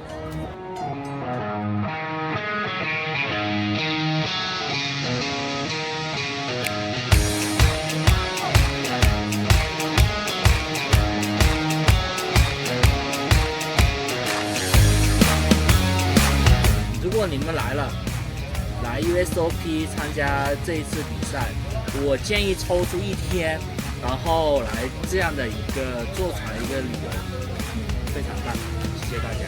我们随着镜头，我们现在要回去了 ，OK。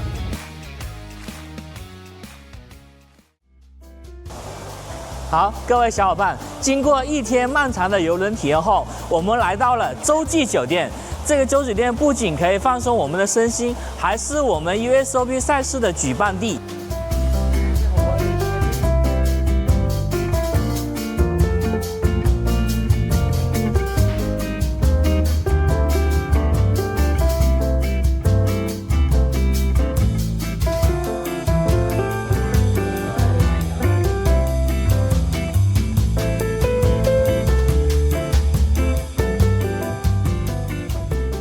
We seem to have fixed the technical error for the RF.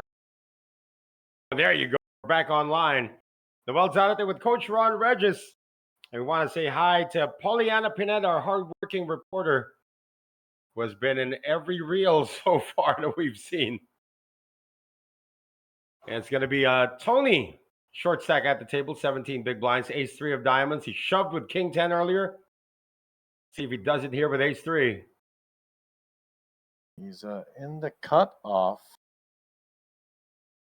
throwing some chips in, keeping it busy like Polly as he enters the pot. That's a raise to 160. King 10 again for Pham Thanh Nha. This time he won't play it. Not this time. It's not suited. And Milan's got 6 deuce off. So again, Tony Chung is starting to chip away.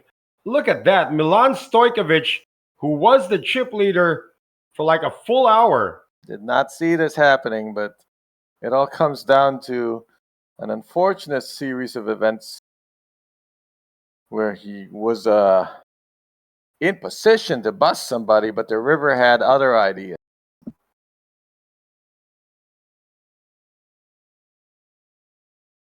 He's in the small blind now, talking about the Australian.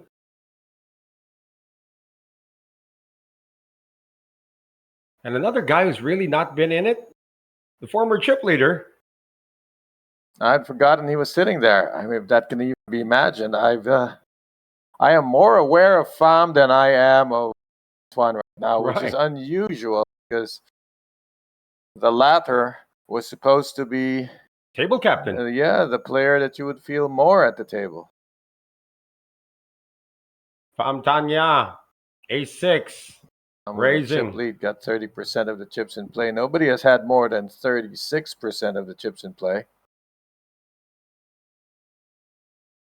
That's going to change as we wind it down, of course. Milan Stojkovic says goodbye to 7-6 suited. It's not 7-6, it's 6-7. You get the Gen Z people, no, so Gen Alpha praising you for that. You want to really confuse them? Get them a book for their birthday.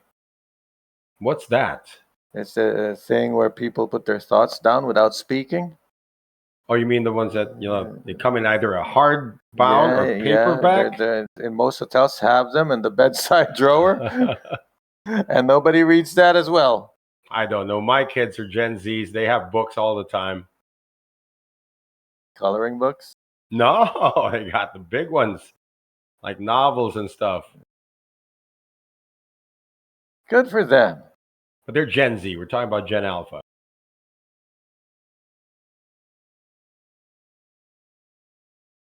Look, A7. if you have books in your house, then you probably don't have internet. We do. That's how we roll on the beach. Now we have internet too, so the books are now hardly ever out. Although the other day, a gentleman, well, probably in his 40s or 50s, was reading a book by the beach. That's how you do it. That's the best thing I used to do on the beach. And then Kindle came out, and I put almost my entire poker library onto my iPad and almost in the Game of Thrones. I read Game of Thrones on my iPad on the beach. That's nice. Especially if you have a beach like this. We've seen it in all the reels already. I mean, Pollyanna busy frequenting the beaches.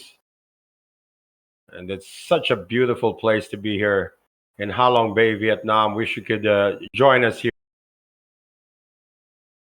Yeah, nothing rocks like reels full of beaches. Nothing rocks, of course, if you get a pay jump as well.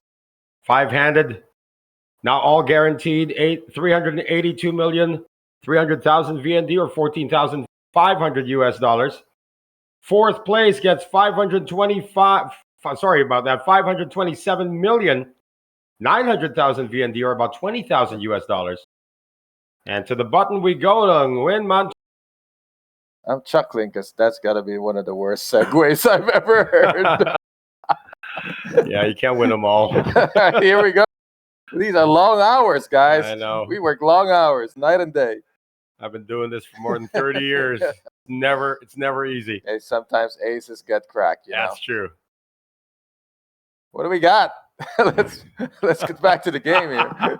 That's even worse. Somehow Tony T, it's folded, no action, and we're back on track. Yeah, nobody's been playing much over the last 3 hands. It's just been raised, everybody folding. There's a bit of a calm before the storm. Also, dynamic change. You always look out for that on the poker table.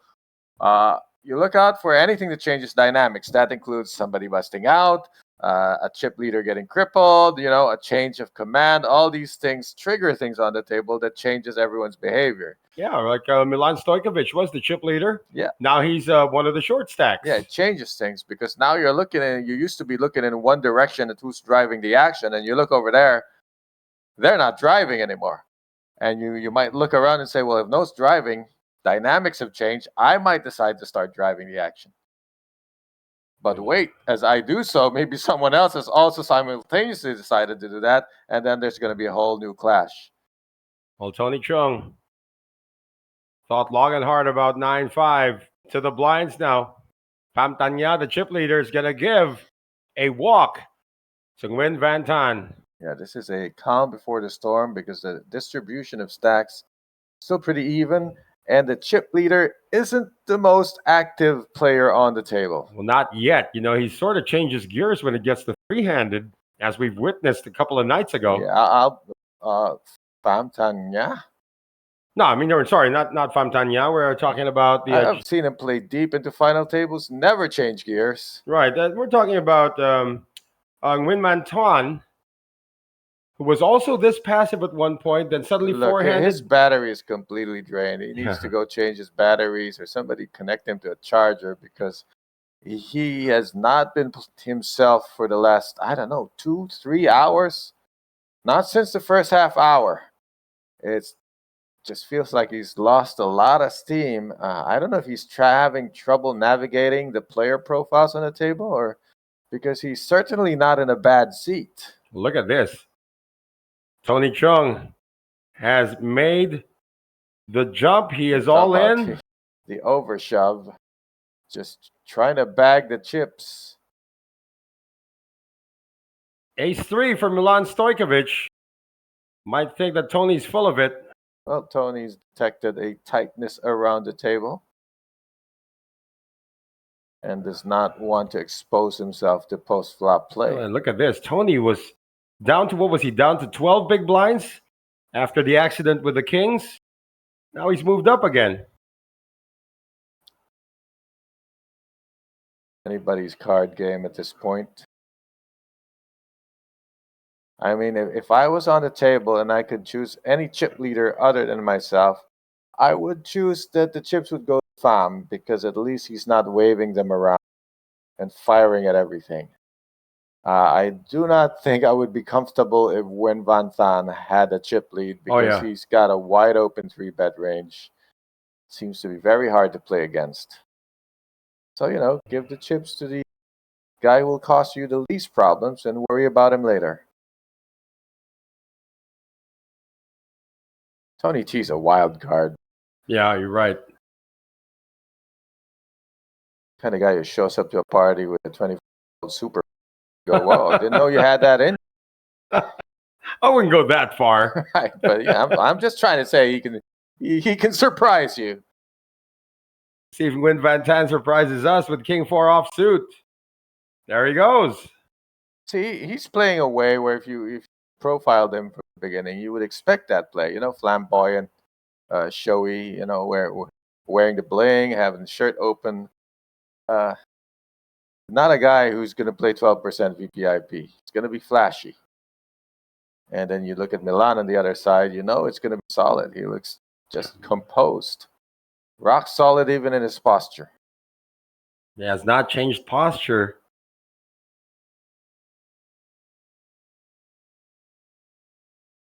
I'm really hoping that they, with all due respect to the other three, heads-up battle, Van Tan and Milan Stojkovic, a battle of who intimidates the other best.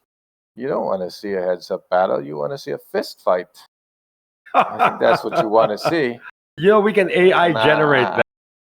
We can AI generate that.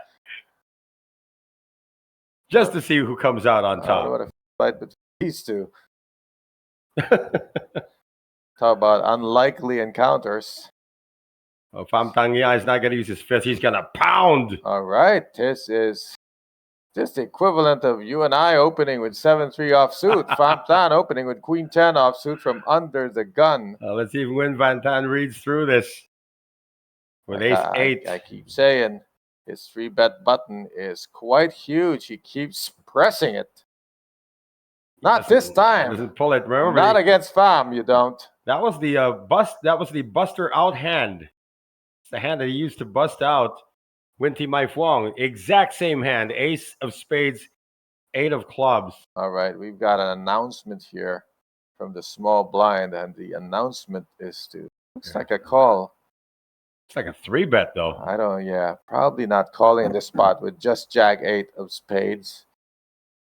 Wow, hefty 3-bet. Made it 3x to 480, giving fam no choice but to give up the dead money. Yeah, probably, Nice sniping. Yeah, Win Montuan is thinking, why should I change? Wait until forehand. Let's change gears now. Or he's picking his targets. Target the tightest player on the table. All right, we did. If they played sports, what would they play? If they weren't poker players, what would their profession be? Let's start out with C2. I know I mentioned club bouncer, but I'm going to go with the cool bartender. Oh yeah, he would fit that. He would be listening to everybody's stories. You're not going to believe what I'm going to say for Win Mantuan. I think he would be one of the those OG bass players. No way. I'd actually think that he would be an accounting lawyer. Well, that's the low-hanging fruit there. You see the glasses, and Yeah. you go, he must work in an office. In a firm, not just an office, in a firm. Office, a firm. Yeah, and he's got to be coming in for a raise. You know, it's actually our job to find out what they really do for a living. I think job description. Now, how about this guy? Tony T. He'd be a foreman in the construction business. How about Philippines? He would own a cockfighting stable. You're going the wrong way. Famtanya, school principal. Maitre d' went straight from work to the table. And we got a bunch of comments already coming in. That's why we're live. Yeah, Tan Min Wen is saying that, who's this? Tan is the most active player. He's the aggressive lord. And in this table, only Van Tan knows how to play heads up. Thank you for letting us know. I told you, Van Tan is the guy I least want to have chips. He seems terrifying just because he's so wild. And we got another comment coming in here. Well, continuation from Tan Min Wen. Maybe got 1 million hands in the format. So he's a heads-up specialist. Well, and hold that thought. That's This is interesting. Yeah, we got flush draw against top-bottom pair. Going to read those comments in just a bit, folks. Hang on. This is a pretty good hand. Could be disastrous. So the flush draw had led out on the flop and makes it on the turn. Oh, are we going to see a give it, take it away with a king or 4 in the river? Let's stick around to find out. Well, Pollyanna Pineda is asking to be greeted. We greeted you already, so go back to work. You only get one? You get one shout out? One shout out an hour, ma'am. She's one of the most busy people. She on her feet the whole day. Here we go. Semi-bluff your way into a made flush and continue on the turn. What do you do with top and bottom pair? What do you do if you're win Mantuan? For 250K, try to spike that 4-outer. 3-outer right now. One of the 4s has been folded. It's a perceived 4-outer, though. Now, Fam, do you pop it now or do you pop it later? Popping now is an option, but that board is pretty scary. Top bottom isn't great. Just a call. Yeah, I don't mind. You might end up flatting all the way down if the bets are small enough. Well, there you go. Oh, no. There you go. Now the shoe is on the other hand. Fam is checking. He is daring to check raise this river. It might whiff because that is a paired board and a middle-sized flush. Juan can disappoint him in a big way by checking behind. Let's see his instincts. He's got good river instincts so far, but this time... He folded aces on the river earlier. Yeah, this time he's thinking about it. Like, what should I bet? If I bet, who's going to call? A full house. Would he actually who's going to call that he can beat? Straights can call that he can beat. Trip kings can call that he can beat. So he's going for value. And let's see if Fam pops it to something that Tuan can call off. What does that perplexed face tell you? That's very strong. Nobody with a weak hand does that. Looking up like that, up and to the left. That's all for show. This is not a sincerely troubled look. As a rule of thumb, if the expressions are obvious, then they are not as legit as you would like to think. The more troubled looks are a little more subtle, a little more intense, and a little more self-involved. Oh, he's not afraid of anything here. No, this is all for show. Time bank is for show. And notice how he's really involved with, asking the dealer or leaning into the table. These are all very strong signals. And nothing would be a stronger signal than the eventual raise that he's going to put in. Like, if the body language isn't enough for you, the race should tell you. He's just gone all in. Look, you can't beat a nut flush. The board is paired. He's able to fold aces earlier. He can fold this one. Should this be an easier fold than him folding aces earlier? Well, if he stays focused and does not get distracted by the background, then yeah. That's Milan's friend. It should be a very easy fold. That's Milan's friend.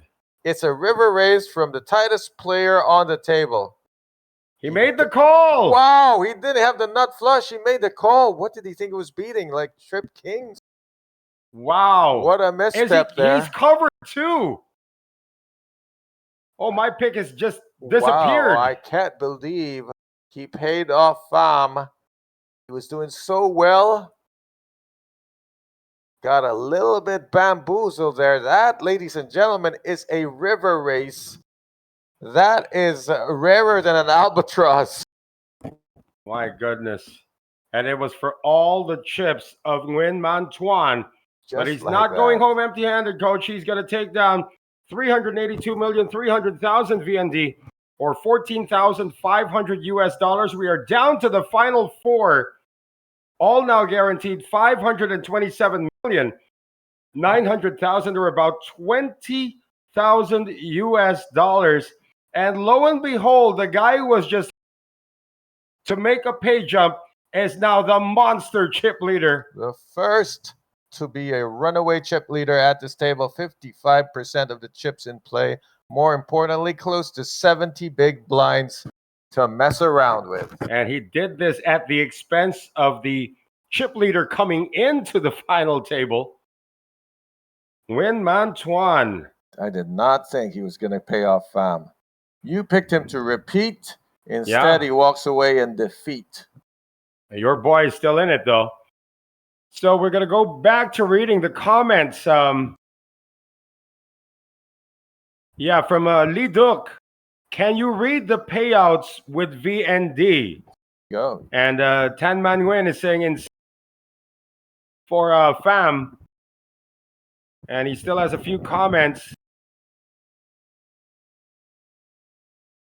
Yeah, you're reading it with us, Mr. Tan Man Nguyen. So thank you for sticking around. The request for the payouts from Lee Duc. All right, at this point, Lee, everybody is guaranteed 527,900,000 VND, about 20,000 US dollars. Third place pays out 760,300,000 VND, or about 29,000 US dollars. Second place, that's the Billionaires Club, 1,140,000,000 to second place, or 43,300 US dollars, and the champion gets 1,711,000,000 VND, or about 65,000 US dollars. Here we go again. Another situation here. Stojkovic has raised it from under the gun, and Pham is going to 3-bet and win Van Tan. 3-bet button, and Nguyen Van Tan got beat to it. What's his special reaction going to be to this? He shoves over. That's a 4-bet shove. And no respect for the 3-bet rage of Pham Thanh Nga. Well, Stojkovic with an easy foot. Now, Pham is smelling blood. He's already eliminated one. I don't know, man. That is a 4-bet shove. A cold 4-bet, as they say. 100% of the chips. 1.3 million to call. Pham is sitting on 5.5 when this hand started. He just got the chips. I mean, enjoy it for a while. Already chucked, what did he chuck in there? This something like 600? Yeah. Gotta let it go. Tan Minh Nguyen saying, let's go. When Van Tan has left no room to fold, he's all in. He cannot be taken out of this pot anymore. And your best case scenario is that he has jacks or less. Those time banks are starting to run out. Got one. We got one more. Shouldn't be this difficult. Pham thinks that when Van Tan is full of it, and we know that this time he isn't. Half the time, Yeah. maybe, but not this time. That was decisive also. The 4-bet shove was decisive. Quick. 1.3 million to call. Last time bank is in. Way too much. He just got up to 5.5. He's really going to blow close to 2 million on a flip at best or a 3-outer at worst.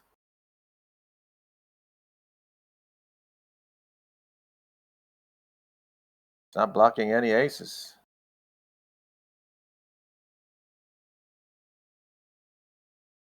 Oh, he's really thinking about it. Ultimately shows King Queen face up. To which the table might respond, that's not that hard.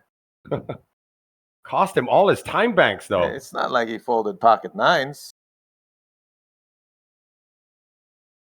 Well, we still have more comments coming in. Again, Matthew Ngo is repeating that he has picked Pham Thanh Nha to win. And he did this earlier when Pham Thanh Nha was good. Wow. And he's saying, my boy as well, Tan Minh Nguyen, and say, let's go, my boy. He's rooting, of course, for Nguyen Van Tan. What happened to all the Milan Stojkovic supporters? Come on. I'm still here.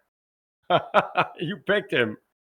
My pick's gone. He was looking really solid, but the other guys are catching fire. And of course, I told you this was the dark horse of the lot, Tony T, the unpredictable. Look at this. He's got 13 bigs, ace 10. He's making a standard raise. Most of the time, his special ops, his black ops have been in Korea, but he's taken an operation here and he's all cashed. What, is he the Vietnamese Donald Sutherland to you? Black ops. Raise it with ace 10 to 200K. Now Pham can't find a hand he can refuse. Oh, also ace 10, but this should be in the muck for Nguyen. No, this could be a squeeze. This would be a nice little squeeze facing a... Oh, no, Pham's 3-bet. He's 3-betted. Pham is a completely different animal now. Time bank's going in. He knows that Tony's going in. Like a cute little panda just minding his own business in the corner earlier on. Now he's gone full-on tiger mode. On the attack, 3-betting with only King 10 of spades. Wow, a 4-bet shove coming from Nguyen Van Tan. Hey, worked last time. It played out exactly the same way. A raise, a re-raise, cold 4-bet from Nguyen Van Tan. Oh, and Tony gets out of the way. Oh, out of the King 10, it's even less. Look, if you take... It took forever to think about King Queen. You can't take forever to think about King 10. But it's suited. The only thing more suited is the player. Yeah, that's right. No, but this is a no. And he has no time banks anymore. Yeah, King Queen face up, indicating he doesn't have that much respect for Nguyen Van Tan's 3-bet, 4-bet range. But it's a beautiful squeeze here. Tons of dead money. Oh, he's running out of time. Look, in 2 hands, he's made close to 2 million. He asked for a chip count. That pauses the clock, but the chip count's over. No more time to stall. This hand isn't that great. It's about to be dead in a few seconds, too. Time to give up the chips and just be glad you're still chip leader. Hey, this 3-bet game hasn't suited him. And Win Van Tan is kind of stamping his glass here, saying, you don't re-raise on the table, I re-raise. This is more than 30 seconds He's already. trying to baby in a corner. It's just the idea that it's been done to him twice that makes him take this long. It's more the disbelief than the actual consideration of the strength of his hand. Meanwhile, Milan Stojkovic has dropped below the 1 million mark because he was in the big blind when all that happened. Spectator, Win Van Tan, strong showing and just decisive gameplay. Gotta love it. Just jumps in there and takes the fight to you, and that's terrifying to face. All right, here we go. The Milan fans are back. We are here, says Nicholas Stitch. And Mazonic's Birds going, let's go, Milan. Go, Milan, go. Yeah, so that this chat is starting to become very active. Something going. Yeah, Milan's dwindling, guys. He needs your help. Come garbage cards for fam. He could take a break. Oh, no. Wins on some kind of a heater now. And it's actually, it got more and more legit as it wore on. From ace-queen to ace-10 suited. This would suited. be a bad time for Milan. Ace to try king? something. Nah, Milan's going to fold ace-6. 8-6. Sticking to his guns. Tony T, see if he can serve up another bad beat with 9-4 suited. He remembers. Remember 9-4. He's only got 1.1 million this time. Can say no. 9-4 cracked kings earlier and led to a bust out. Let's talk about 3 pots in a row for Win Van Tan to go from spectator to second in command, and more noticeably, the new table captain. He's got the chips to do it. He's got them all backpedaling, and he can keep up the pressure. He's also been getting the good cards. Let's see if he continues even without the goods. Well, they're both now up there, 4 million and 4 million plus. So Tony Chung and Milan Stojkovic, they need help. Yeah, they need help. They need your support to throw him a couple of aces.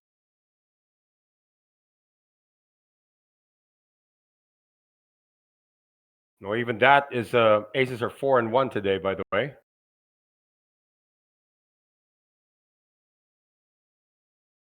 Ace king again. It's like he never sent them back. This is nobody's gonna. Tony is not going to believe him. Yeah, Tony, shove over him because this is the 4th time he has raised the pot. It's given nobody any room to breathe. I've had enough of you. You want this, you got to take it. Fam's got ace-10. Oh, he's going to ask for a count, but he's not calling this. 8-20, he's not calling this with the betting still open. And a crazy guy on his left. Tan Min Nguyen is saying in the chat that he's in the bully is coming. He's second chip leader. He's coming into bully. Bully has arrived. It's just that he actually has good hands here, so. No more time banks left, Mr. Pham. So much better when he was getting 9-5 offsuit and 5-3 offsuit. 5-3 offsuit. These middling hands are just tantalizing. There's the quick call. We're going to see a showdown. Tony T. Tournament life on the line, but he is ahead with a pocket ace. Let's see how the dealer lines this up. That's the more exciting part. There we go. Correct. Ace and king that is line correct. to win. Hey, put the ace facing upwards. Yeah, got to have the pointy end up. Oh, and it's not in the alphabetical order. I mean, it's supposed to be diamonds before spades. Never mind. Okay, that's why you're not a dealer, because we never get anything done. That's good enough. Let's run the board. Tourney life on the line. Put the triangle on the left side, and let's rock this board. Coin flip for the tournament life of Tony Chung. 9, 5, 4, rainbow. Looking nice and clean. Hold them up high, so still clean and bright. Yep. Just an ace or a king. Otherwise, Tony is double up, complete with a set on the. Overpowered there, leaving Milan Stojkovic as the odd man out, and he will be under the gun in the next deal. Milan was the chip leader, and now he's struggling to stay in it. Yeah, struggling to stay in his seat. I'd like to see him just sit down and believe the cards are coming. Square up, lock in. Yeah. Stop talking to your friends. Let's go. You got a hand to play. Tan Min Nguyen was asking for a king or an ace. None of them showed up. Yeah, if I were one of Milan's railers, I'd tell him to lock in, square up, and before he mentally checks out. All right, Milan supporters, he needs you more than ever. It's going to be almost over for him, but he is sitting on 7 bigs. We've seen Sean Oy hold on with much less. Jack 10 for Stojkovic. Oh, it's close. Take a shot. Here he goes. Take that shot. It's got to make some progress.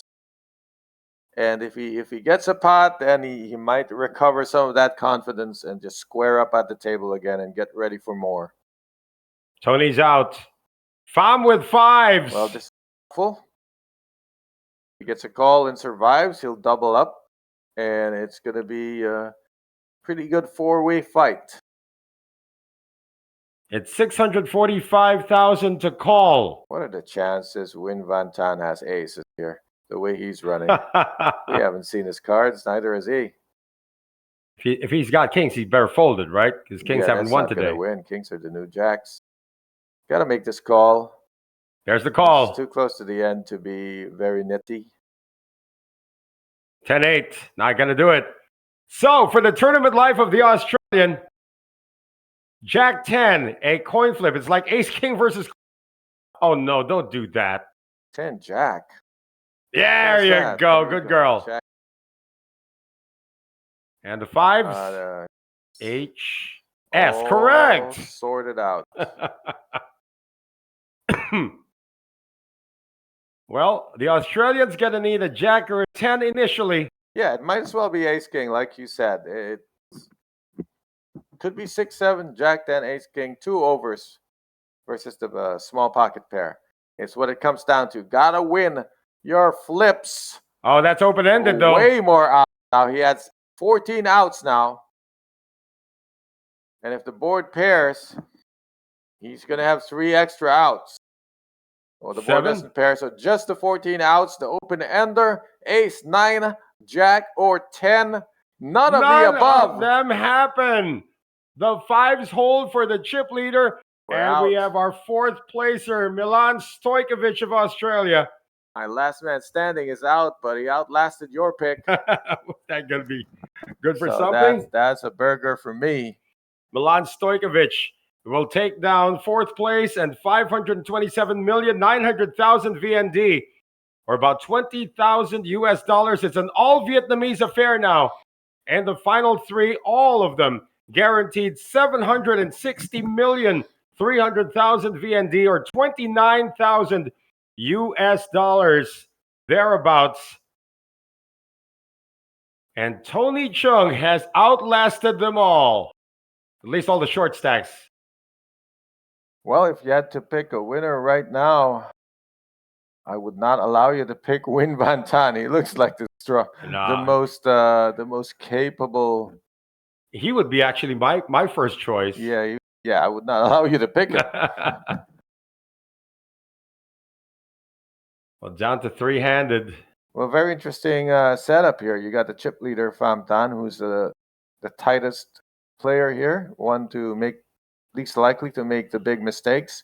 You got the unpredictable Tony T, and then you've got the aggressive bully Win Van Tan, who can make a whole variety of bets and 4 bets. It's pretty wide also in terms of the chip disparity here, but a defense coming from Tony Chung. It looks pretty standard, 50, 30, 20. And ace 6-5, so it's a hit for Tony. He's got middle pair. The middle pair can stand the heat. Pham has opened up a new gear here. He's no longer coasting. He's traded in the electric scooter for Harley. Pretty soon he's going to have a Ferrari at the rate he's going to take 2 bets to get this out of Tony T's hands. Bet and the call made. Turn card. What bolden him to make 2 bets? Certainly not this one. 9 of spades. A straight got there. And you know that Tony Chung can defend really wide. Pham surrenders on the turn. Fire a river. Depends on what the river is. We have not seen the river card yet. It's out there.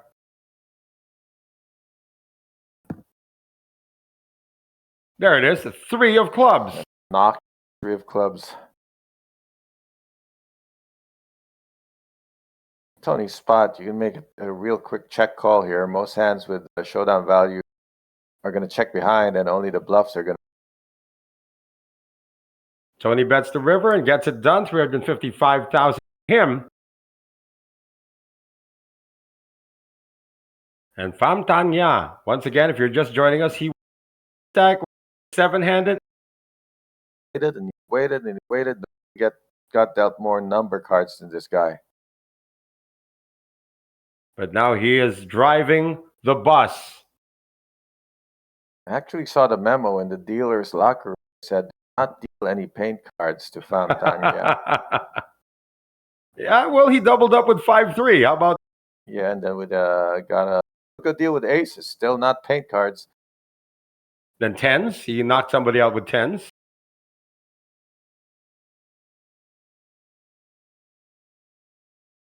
Looks like we are Action's waiting on the button. Yeah, that is on the button. You are correct. Okay. Win Van Tan. Turn up the heat. It's 3-handed. It's winning time. Who wants it more? Van Tan wants these blinds and antes. Tony T. Tony Chung. Wow, his radar is off. Just made a 3-bet. He's the surprising Tony T. I should call him the explosive Tony T, because you could nickname him TNT. Yeah. His real name is Tony Chung. I actually have his full name. I'm calling him TNT. Dangerous. Could be a surgeon. Oh, you're right. We didn't pick doctor as the Yeah, what did I go for? I told him before the construction company. Well, he's showing that he can 3-bet with the best of them here. Yeah, this is after all this superstar challenge. Tony Chung's real name is Chung Tuan Chan.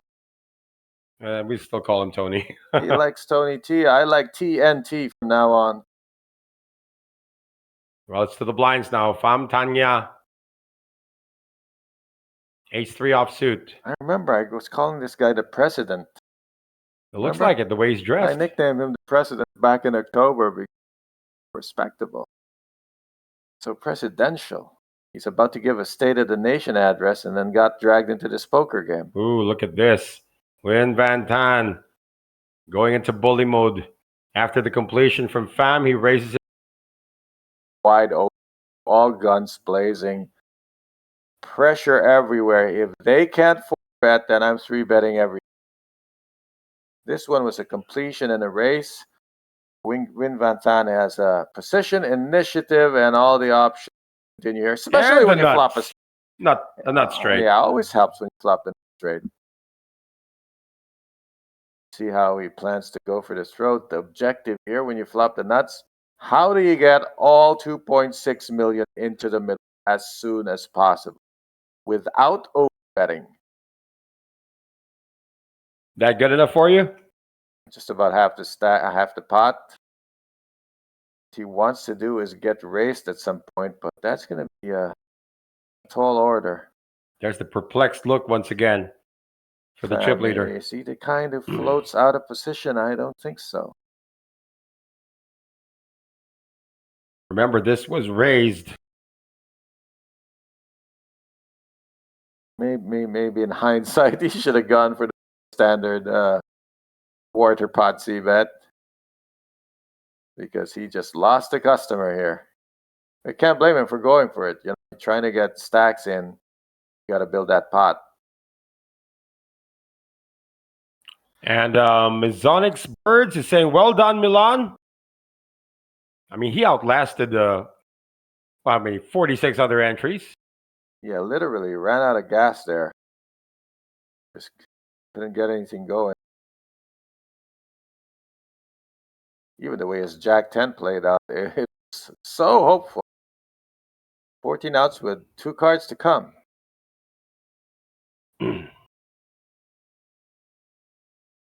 Now we got 3 players left. Superstar Challenge. About probably an hour away from crowning a champion at the rate things are going here. Well, you set the over-under at 6 p.m. Local time is 5:30. It's going to be, I think we are going a little bit over, I would think. Yeah, because I don't see Fam as kind who's just going to stick it in. You're going to have to grind him down. Here's the guy who would do it, though. Just a completion coming from Win. See, what these 2 older gentlemen are waiting for is a misstep, the hyper-aggressive opponent that they are dealing with.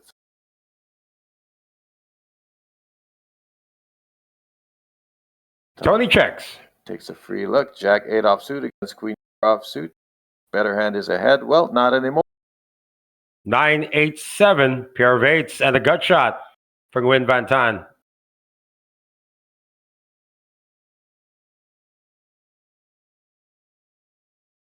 Happens to be meter signature for the Tool song Lateralis. 9-8-7. Took me a while to figure out what you were talking about. 5 gets there, so 6 completes a straight. Flush draw, but nobody has it. This can either go check all the way, or there a 1 bet by Tony to try to take the down and try and call by the man with a better hand. Wynn's going to put some thin value in there. Blocker, 100. Tony cannot call with Queen High. You can raise. It's a 1-chip check. He's going to look him up just to see what's going on. That was more for the information, more than anything else. So Pham Tanya continues to hold on to. Go to your note. You go. So, Jack 8 and middle pair. I see.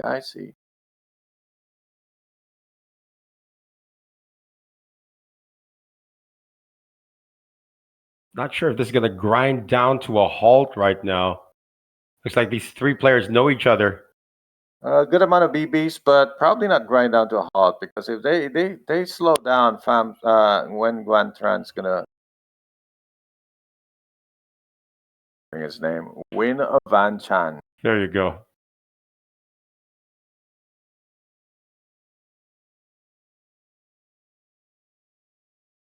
Call him the cruiserweight. He could be the cruiser right now if he gets the chip lead. He pounds. Smash. That's what he does. Smash. You call him the Hulk man? No, Ben Thing. Table Hulk. Poker Hulk. That's a good nickname, Poker Hulk. Oh, yeah. It might stick. It might give it to Poker Hulk. The Poker Hulk. How you like that? I mean, I'm talking to his friend right now. Hey, Tan Min Nguyen, you like that? Poker Hulk. He gets to the table. And he smashes. Smash. Look at this. Okay, another min raise from the button with a good hand. Can he get action from Pham? Oh, he might. Must. And people have to defend their blinds. They're going to get run over. So there's the defense. Call it dead money. And target taking it down.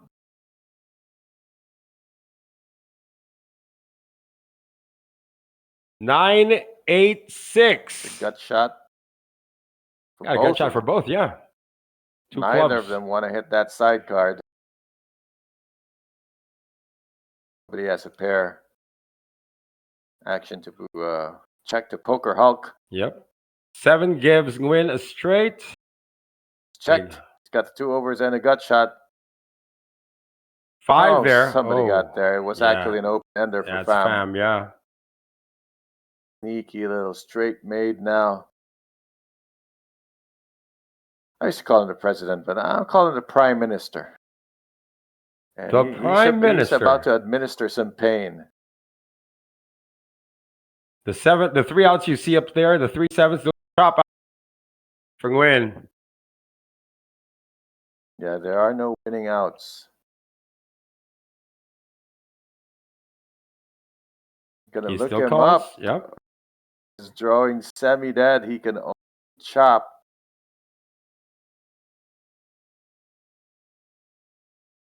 No, those are winning outs. Oh, you're right. Yeah, better straight. Doesn't get there, though. King of Hearts on the river. Pham Tanya gets the check mark. Time to put some value to this. Can get called by king, called by overpair, called by ace-9 even. Make it look like a missed club draw. Or just bet 1 big blind and try to get another 100. It's gonna be. No, he's declared an amount. That's a bunch of chips coming in. What is he doing? 1.2 million. Make it look like a missed club draw. He's a pot. No, he's putting Poker Hulk all in. Well, he's trying to get him there, but he's not. Too heroic with ace high. And I think we've already established, if anyone's been paying attention, that Pham is bluffing first. Yeah, he did that with the king 4 earlier. The dude does not bluff rivers. Yeah, that knocked out. Just look at the suit. Win Mantuan.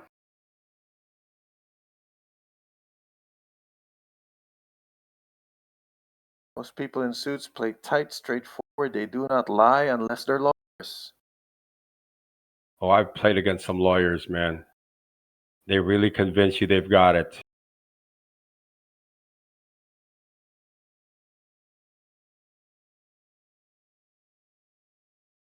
Think long, think wrong. Max used to say. Mm-hmm.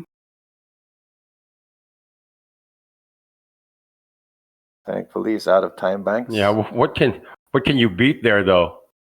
King high? No, there was a king on the river. Yeah, that's right. King high.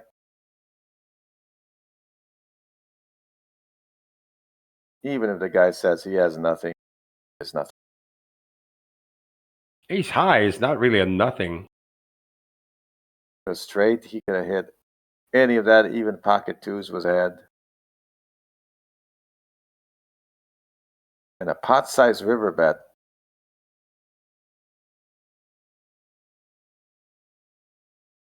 Okay, nickname check. Since we got people in the chat, tell me if you like it. Yeah. Tony T is TNT.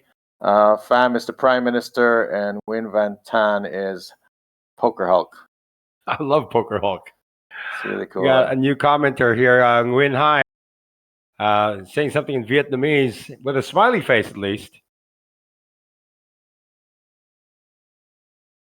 TNT trying to light a fuse from the button. 9 of clubs, and he opens it up as he should. I guess they replenish the time bank cards when you get to heads up. I think you should. Pham is out of that hand. We'll see the response here. The pocket 7s Hulk in the big blind facing button race. TNT stack is down to 2.2 behind. Which amounts to about 24 big blinds, so still pretty big. That's definitely a raise. 3-bet to 600,000 from Win Van Tan. TNT doesn't at least call this. He might open up himself to getting 3-bet more and more. So he's decided he's going to take a stand. Oh, there you go. Queen 9 is 2 overs to the pocket 7s. If you're going to handle business against Poker Hulk, this is probably the best way. Don't try to play post flop. Just flip against him. Looks like Tony was disappointed when he saw it was up against pocket 7s, but he's actually in a flip. It's actually the best result he can imagine. Well, the best result he imagined was getting a fold. But when he gets snap called, you imagine aces, kings, queens. Then you see 7s. Oh, I'm actually quite good. And he's not blocking the club. Let's go. He's also not blocking the straights. Queen 9 is in fairly good shape. The best shape you can ask for. It's 9 queen. It's not queen 9. I'm sorry. What? Boom! Queen 9 Just on like the flop. that. Top 2 pair. No worries. 2 outer now for Poker Hulk, or else he will be crippled. See another diamond, though. He's getting smashed. No diamond, just a 7. Has to come down to any of the 2 7s.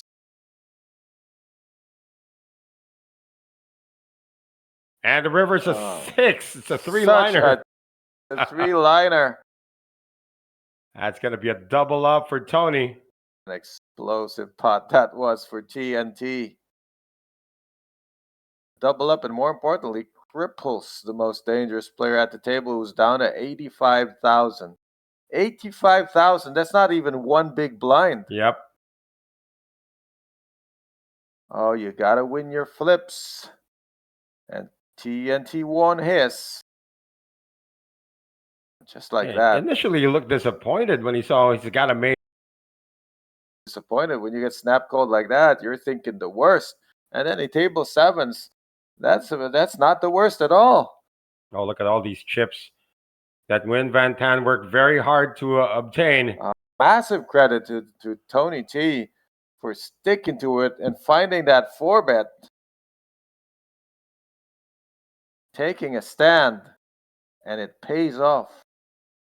How do you get back from 0.9 BBs? Shove every hand.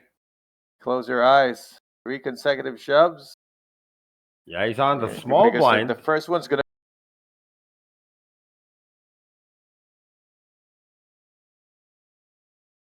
if this is ante-first format, then he gets to win the entire ante.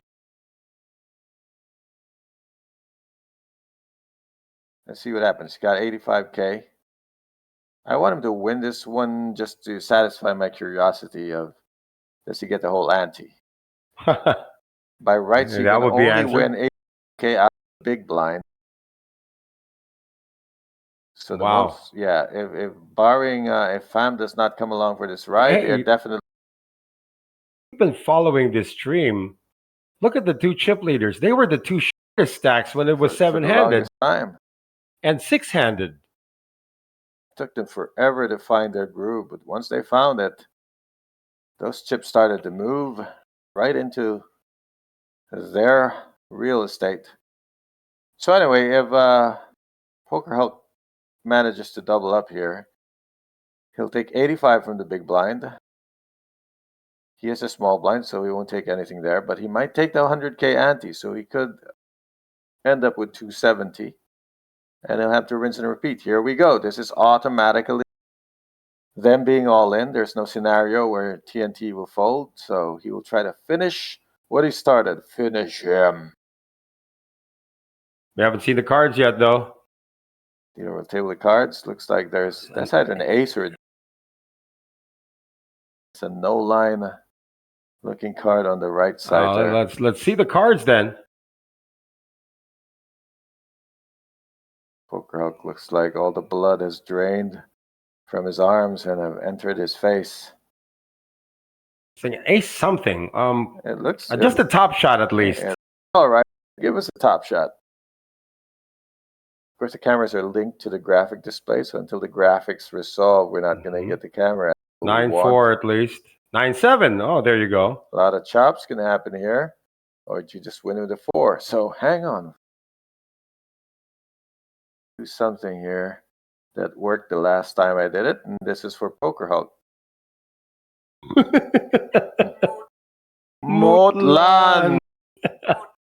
Motlan. Gosh. Motlan. Let's go. He's a 4, a bunch of diamonds. 9-7 against 9-4. Tournament life on the line. Win Van Tran. Vin Van Tan. Van Tan. Yeah. That's why I say Poker Hulk. Motlan or a chop.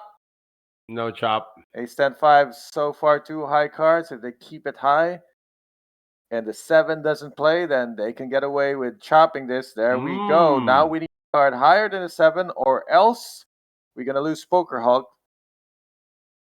It is higher than a 7. That's a chop. They're chopping the ante.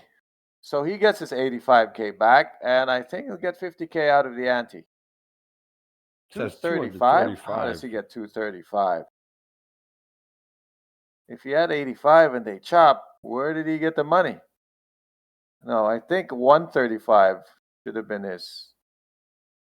What? How does he get 235 if they chop? What did I miss? Well, I guess they're going to have to. He's got to have 135. He could not have. Yeah, because maybe have 85K after posting. So then he. Yeah, you're right. He still had some. Okay, so it's 185 plus 50. Then that makes sense. So it was 85K and 100 he had posted. Well, he's going again. Yeah, there's no choice. He's got to do it 3 times, maybe. Oh, once again, dominated. If TNT's trying to end him so bad, there's no reason for him to be folding here. No, but this time they can help each other. Without discussing it, they should. It should be an automatic call for the Prime Minister. Or call. He can there raise. you go.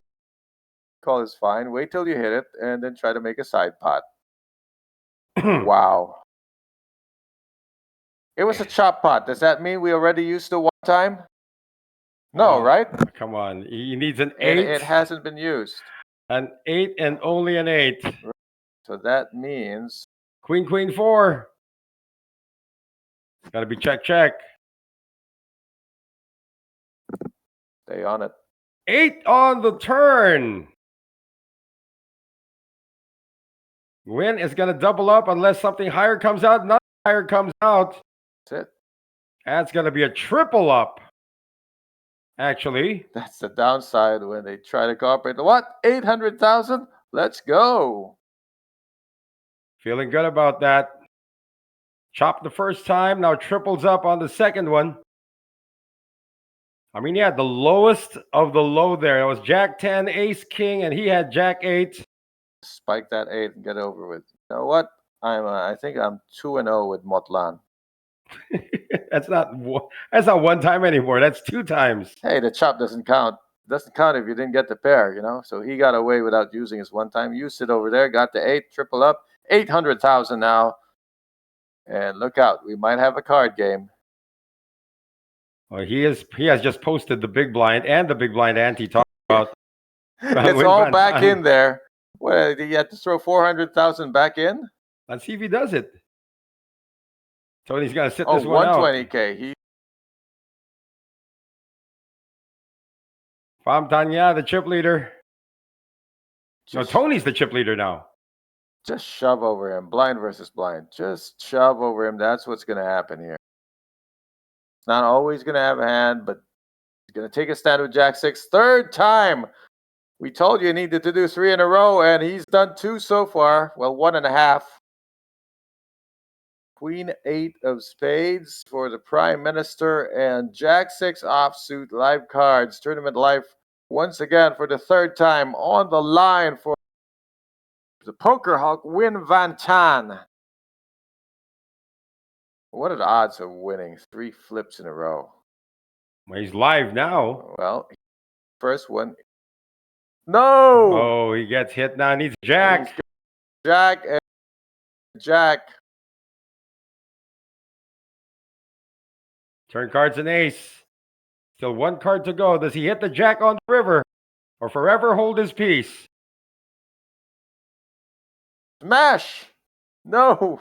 5 on the river. Not That's going to do it. Fun while it lasted, but now we're going to be heads up. Tell him what he won, Noel. Well, he won a total of third place money of 760,300,000 VND or 29,000 US dollars. That's not bad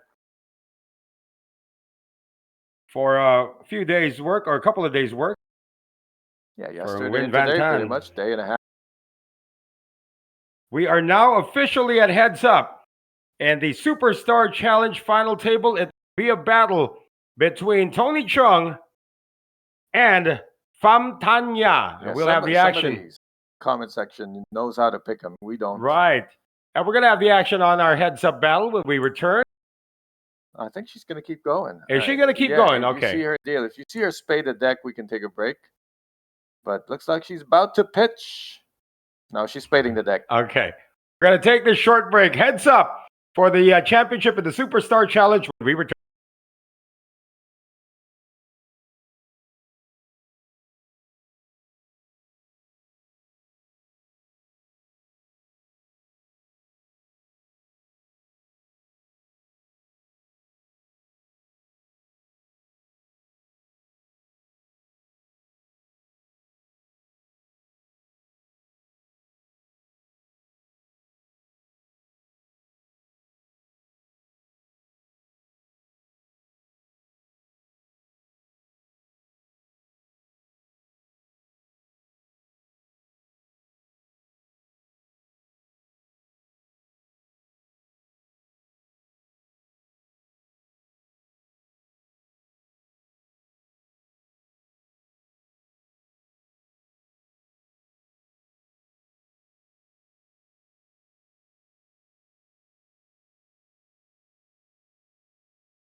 你好，下龙湾，我来了。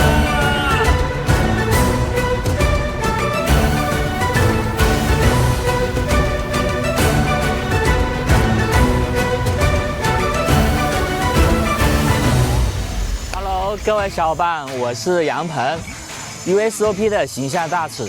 这一次我们来到了越南下龙湾市。这个下龙湾市呢，将是我们 USOP 下一站的举办地。USOP 这站的总奖金高达1200亿越南盾。那我们在比赛开始前呢，我选择了坐一日游轮。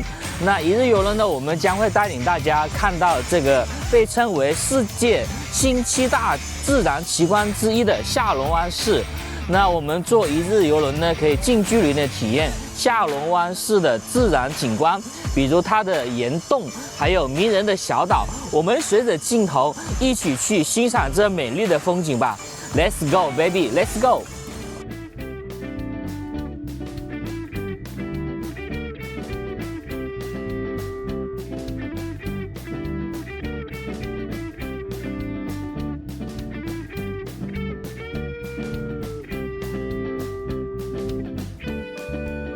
好，各位小伙伴，曾经有一位著名的哲学家问过这样一个问题：人生活着的意义究竟是什么？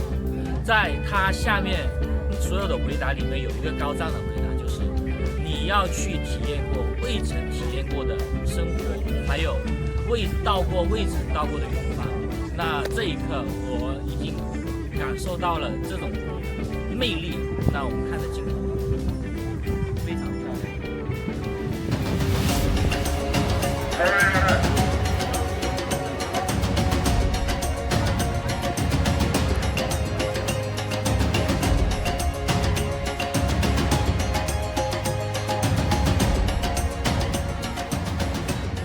各位小伙伴，我们刚才经历了一个坐船，就是欣赏下龙湾的喀斯特地貌的一个环境。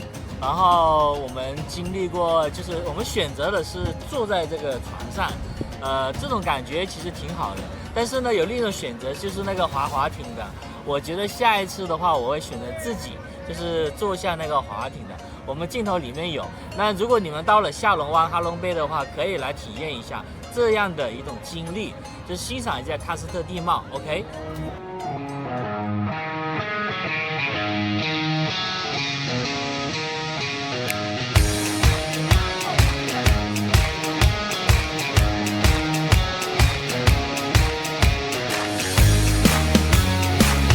如果你们来 USOP 参加这一次比赛，我建议抽出一天，然后来这样的一个坐船一个旅游，非常棒，谢谢大家。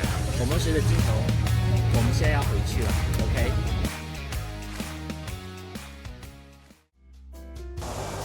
好，各位小伙伴，经过一天漫长的游轮体验后，我们来到了洲际酒店。这个洲酒店不仅可以放松我们的身心，还是我们 USOP 赛事的举办地。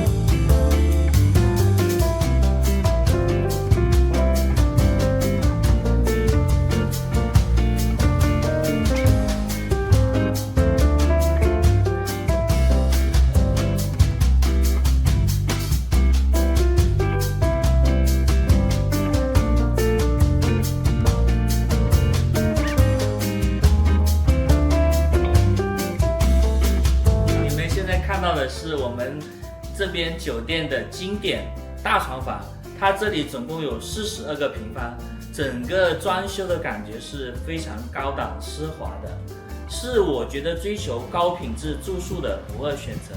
好，各位小伙伴，接下来我将带领大家去楼下的比赛场地看一下，我们随着镜头走。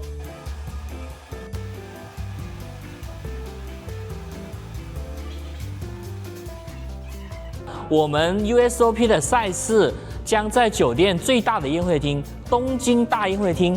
这个东京大宴会厅呢，有超过1000平方米，我们的桌子有超过75张桌子。玩累了，肚子也饿了。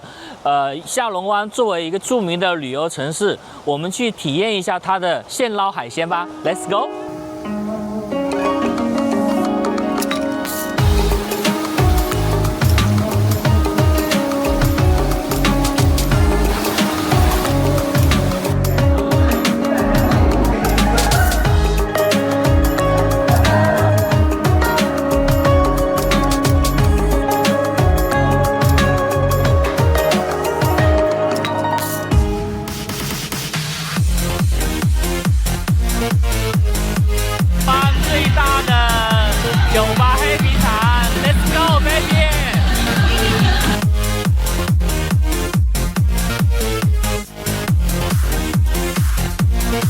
大家心动了吗？我正迫切期待着2026年 USOP 越南站与各位相遇。这里是自然奇观与独特扑克完美交汇点。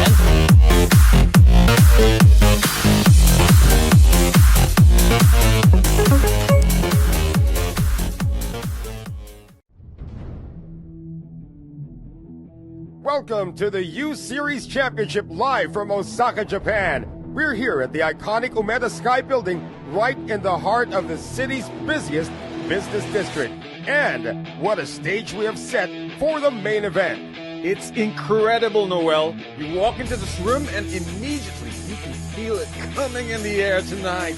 Oh Lord, it's not just another tournament, it's a championship atmosphere. Well, day one is officially underway. Players from across Asia, Europe, and beyond have taken their seats. And you can see the focus already, Ron. You can feel the single-mindedness. They didn't travel all this way for leisure. They came here for the competition, the prestige, the moment, the title. And only one player will outlast this field. Only one name will be etched as champion. The cards are in the air here in Osaka, and the road to glory starts now. May the flop, turn, and river be with you. This is the U-Series Championship. Not everyone is built for the spotlight, but champions are. U-Series of Poker. Unleash your inner champion.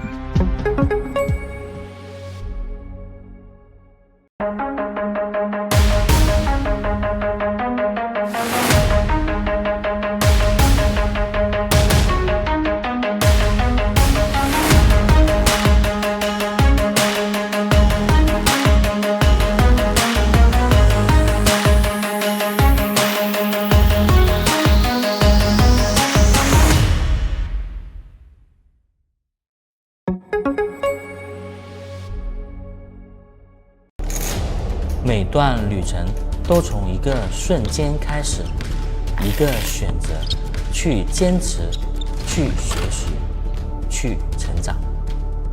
我从来不是最高的那个，也不是天生拥有天赋的人，但我学会了要继续前行，即使胜率不在我这边。这些年来，这场游戏不仅仅给我带来了一些好的成绩，还有一些像家人一样的好朋友，还有一些难忘的瞬间。我明白了，你最强的对手永远是你自己，那个会犹豫、会怀疑、会害怕的自己。而每一次站起来，都是你重写自己的故事。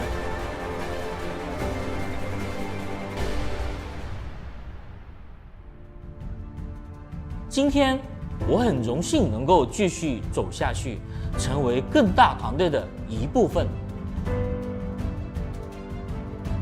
大家好，我叫杨鹏，Brian Young。Champions Party brought the heat with an unforgettable night of excitement, energy, and elite competition. Influencers took the spotlight, proving they're not just stars online, but strong contenders at the poker table. From bold bluffs to brilliant reads, every hand showcased skill, confidence, and passion for the game. Beyond the chips and cards, and new friendships were formed, laughter was shared. Go ahead. And our superstar challenge down to players. At one point, these two players were the shortest stacks, and now they're contesting the grand prize of 1,711,000,000 Vietnamese dong, or about 65,000 US dollars. Both now guaranteed 1,140,000,000 VND, or about 43,300 US dollars. That's about 22,000 in disparity when it comes to the payouts here. Give or take the tips you're going to give to the dealers and to your friends hanging around. Right. Hey, I feel like I just watched the whole season of Survivor. You know, for the most part, it was the alpha males dominating the action. And then suddenly at the end, the final two were the two lurking in the background, waiting for their chance to strike. And boy, did they strike. Once again, Noel Zanate with Coach Ron Regis. This is the first hand of heads up. It's a raise and a call, 9-4 Trey. It's a rainbow flop. King 6 for Pham Tanya. That is Tony Chung, of course, in the white shirt. Mr. Pham looking a little dapper, like he always is when it comes to the solid, like he just got here. And he is going to open up. He's going to lead out on this flop with king high. Well, it's not a lead. He was given the lead. He's Yeah. got the buttons. He's using that position to dictate the action. Queen 10 going to hang on. It's a sexy looking Broadway diamond card, but it's only one diamond out there and only straight outs. Going to need runner, and it's coming. Yep, jack of spades now gives an open-ender to Tony. Can win with a king, queen, a 10, an 8. It's a blinding amount of outs, but only one card to come. Pham still ahead with king high. Let's see if he keeps the pressure on. We are now heads up, so he's got to be playing a really different mode now. Oh, Pham, if a king comes on the river, that's bad for Pham. That's a money card. It's a 4. Yeah, but even now, nothing happens. I mean, it means Tony's going to bet out because he doesn't want to take a showdown with queen high and can end up winning the spot, what I like to call an accidental win, when you put in a spot when you have to bluff, and fortunately the other guy has nothing.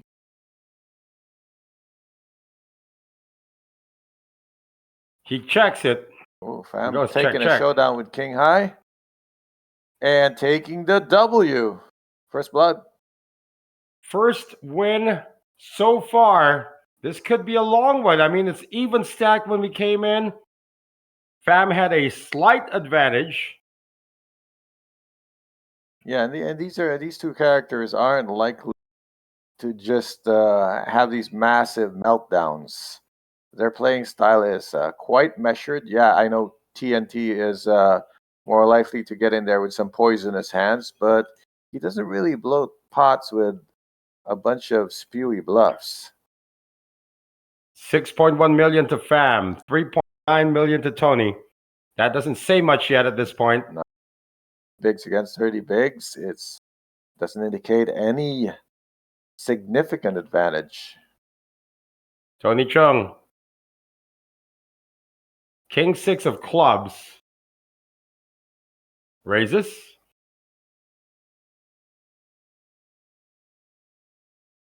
Oh, the blinds are 60,000, 120,000. Their stacks are pretty good, very healthy. Especially for heads up, you only really need 15 bigs at any given time in the hand to bet a few streets. 1-all now in our heads up. Pham is just waiting. He's been lurking. You know, he could have had a lot more little accidents. Yeah, he lost about 2 million on 3 bets pre-flop that he had to give up against the Poker Hulk. Poker Hulk meaning, of course, Nguyen Van Tan finished in 3rd place. After losing a flip, getting crippled, rising back up again, only to be put away a couple of hands later. I'd like to say hi to Ian Lee, who's watching. Lao Ban, how are you doing? And again, Matthew Ngo is saying, Pham Tanya is going to win. He picked him when he was the shortest stack. Sticking to your guns. Unraised this time. Pham with the king 4 of clubs. Tony with his suited 8-5. And the flop is ace, queen, deuce, a flush draw for Tony Chung. Pham's got the better hand. He's got the backdoor club outs as Decides to check. proverbial 15 outer is completely out there. Every pair out, and now it's 18 outs because there are chopping outs when a queen comes. Still goes check, check. And the river card has been dealt to 7 of clubs. King high's going to hold. The question is, will Tony blow him out of this pot, or will he meekly surrender? He's going to try. I can't win with 8 high. He has missed his flush draw. I like calling with the highest miss. Early in the heads up, you want to, put your signature on it and let him know you're calling rivers. Catch him bluffing, it'll slow him down. even if you don't catch him bluffing, well, it sets him up to be betting into you next time. So Yeah, he makes the call. yeah, I like this call a lot. Setting the tone. It's going to take a lot more than that. Next time, plan your bluffs, sir. Yep. Plan them to 2 streets ahead. Nearing a 2-1 lead now for Tanya. Which I like to say is a nothing lead once again. You want to be 4-1 before you start going for that knockout. Otherwise, just keep grinding him into a corner. Patient. 1 yard at a time. Also being patient with the verification of. Looking for how many binks Mr. Pham Tanya has gotten in his career. He's 1 in 2024 and 1 in 2025. Both high rollers. Seems to be a high roller specialist. Yeah, he is. A true superstar. Last November, his biggest cash was a championship for $38,000, and he's already guaranteed $43,000 right now. I find his style to be inspiring in the sense that it's not complicated. It's just really solid. I'm telling you, I mean, we don't really have much on Tony, but all of his 5 cashes, guess where they got? He got them. Got him in, yeah, like you said. But what event? They're all high roller events? They're all Triton events. All Triton events? We Yeah. got ourselves a baller here. He's slumming.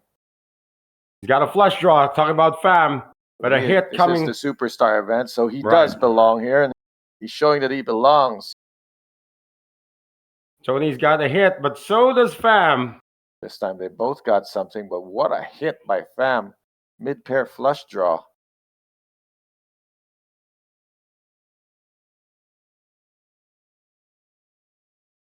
$250 to call, but the hands are so strong. You easily call, let the board develop. Good that you're still ahead, or it feels like bloating the pot for the eventual club to raise now. He's just making the call. Bad card here would be the 5 of clubs.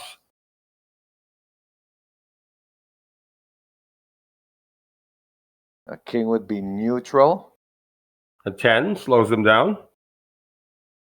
Well, the jack's still a better pair than the 10, so if Pham's going to be worried about another pair, it's only going to be against the king, but he can outdraw that with his flush draw. On Pham now. I like to just keep check calling here. Maybe check call down and get a double. Another check. Here comes another barrel coming from Tony Chung. Here, for jack could be ahead. And if it's not, he can draw. One thing he might not want to do here is check raise, because if he goes back and it gets shoved on, he's betting himself out of his own draw. So $600K to call. There you go. And he's calling. He's drawing with a winning hand, which is such a luxury. Here's that Deuce! I called it. Tony has done it again. Of course it's a deuce. What else could it be? When the guy is so far ahead with a flush better pair, you got to give the other guy something, right? So Tony Rivers himself a winner, and now this would have been a bluff, but now it's a value bet, and the pot is so big he can put $1 million out. If he gets this, he'll be the chip leader. You know he's going to get this. It's just a question of how much more. Pham has shown that he can call with king high, so I lean. It's over $1 million. Looks like 1.1. That is a stressfully large amount. 1.2. Putting that jack to the test. Has he been ahead the whole time, or did he backdoor the hearts? Truth is, he rivered a deuce. Or was he up against the king the whole time too? Yeah, that's something to consider. But the king, there's a king 3 barrel in position. Just one pair. There's a single pair, bet 1.2. Yeah, you can't think of what he can. Losing to a flush. It's good on the flop, good on the turn, dead on the river. And we are dead even. Yeah. We could be here a while. We set the over-under at 6 p.m. That is all but gone. So the new over-under, let me see. It could be around 7 p.m. Interest, let's say. Okay, just to be funny about it. Over-under 7-11. What do you think? Oh, it's 1,711,000,000. That could be an indicator. One of the longest heads up we've ever covered actually involved Ian Lee. Way back in 2024 it was in Da Nang. Yeah, we started the main event. We started it was dark. We ended the sun was up. Yeah. We actually started when the sun was still up. But that's a different kind of match. That was great because both guys were swinging. It wasn't like another 7-hour heads-up match that you already referred to where neither player was really trying to play. So, ruling versus just boring. Yeah, that was I Ian take Lee. ruling. Ian Lee winning the main event of the USOP. Ace King 10 unraised on this one. Gut shot for Fam. Be nice just to break the deadlocks. He should be betting to take the spot and move on to the next. 6 on the turn doesn't hit anybody. He who bets first. Oh, see if Fam takes control of this. You gotta check two twice. I mean, this position. Use it. Tony's got 9 high. No draw, no redraw.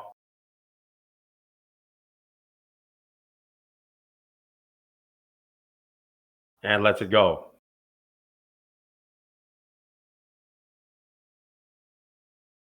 Hasn't really been like a slugfest. So jab here, jab there, just feeling each other out. Yeah, these guys, they pots until they have the goods. That last pot they played, the one prior to the one that just finished, that was as bloated as it gets. Of course, you want to win the Superstar Challenge. That's going to be a really big addition to your already impressive resume. Man, Tony Chung. I mean, I'm pretty sure that he's not declared all of his live cash. According to the database, 5 cashes, 4 in one event, and a Triton series in Jeju.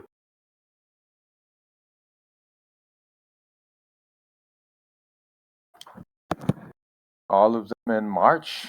Yeah, one event. Then the other one came a couple of years before. Makes him look fresh on the scene. But, you don't really judge a guy by when first cash. Some guys take 2 years to get that first cash, but that's a lot of experience. And a lot of other guys play in the smaller events that get marked. Top pair king kicker for Fam. Tony's going to take a shot at this. Working on some backdoor draws. He's got queen high ultimate.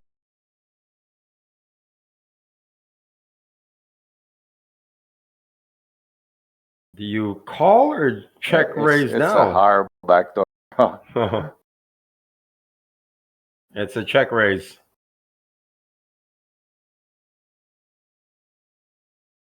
Check raise just to make sure you get this pot all ready. One pair vulnerable hand. Want to get 5K chips are still in play, by the way. Yeah, as a player, I like to make those chips last into the pot. Like they're only ever coming in if I have to go all in. The reason they're still there is because the blinds are 60-20, so we still need them to make up for the tens. Board pairs deuces. That's 2 pair now for wow. What a float by TNT. Queen high, no pair, no draw. Taking a check raise and daring Fam to fire again. Which he will. Still got top pair. That should do it. Unless Tony goes over the top of this and say, hey, I got to do. He never saw it, though. Never saw it. We had to show it. 700 for 3 outs.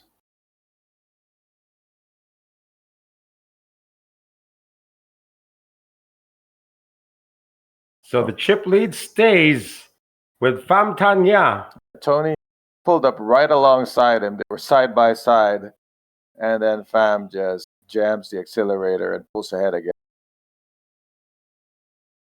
You know, when you talk about experience, we can't judge 5 caches, at least on the database, as, you know, something that we look at in terms of experience. The database records achievements in majors, but you're never going to see all events, dailies, the weeklies, the small monthly ones, the online events, your home games. Yeah, the UGs. I was about playing. Fam, 4 tray off.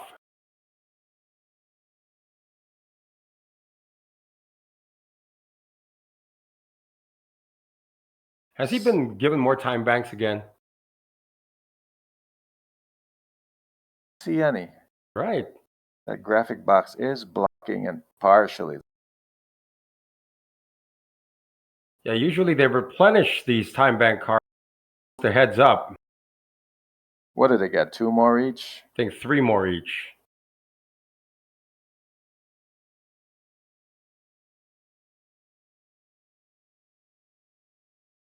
You know, when you're going to a baseball game and you're watching a pitcher's duel, that's exactly what this feels like. It's like the score is 0-0. Yes. And you got 2 pitchers pitching a shutout. On strike. The occasional base hit, sorry. But then, you know, too much commerce. Bunch of singles. Here's a suited Jack 10 for Tony. And a suited King 9 for Fam. Above average hands, way above average hands, considering the ranges when it heads up. King 9 is a 3-betting hand if he wants to. He has not wanted to. Fam just going to make the call. Yeah, he's been keeping the pot small. Fam's going to be out of position in this hand. See, last time Fam found the 3-bet button, he got smashed back. Well, no smashing here. He's got top pair. Clubs on the board, not a threat. Check into the razor. Not yet. He's got the option. Does he want to donk this? It looks like he's already checked. Thought he did. I thought he wrapped the table.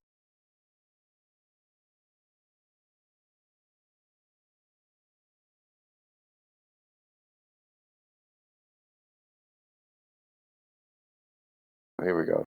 TNT is bet 250. Like it. Very small bet just to stay active, keep control, and see what happens on the turn. Of course, we know Fam is way ahead right now. Deuce on the turn. He'll stay way ahead. He's got the check mark already.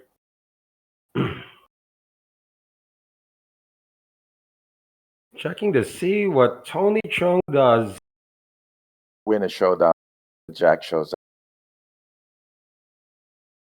Jack would only cost him more chips. Just checks behind this time. Prudent route and surrendering. So last chance to get value. Deuce on the river. Fam should be trying for something 10. Well, he's got options. Can go thin value, but if he feels like Tony's got absolutely nothing, he should check and call anything. I like checking here. So you got to give the hands that got nothing option except to hang themselves. When you bet here, you give them a chance to fold out the hands you beat, and you're only getting called by the hands that beat you. Unless Tony turns this into a bluff. Yeah, see, that's the danger there. Like, check and calling is conservative. If you're beat, you're losing a certain. Here, the tragedy is to get folded out of your winning hand, or getting called by a hand that beats you. Oh wow! Is that a raise? 800? No, that's a raise. See, this is why check call would have been a winning. Now Fam has puzzle to solve. And so he called. A call. Easy. Time bank spent. Was ready for that. Look at the drop suddenly for Tony Chung. Down to 14 bigs when they were neck and neck just a few moments. The fuse, but he forgot to throw it, so it blew up in his face. Or he lit the fuse, dropped the lighter, picked up the He threw the firework. And picked up the firework That instead. happens, right? I've when seen you throw the videos of lighter that. instead of the firecracker. Yeah. Try to light your cigarette with a live You're firecracker. holding a firecracker. Bam. And then you light it with that match. You throw away the match. Because I'm right-handed. I have the firecracker in my left hand. I light it with my right hand, and in my right hand, just muscle memory chucks the lighter. That's going to cost you a few fingers. And those fingers don't grow back, by the way. Very significant pot there. Now we got 4-1 territory, and Fam should be thinking about knockout blows. Yeah, he must be going like just with all an in. ace in hand. I raise every hand and raise it hard, like make it 500K or all in. All in. Make him blind out. And if he fights his way out of the corner by doubling up on a flip, then you go back to the grind. Right now, he's in a spot where the voiceover comes in and says, finish him. Or the guy in Cobra Kai going, no mercy. There should be no mercy here. I mean, you got the guy exactly where you want him. What is mercy? Up. Folding your small blind. Holding your button? Yeah. Well, there's a scenario where you do that. When you have a guy out chipped like this and you're dealt some 2-3 offsuit on buttons, sometimes, give him a walk because you want him to win the minimum. And it's very satisfying when you walk and What is the likelihood of that happening? I think Tony is in shover fold. Like anything less than that, a Fam can just shove over. Might as well do the shoving. He does? Fam's got 10-3. He's going to ask for a count just to know where he's at. Yeah, you want to know that if I call and I get it wrong, he's going to be up to 3 million. I still have him covered 7-3. We start the grind over. Or if I give him the spot, he's just going to end up with 1.7, and I can just take it back next hand with my shove. He's got the news. And he's going to fatten the calf, as we say. Now, sometimes some big, like 8-1 leads, they say, okay, just take this, just take this. I'm fattening up the calf. Especially when you got 10-3 off. There's also like certain strategies if you know your players really well. Like player, for instance, in a cash game, like I know some guys who play really well SSS, short stack strategy. So what you do if you want to felt them is you let them win a few pots so that they're no longer short stack, then they're lost. They don't know how to play a middle stack. They'll make a big mistake. Then you can. So that's where your fattening the calf applies.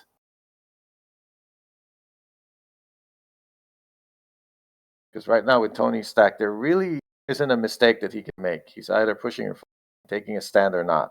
This is a limp or this is a completion. Oh, not a fan of this because it applies zero pressure. You might as well min-raise it and see if he can bet over. Instead, we're going to see a flop. What? Prime Minister knows his game plan. He's going to stay in his comfort zone and navigate the check-in. So there must be already been done. Oh, there's a lot of deuces in that deck. Got to tell you that. Well, Tony's taking the lead here with a pair of fives. See, it's a flop he never would have seen if Fam would have raised.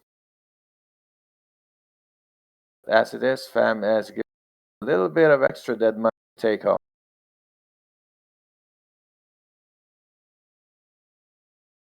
Still, Fam trying to play in control, keep things small, which means he should be folding here. You got no redraw. TNT making some headways up to and change. You know, Tony survived getting bad beat earlier, and he grinded his way all the way up. So that's an indicator of this gentleman's staying power at the table.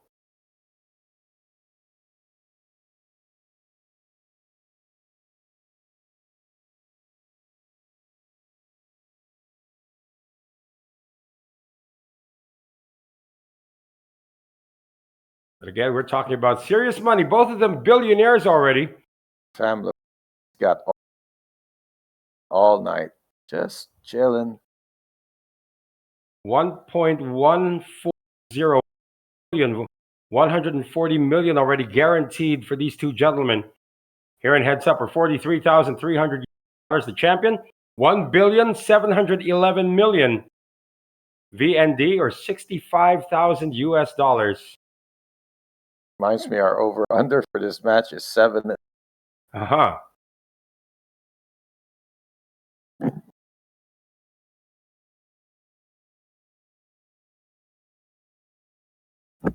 Pocket jacks for TNT on the button. See if he wants to get cute and just try to induce a 3-bet. That is cute. He's not even trying to induce a 3-bet. He's just calling. It's not going to get much value if Fam sees a free flop and check folds. TNT should have raised there, and I guess he can win outright, but sometimes he induces 3-bet shove. Nothing for Fam. 6-10-6. Here comes the check fold, and the jacks will win the minimum.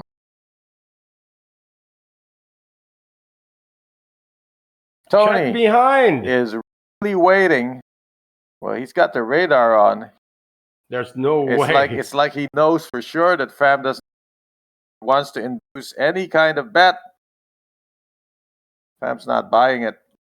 He has nothing invested in his spot. He posted a big blind to ante. Did not have to call any bets. Has 0 investment and will not throw good chips in after the bad one. 50's the bet. Count to 30 and watch the. This would be an outrageous call from out of position. He might even raise this, though. He won't. He's never been out of line, huh? No, everything's been the goods. I mean, the most riskiest thing he's done was call with, and even that he got it right. He tried to 3-bet, got 4-bet shoved twice. When those pots wasn't in a comfort zone. And I can totally relate. I like the pots to be big when I already have something. And against a certain kind of opponent that makes me exploitable.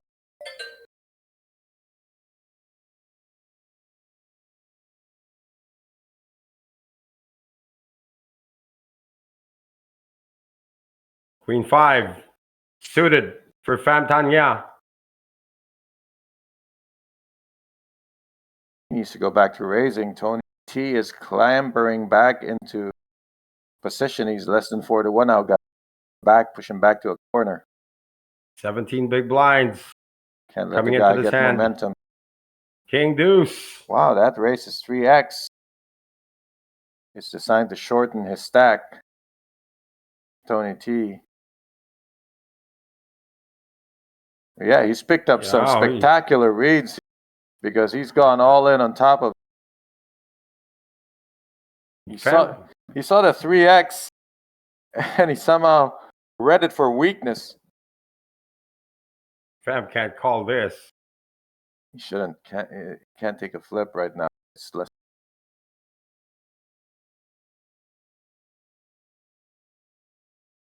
Pulls him up. It's going to be 6 against 4. Quite as commanding. Now he hears how much he has to call. He's tempted because it's Queen 5. Ultimately, it's just Queen High, and he lets it go. 0.4 now. He is out of the. Yeah, down 3-1. Yeah, now you can't just swing at him. Gotta go back to the base hits, 5-yard gains. What are the other analogies? The jabbing game. Oh, layups. Yeah, taking the mid-range shots, running play. No blue line shots. Bet you didn't see that coming.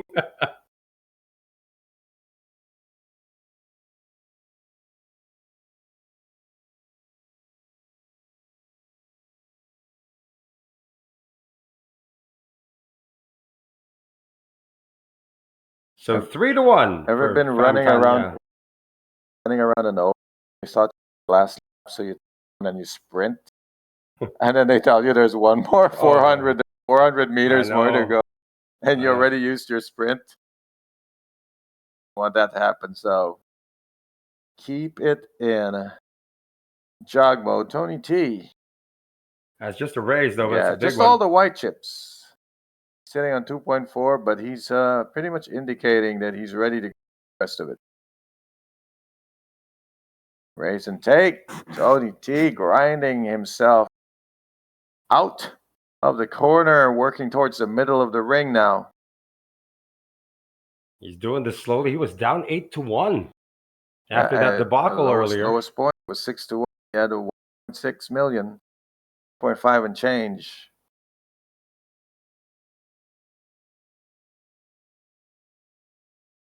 Now, Fam's got to draw on all of his experience. This guy's a three-time winner. Yeah, I got to grind him out. Tony T, the only reason he got down to 1.7 million was because he made one ambitious play that didn't work out. Unless he's going to do that every other hand, he's not likely to just make that mistake again. Not with 2.7. It's out chipped like this. He's taking a whole different approach. King deuce for Fam. Just completes again.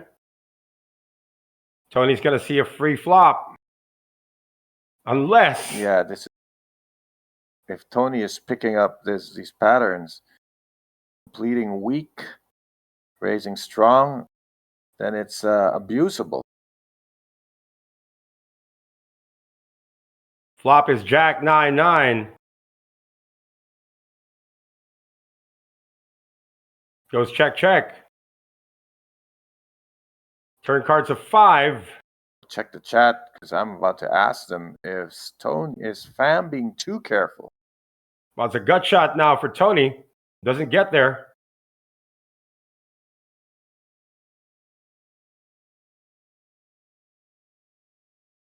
They let it play down to the showdown, and unfortunately, Fam, his king high, stays ahead. Yeah, checking the chat right now. Matthew is still saying, still rooting for Fam. He's close. Just needs to close it out. I want to see one of them train wreck hands. I remember the heads up. Our good friend William Teo went up against Mike Kim. It was almost even at the start of heads up, and the very pocket sevens against, or pocket tens against King Queen. Very first hand. He forgot to pay the ante.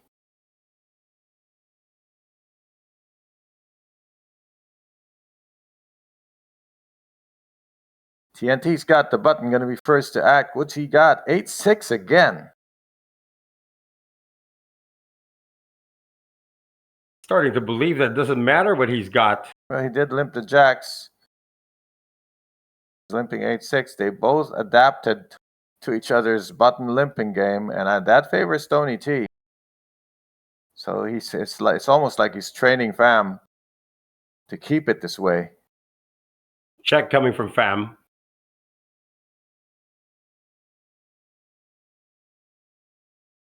See a bunch of paint out there. Oh! Much. Yeah, that's a straight for Fam. Too hard. You can only check and hope TNT makes another big mistake, and he's about to make a small one, taking a crack at it. No reason to raise at all. 0. No reason to believe that Tony T is sitting on 2 pairs or even top pair. There's a universe of hands that do not connect with this, and Fam has hit it. So, he's posturing again. That's that perplexed look again. Yeah, the fake perplexed. It's too much. He could improve his game by just acting quickly with none of these theatrics, because he's pretty much hard to read. He made a raise. Wow, he lost his customer. Got a little too excited there. That's an unraised pot. Very little reason to Tony. He had a P10. made the theatrics and then put in the race. This has got that's a leak. He's got to fix. If he's got coaches or colleagues that he will work with, they need to work. It's a human reaction. You have to be super self-aware to.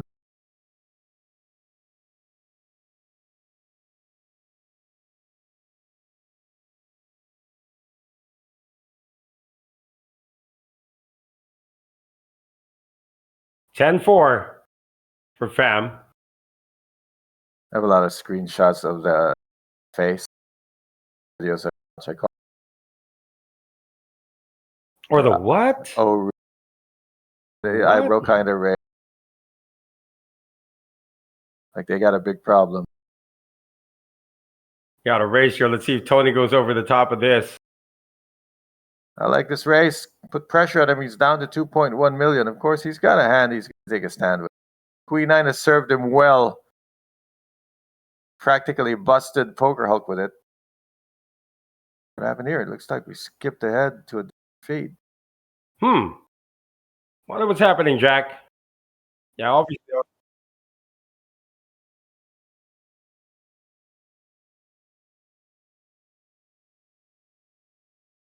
Yeah. Later. More. That's it. More. Queen 9 of diamonds. For Queen 9 of diamonds, all in.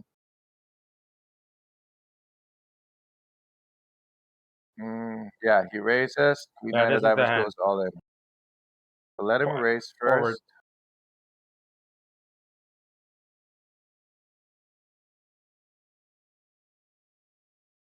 We sort of skipped again. Remember delay, so we back to this part again. And this is the part where Tony just goes all in with the Queen 9, and Fam can't call this one. So and then cue me where I was saying Queen 9 has served him well. Yeah. Busted a Poker Hulk with it, and then we're back up to speed. There you go. So once again, we are working with a 15-minute delay. Sometimes skip, but we skip right into a break right now. Still, the heads-up portion of the Superstar Challenge is ongoing. We are going to step away for a few moments and continue with the Superstar Challenge here from the U Series of Poker Vietnam.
你好，下龙湾，我来了。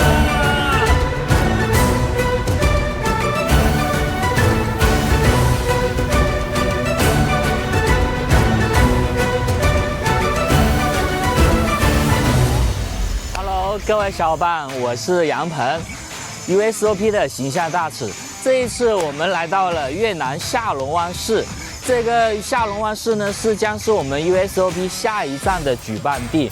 USOP 这站的总奖金高达1200亿越南盾。那我们在比赛开始前呢，我选择了坐一日游轮。那一日游轮呢，我们将会带领大家看到这个被称为世界新7大自然奇观之一的下龙湾市。那我们坐一日游轮呢，可以近距离的体验下龙湾市的自然景观，比如它的岩洞，还有迷人的小岛。我们随着镜头一起去欣赏这美丽的风景吧。Let's go, baby, let's go！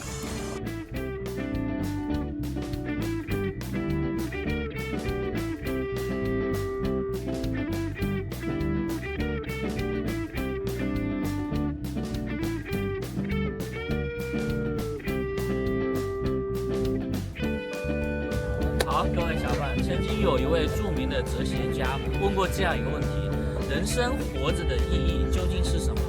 在他下面所有的回答里面有一个高赞的回答，就是你要去体验过未曾体验过的生活，还有未曾到过的远方。那这一刻，我已经感受到了这种魅力。那我们看着镜头，非常漂亮。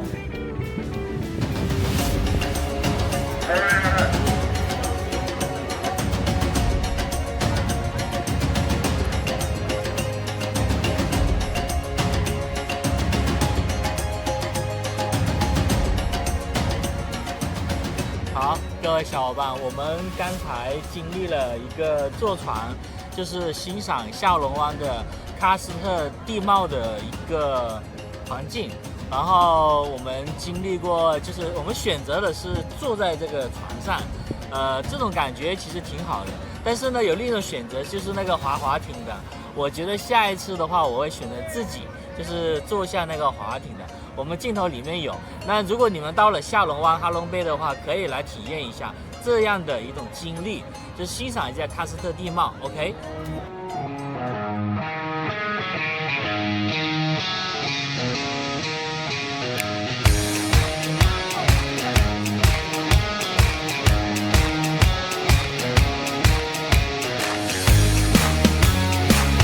如果你们来 USOP 参加这一次比赛，我建议抽出一天，然后来这样的一个坐船一个旅游，非常棒，谢谢大家。我们随着镜头，我们现在要回去了 ，OK。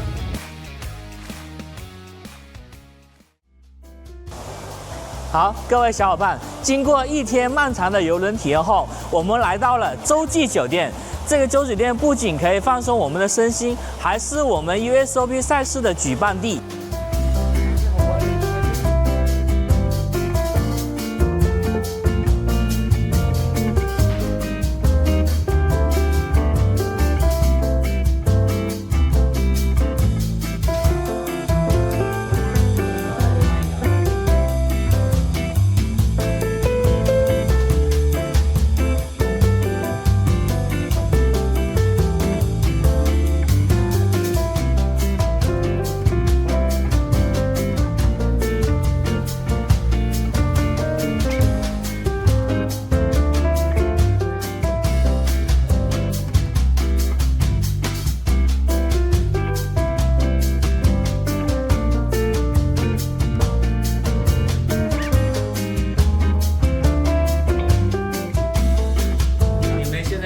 是我们这边酒店的经典大床房，它这里总共有42个平方，整个装修的感觉是非常高档奢华的，是我觉得追求高品质住宿的不二选择。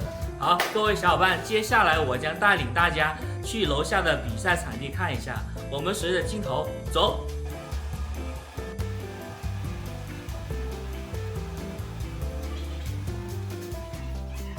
我们 USOP 的赛事将在酒店最大的宴会厅——东京大宴会厅。这个东京大宴会厅呢，有超过1000平方米。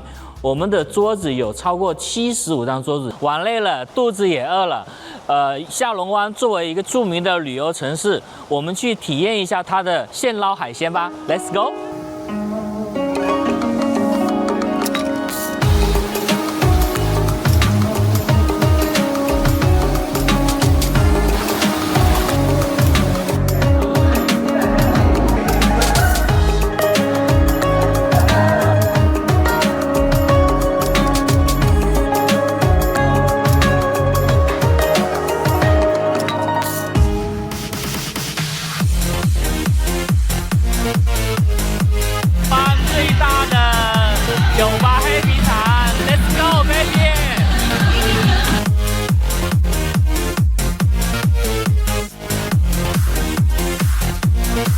大家心动了吗？我正迫切期待着2026年 Usop 越南站与各位相遇。这里是自然奇观与独特扑克完美交汇点。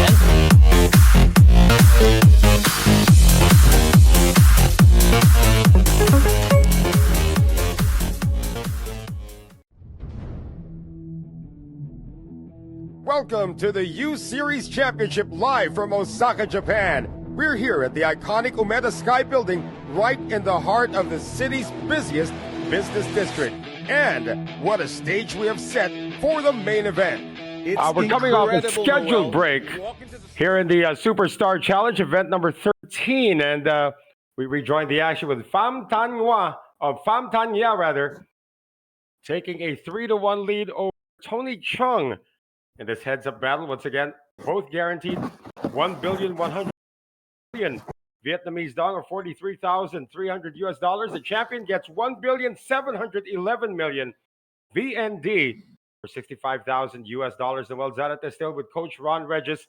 And just a few moments ago, Tony T looked like he was about to be out, but he has fought his way back. Yeah, he's holding on to that proverbial floating door in the middle of the Atlantic, trying to stay afloat, trying to find dry land.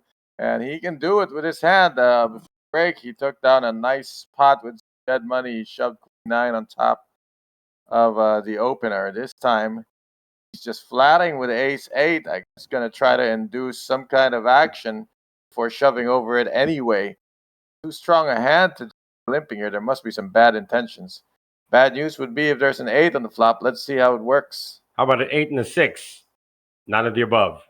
There's the good old reliable Queen 9, but Pham has once again invested 0 extra chips in this flop, so hard to get any more out of them. He's already out. Tony keep checking and try to induce a bluff and just snap it off with his ace high hand.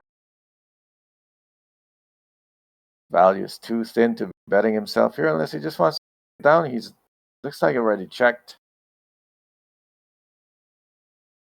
Well, oh, look at all these deuces.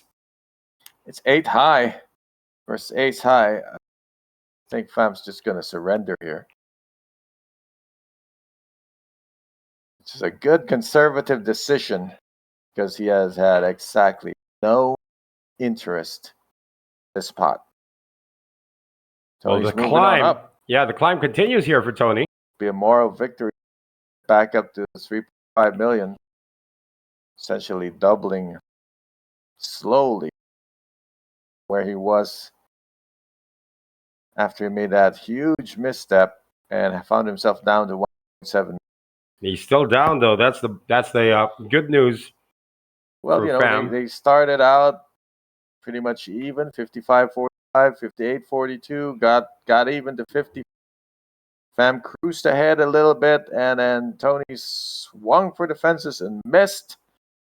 High fly ball got caught, and he was almost out there, trying to swim back to shore. Ace Jack, first premium hand we've seen from Pham here in heads up. Him limp this too. He's limping everything else. I don't know where the balance is. He's racing this one. He 3x the Queen 5 earlier. So he's he's 3xing this. He thinks he's going to capture a 3-bet Tony, and he's right. He will, but he's not going to like it. He's going to double here, and he surge ahead. Unless a jack comes, we all know where this is going. Well, chips are going middle. 360, 3-bet to 1. You make a decision about this ace-jack. Most part, you think it's better than a lot of his wide 3-betting range. He could a lot of garbage, and that's why it's a 4-bet shove, ace to call, ace-queen suited against ace-jack. And the shoe, on the other hand, unless a jack comes off. He find himself ahead. He's in danger right now. 2.8 million. When he doubles up to 5.6, he will be ahead. He's looking forward to it. Let's see if the board will cooperate. If a jack comes and no help comes, we have a champion. First 3 community cards about to be dealt. King 7-4, no help. That 3 outer board have the backdoor flush draws by the turn, if that means anything. Most of them also have the backdoor straight draw. 5 of diamonds, doesn't matter now. Yeah, none of the above. There will be no backdoor draws. It just comes down to ducking the jack. TNT stands to be ahead And for there the it is. first time. And this is a completion of a comeback as Tony Chung is now the chip leader, 5.4 million. Pham Thanh Ya, who had the chip lead, what is this, 60% of the time? 6% of chips. We're going to see what kind of resilience and fortitude Pham can display. Can he do what TNT did and stick to his guns and grind his way back, be ahead? That or remains to be seen. will he melt to the momentum that TNT has built?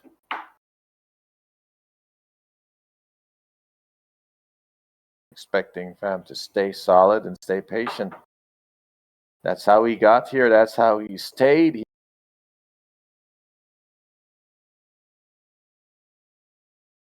So back to the grind again. You know, Pham Thanh Ya is no stranger to grinding up. He was the short stack. Middle name is grind. His whole play style is just the patience to playing small pots, limping buttons, seeing how it goes, taking showdowns for real cheap. He wasn't pushing his luck when he had his boy on the ropes. Tried to finish him slowly and quietly. That didn't work out, but now he just tried to grind it back up. The blinds have gone up, so in terms of big blinds, they're each sitting on above 30 each. It's not what it used to be. Still room for full streets of betting. There you go, 100.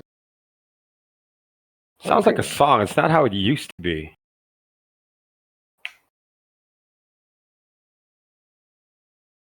You got me thinking. Now, what song is that?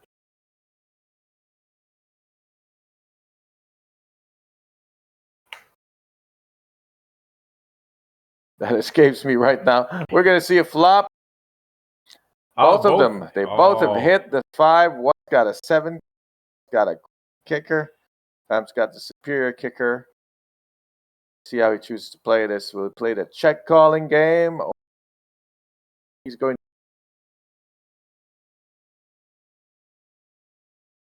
Thought he was going to. He did. There's the 150. Well, according to the graphic, it was a check bet call. So that's the story, and we're sticking to it. Check, Tony, and bet.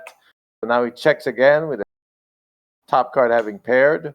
See how far he can get this 5. See how hard Tony T will play this 5. He's playing it for a showdown now. He skipped the street. Remember, it's a 6. 6 at the end. TNT doesn't have a kicker. He's using the 9 as a kicker. Pham is definitely in check call mode here. TNT's got showdown value in bet. Will he? It's a spot that's classically has no reason to bet. The better hands will call, the weaker hands will fold. So where is the value in that? There goes check, check. And Famtanya is going to make 300,000. He still has a long way. Not by much for 51.49. It's a long way to go to putting him back in the corner where he had him. But in terms of chip lead, pretty much even. Can't be closer than this without being equal.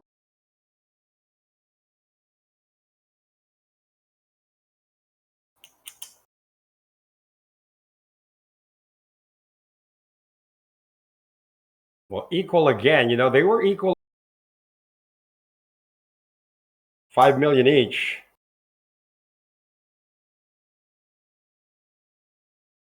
It's like this whole 1 hour didn't happen. It's like Tony was never down 4-1. What it is they just agree. Look, guys, let's just start over, but with higher blinds. Blinds are 100,000, 150,000. 110 hands now into this final table, not into this heads up. Goes for the great structure and very entertaining, varying play styles of the superstars in this superstar challenge. Tony with King 6. Does he sniff it out again? Almighty Kings. Yeah, it's not a call. 6 wins hand of the night last night. Today, not so much. He's playing it like it's a monster. So he bets just 750. A lot of pressure, but Fam's going to have to defend against these 3 bets, and it doesn't always have to be a 4-bet. He's got position now. Now we got ourselves a bloated pot, and we'll see who's more comfortable. What I've seen, TNT's more comfortable with the huge pots and making huge bets. Oh, he's taking the lead. King 6 ahead of. Going to be tough to get away from this on the flop. With middle pair, a queen at that, it's going to be a call no matter what TNT puts out there. The 3-bet pot, you got to continue. Got tons of value. A lot of pocket pairs will continue, even with 2 overs. 400,000. We safe size. Signed to get a. Question is, you know, Fam caught him bluffing with Jack High early. Sticks around for 1 street. Yeah, if TNT takes note, he can 3-barrel and get a lot of thin value. Fam has shown. Oh, 10 of clubs. Who's got a heart? 10 of hearts, rather. Yeah, Fam does.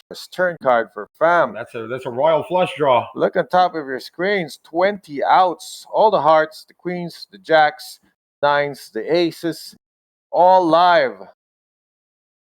They're all in the deck. None of them have been burned. They're all in there. And Tony will continue. You know, 10 cards have been used. There's 42 cards in the deck. 20 of those favor Fam. Half the deck, as they say. The literal half the deck worth of outs. It's just a call. That's starting to look like a raise. I don't know. Half a deck to get the really nutty hand, and he's just calling 1 point. Okay, I don't mind. He's got pot odds with half the deck. Of course, half the deck misses. And half the deck. Well, that's it. Connects. That's part of the half of the deck that he's looking. But can't. This is a tough out though, because he can get bluffed out of this one. Fortunately, Fam, TNT is acting first, and anything short of a shove might get a call. If anyone can shove here, it's Tony. It's TNT though. Time back goes in. Definitely thinking about it. That's a 1-card straight. Half of all the chips in play is now in the middle of the table. 1-card straight, flush showing, sitting on top pair, no kicker. Needs to turn it into a bluff if he wants the 5 million in. This is a super pingable hand, sir. Going for 2.5. That is quite a heave. So hard to call this because it's very easy for TNT sitting on an 8.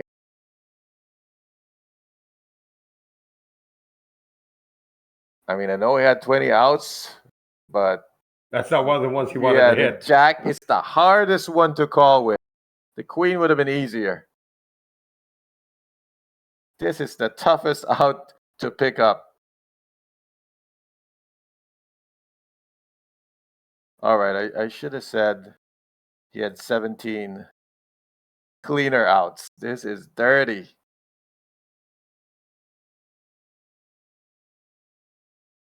It's for half a stack.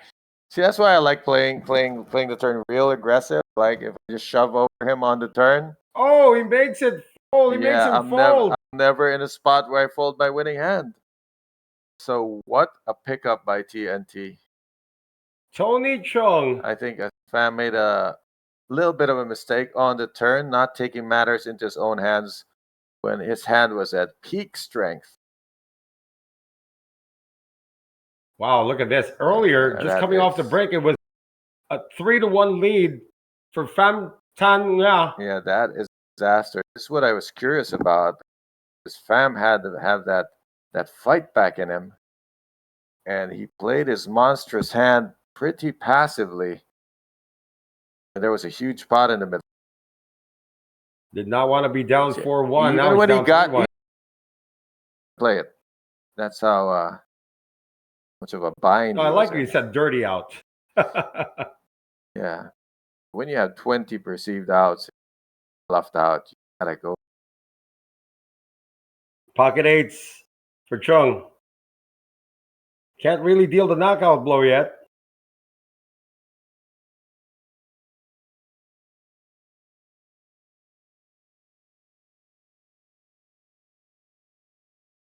Well, yeah, Tony T's got him 3-1. Not quite knockout territory. He can choose to put a lot of pressure on Pham and grind him down, give him no reason to call for the next few hands. We'll see how Tony T plays when he's got his man in the corner. We saw Pham let up, and that got Tony back into the middle. We'll see if Tony is going to let Pham up like a gentleman. which is not how we finish poker tournaments. Want to step on throats, kick them while they're down. They're still talking though. Can't tell from the masks. What are they saying? You think I'm gonna get you? Nice hand. Nice hand. No, you had me right. Did you have an ace? You'll see. 15 minutes from now. You'll see.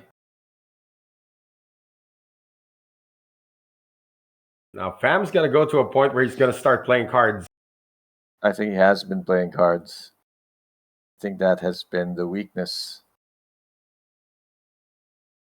Here's the completion. King 7 for Tony Chung. Decides to check this time.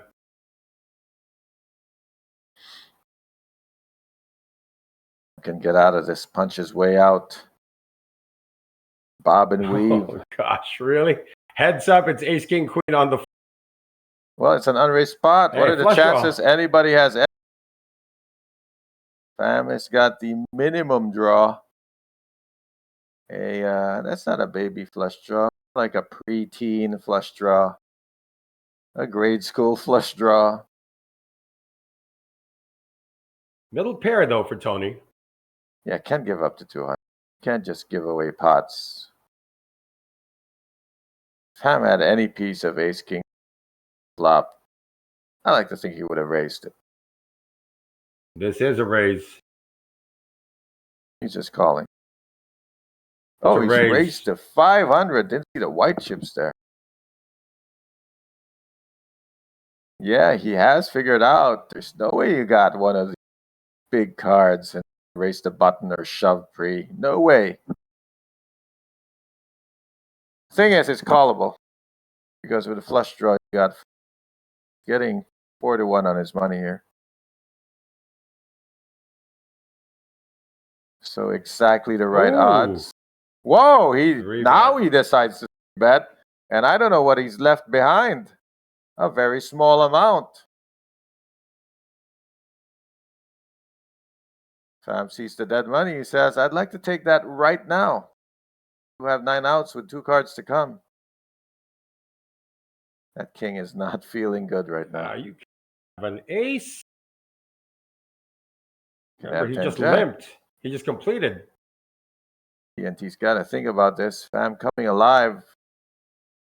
Had he played this way and he had the monstrous draw, things might be different. But he's fighting back now. 3-bet, non-shove. Oh, now it's a shove. TNT Now it's a call. Wow. How does TNT know he doesn't have an ace? How does he figure that? Impressive read by TNT, but Fam is in a position where, put your money in. You get 2 cards to try to draw a flush, and you just hope for the best. 9 outs.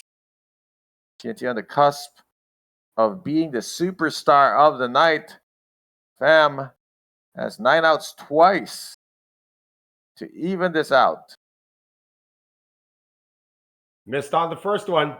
9 outs is get a 9. That's not 1-9. Needs a club to stay alive. Last chance. He gets it. The flush gets on the river and double up for Pham Thanh Nha. And we're practically back to even again. Good fight. And they're back in the middle of the ring. And now it's TNT's turn. Feeling just a tinge of frustration. So close to the finish. I don't know if this guy has any feelings about, being the victim of an outdraw. He's been pretty steady. That was a hell of a read, though. Figure that even with a bet and 3-bet on the flop, that Pham was not sitting on an ace or a king with a better kicker. Read it right, did not get rewarded, and back to square 1.2. And they're still talking. Now that significant pay jump from second place to first place is about 22,000 US dollars. Superstars don't chop. Right. This is by finishing second. If Pham finishes in second place, it's going to be the biggest takedown of his career. It's already a milestone day for him. Biggest haul was for 38,000, finishing in first place in a mega high roll last November.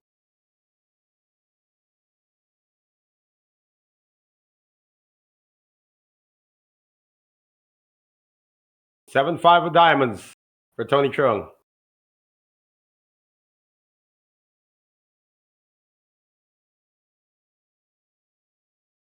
He's going to raise it up.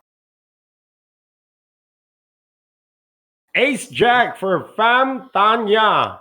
Can't really shove over this. They are back to having 30 bigs each, so we are going to have some post-flop play. Assuming, he does shove over it. Price keeps it simple. I mean, that hand would have played post-flop pretty well, but he wasn't interested in the extra dead money, and now they are dead even. Let's start over. Blinds at 100, 150. When they started heads up, what were the blinds when they started heads up? 50, 100? It was for a very short, but it quickly jumped to 60, 120.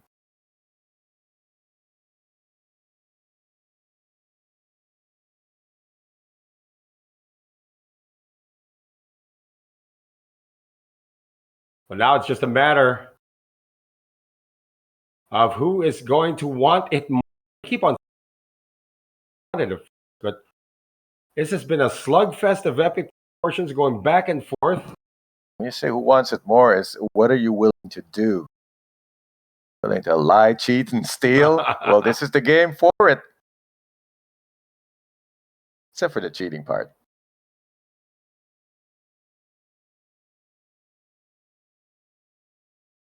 Pham Thanh Nha this time, 7-3 offsuit. His first double up came when he had 5-3. Waited a long time to do that, too. Back to the limping game on the button. TNT is going to take the free look. They both have a 7.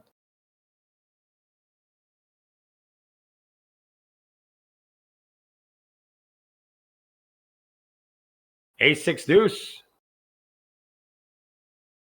Time to use that button advantage, Pham, and he's picked up the chips to do so quite quickly, quite decisively. Again, this is unraised. One big blind is the bet, gets a call. Now he needs to finish it. Build it, you take it down. Another ace. We've already seen that TNT is a non-believer when it comes to Pham having an ace in it. This time goes check on the turn. River card.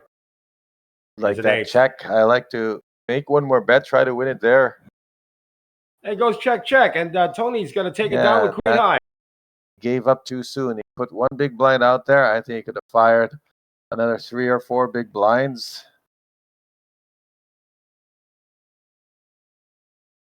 Pham was one and done, and it's never a good feeling when the guy shows queen high and you have to muck.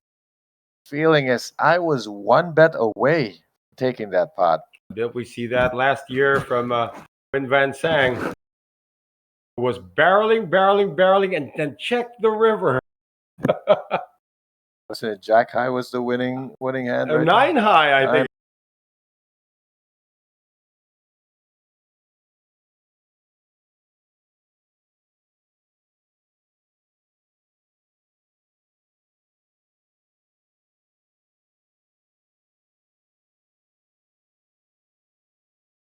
Ace Jack for Tony.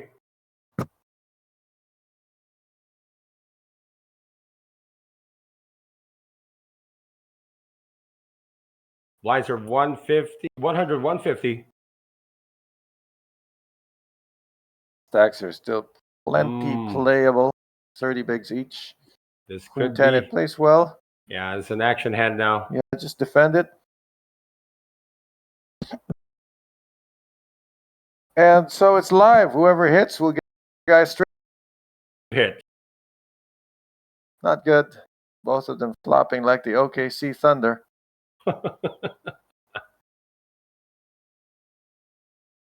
Tony top pair, Jack kicker.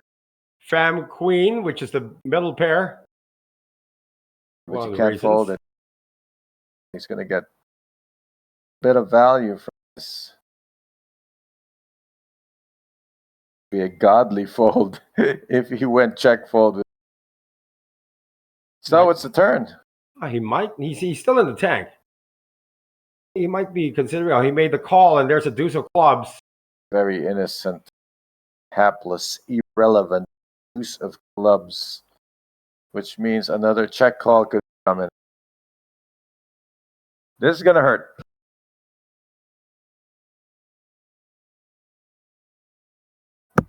Going to sting. Because I don't think Pham folds until the river. River might fold to a big bet, but right now, Reed has got to be spot on to make this fold. He's not folding. It's very hard. Very hard to get away from this. Action card would be a 10 on the river.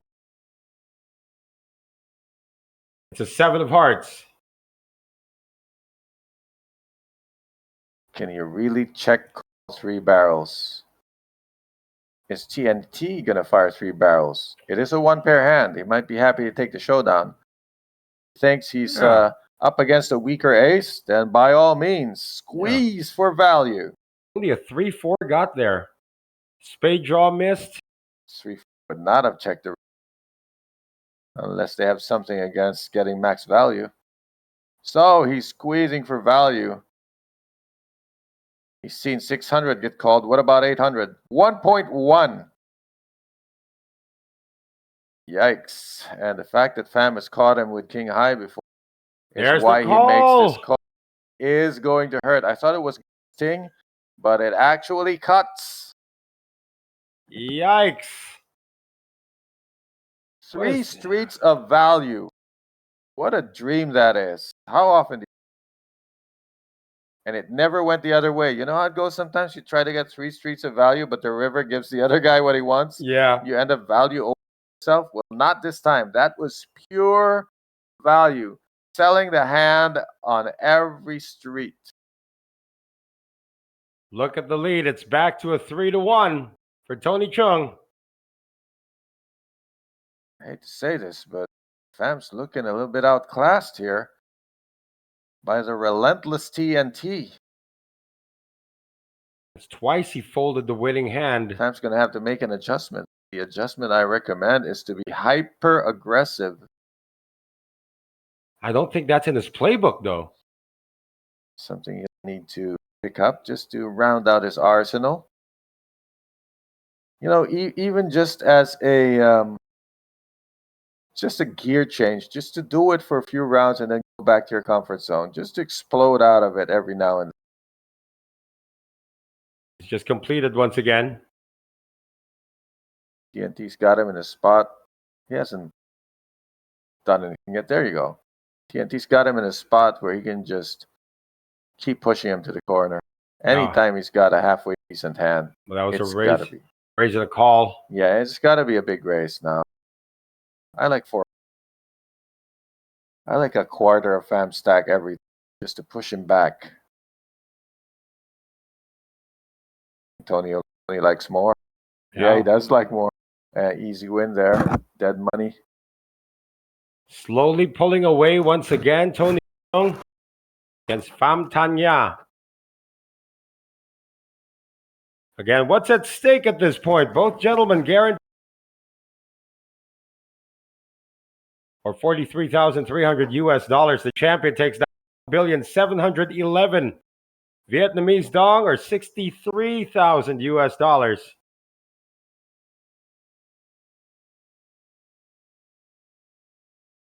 Billion, we got challenge 5th. Yeah, what have we got That tomorrow? usually gets payout. Tomorrow we got a high roller 6 max. That's true. 0.8 billion guaranteed. That'll be sometime in the late afternoon or early evening. It's a day 2 playing right now. They play today. Oh, that's right. Day 2 tomorrow, so we might have a final table start. 200K starting stack, 30 minutes. What is this? Tony Chung just chucks it all in with 9-6. I totally understand. Look, what I say, when you got a guy 4-1, just keep stepping on it. Doesn't matter what you have. What matters is how often is he going to have something on a call with. If the answer is 25% of the time, then three out of 4 times he's giving up the blinds and antes. And he's backing up deeper into the corner. So Tony's got the right idea here. What he needs to do is, and he can look over to the left and pick up whatever he can pick up out of the body language of Fam. Feels any sort of weakness, then push. That was just an open shove. Tony's doing what he's got to do. He's going to risk that, get called. Sometimes it ends the tourney. Sometimes the guy doubles up, but you're still ahead. 9-6 this time to Fam. Once you see a guy give a walk, then you got him right. So Fam keep limping here. Or is he in a headspace where he's going to start giving walks? That would be playing cards. Okay, sticking to it? No, he's sticking it in there, actually. Is that a call? It's an all-in. All in, and it's a win. Fam is fighting back. So he's in a good headspace. No white flag of surrender yet. Oh, not when you were this close to nabbing your 3rd title. And this would really be looking good on your resume. I challenge it. And there's a reason why it's called the Superstar Challenge. You take this one down. Yeah, that's bragging rights to any high roller event he joins from. Yeah, this is major. In a sea of major events, this one stands above Most of them. Tony, queen 6 offsuit. This time he does not shove like he did with 9-6. King 6 this time for Fam. Up with his family facing button limp. Just go all in. Gotta punch your way out of there. Oh, a call! Wow, fortunate for Fam. He caught him with a dominated hand. This is what he wants. He was trying to steal, but as it turns out, he might get paid in full. That is a misstep. Life on the line, but he is way ahead there. 6. Battle of the suits. It's hearts versus spades. Much going. The hand of Fam right now. Well, both have hit open enders. No, does not want to chop. He wants to stay ahead, get out of the corner, meet him back in the middle of the ring. Jack on the turn. Sweat of a paint card. No more paint cards. King still holding. A miss, serve, and that serves. And we are now, what is this, back to even? Close to even. 60-40. What compelled Tony Chung to call with queen 6? Could afford it. That's it? But queen 6 really, especially after limping the button, there really wasn't anything at stake. Maybe if you had raised and then facing a 3-bet shove, Cam priced in.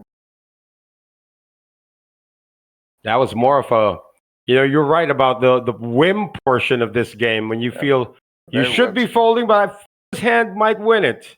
Whimsical to limp instead of raise. He could have raised it 300K. Might have put enough pressure on Fam to think about giving up his hand. But if he shoves anyway, at least you're priced in more than you are than TNT. Once again, tried to finish the fight. Opponent called his friends Bob and Weave, and he got out of the corner back close to the middle of the ring. I'm still here. Like a big knockout punch was thrown, and then a counter to the midsection came. Call the air out. Knew it. Guy was now waiting. Battle has joined again. 3 of diamonds. Fam on the button. We haven't seen him raise in a while. Just complete or shove. He completes again. The almighty queen 6. TNT will be looking for a lighter and set these cards on fire. Never want to see them again. Well, he's checking this time. Just a hand ago, he called an all-in with it. Flop. It's an unraised pot. Queen 7 deuce. Both of them hit. It's sometimes a chop, but cards stay low. TNT will outkick Fam. Fam goes in.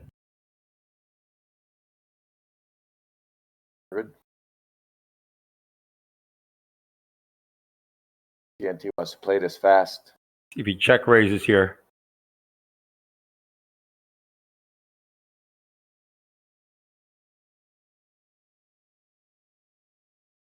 Stack size is Fam.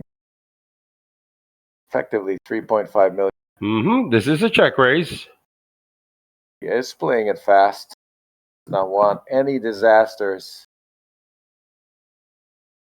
Fam's declared all in. All in a call. Show the cards. If the board stays low, Fam could be in trouble. Otherwise, there's a lot of chops in the horizon. Diamonds in play, so no surprise flushes. So 3, no surprise trades. About hitting the 3 or high. That's what Fam is looking. It's going to be low, hit the 3. There it is. Board's paired. 6 is still playing, though. 6 plays. The board has to be lower than the 6. The 9 helps, and they are chopping. Anybody got a heart? They're playing the board again. So they're chopping once again. Pair with it. Yeah. Meaning playing the pair on the board and the kicker on the board. Fam gets away there. Fortunate that the kicker was dirt. Did not outkick the board. So still where we are. 6 points against 3.9. TNT has the lead. But he's in the big blind for the hand.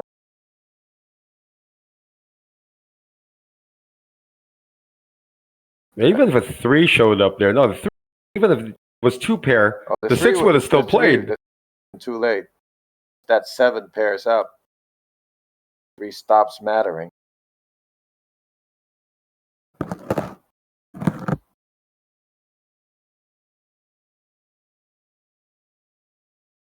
How long have we been here in the heads up portion? Like attrition. No, we started at 6 p.m. I remember past 6 p.m. So no, we started well before because it was called for 6 p.m. Yeah. And then we had up and had to calibrate the time, and we are ready. Yeah, it's 7:35 local time.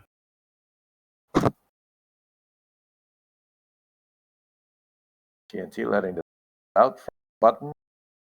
It's like it's a small raise. Fam's got a suited king.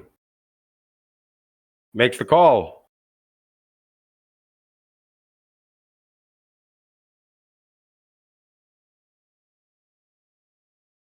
And ace, queen, deuce.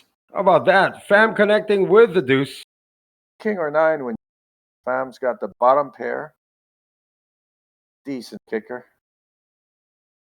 Continuation. What's more important is he's now ahead of TNT.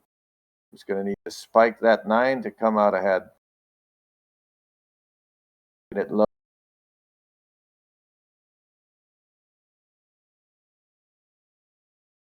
Turn cards to 5 of spades. Harmless, but creates some draws. How long can Fam hold on to this bottom pair if TNT keeps the pressure up?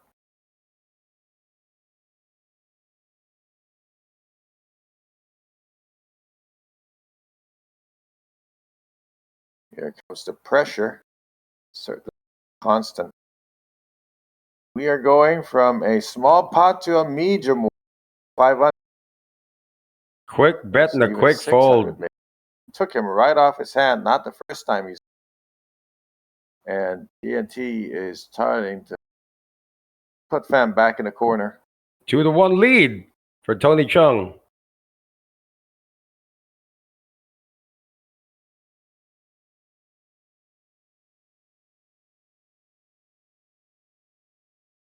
Yeah, we're just waiting to crown a champion here in our challenge. Tomorrow, as Coach Ron mentioned, we are the final table of our High Roller 6 Max event. That should be at around the same time that we're starting now. And we started today. Yeah, if we play down to FT tonight, then we're going to have a straight final table tomorrow. Now we have 2 events on the 24th. And it's going to be the High Roller Mega Stack. We're going to start with that. And then followed by the final table of the mini main event. It'll be a long day for us. The afternoon High Roller Stack FT hours. We get main event. All in, declared. No call from Tony. Just to change things up. Blinds are up 100, 200, so that's half each time you steal.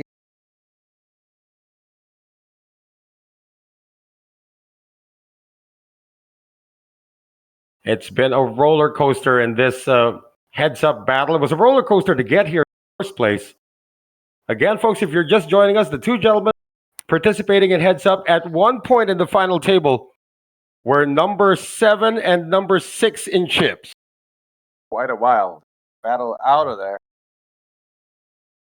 TNT had to do it with 9-4. And Fam had to do it with 5-3. They were down to just and knives fighting for their lives. Now they both got bazookas. Ace in hand for Tony Chung.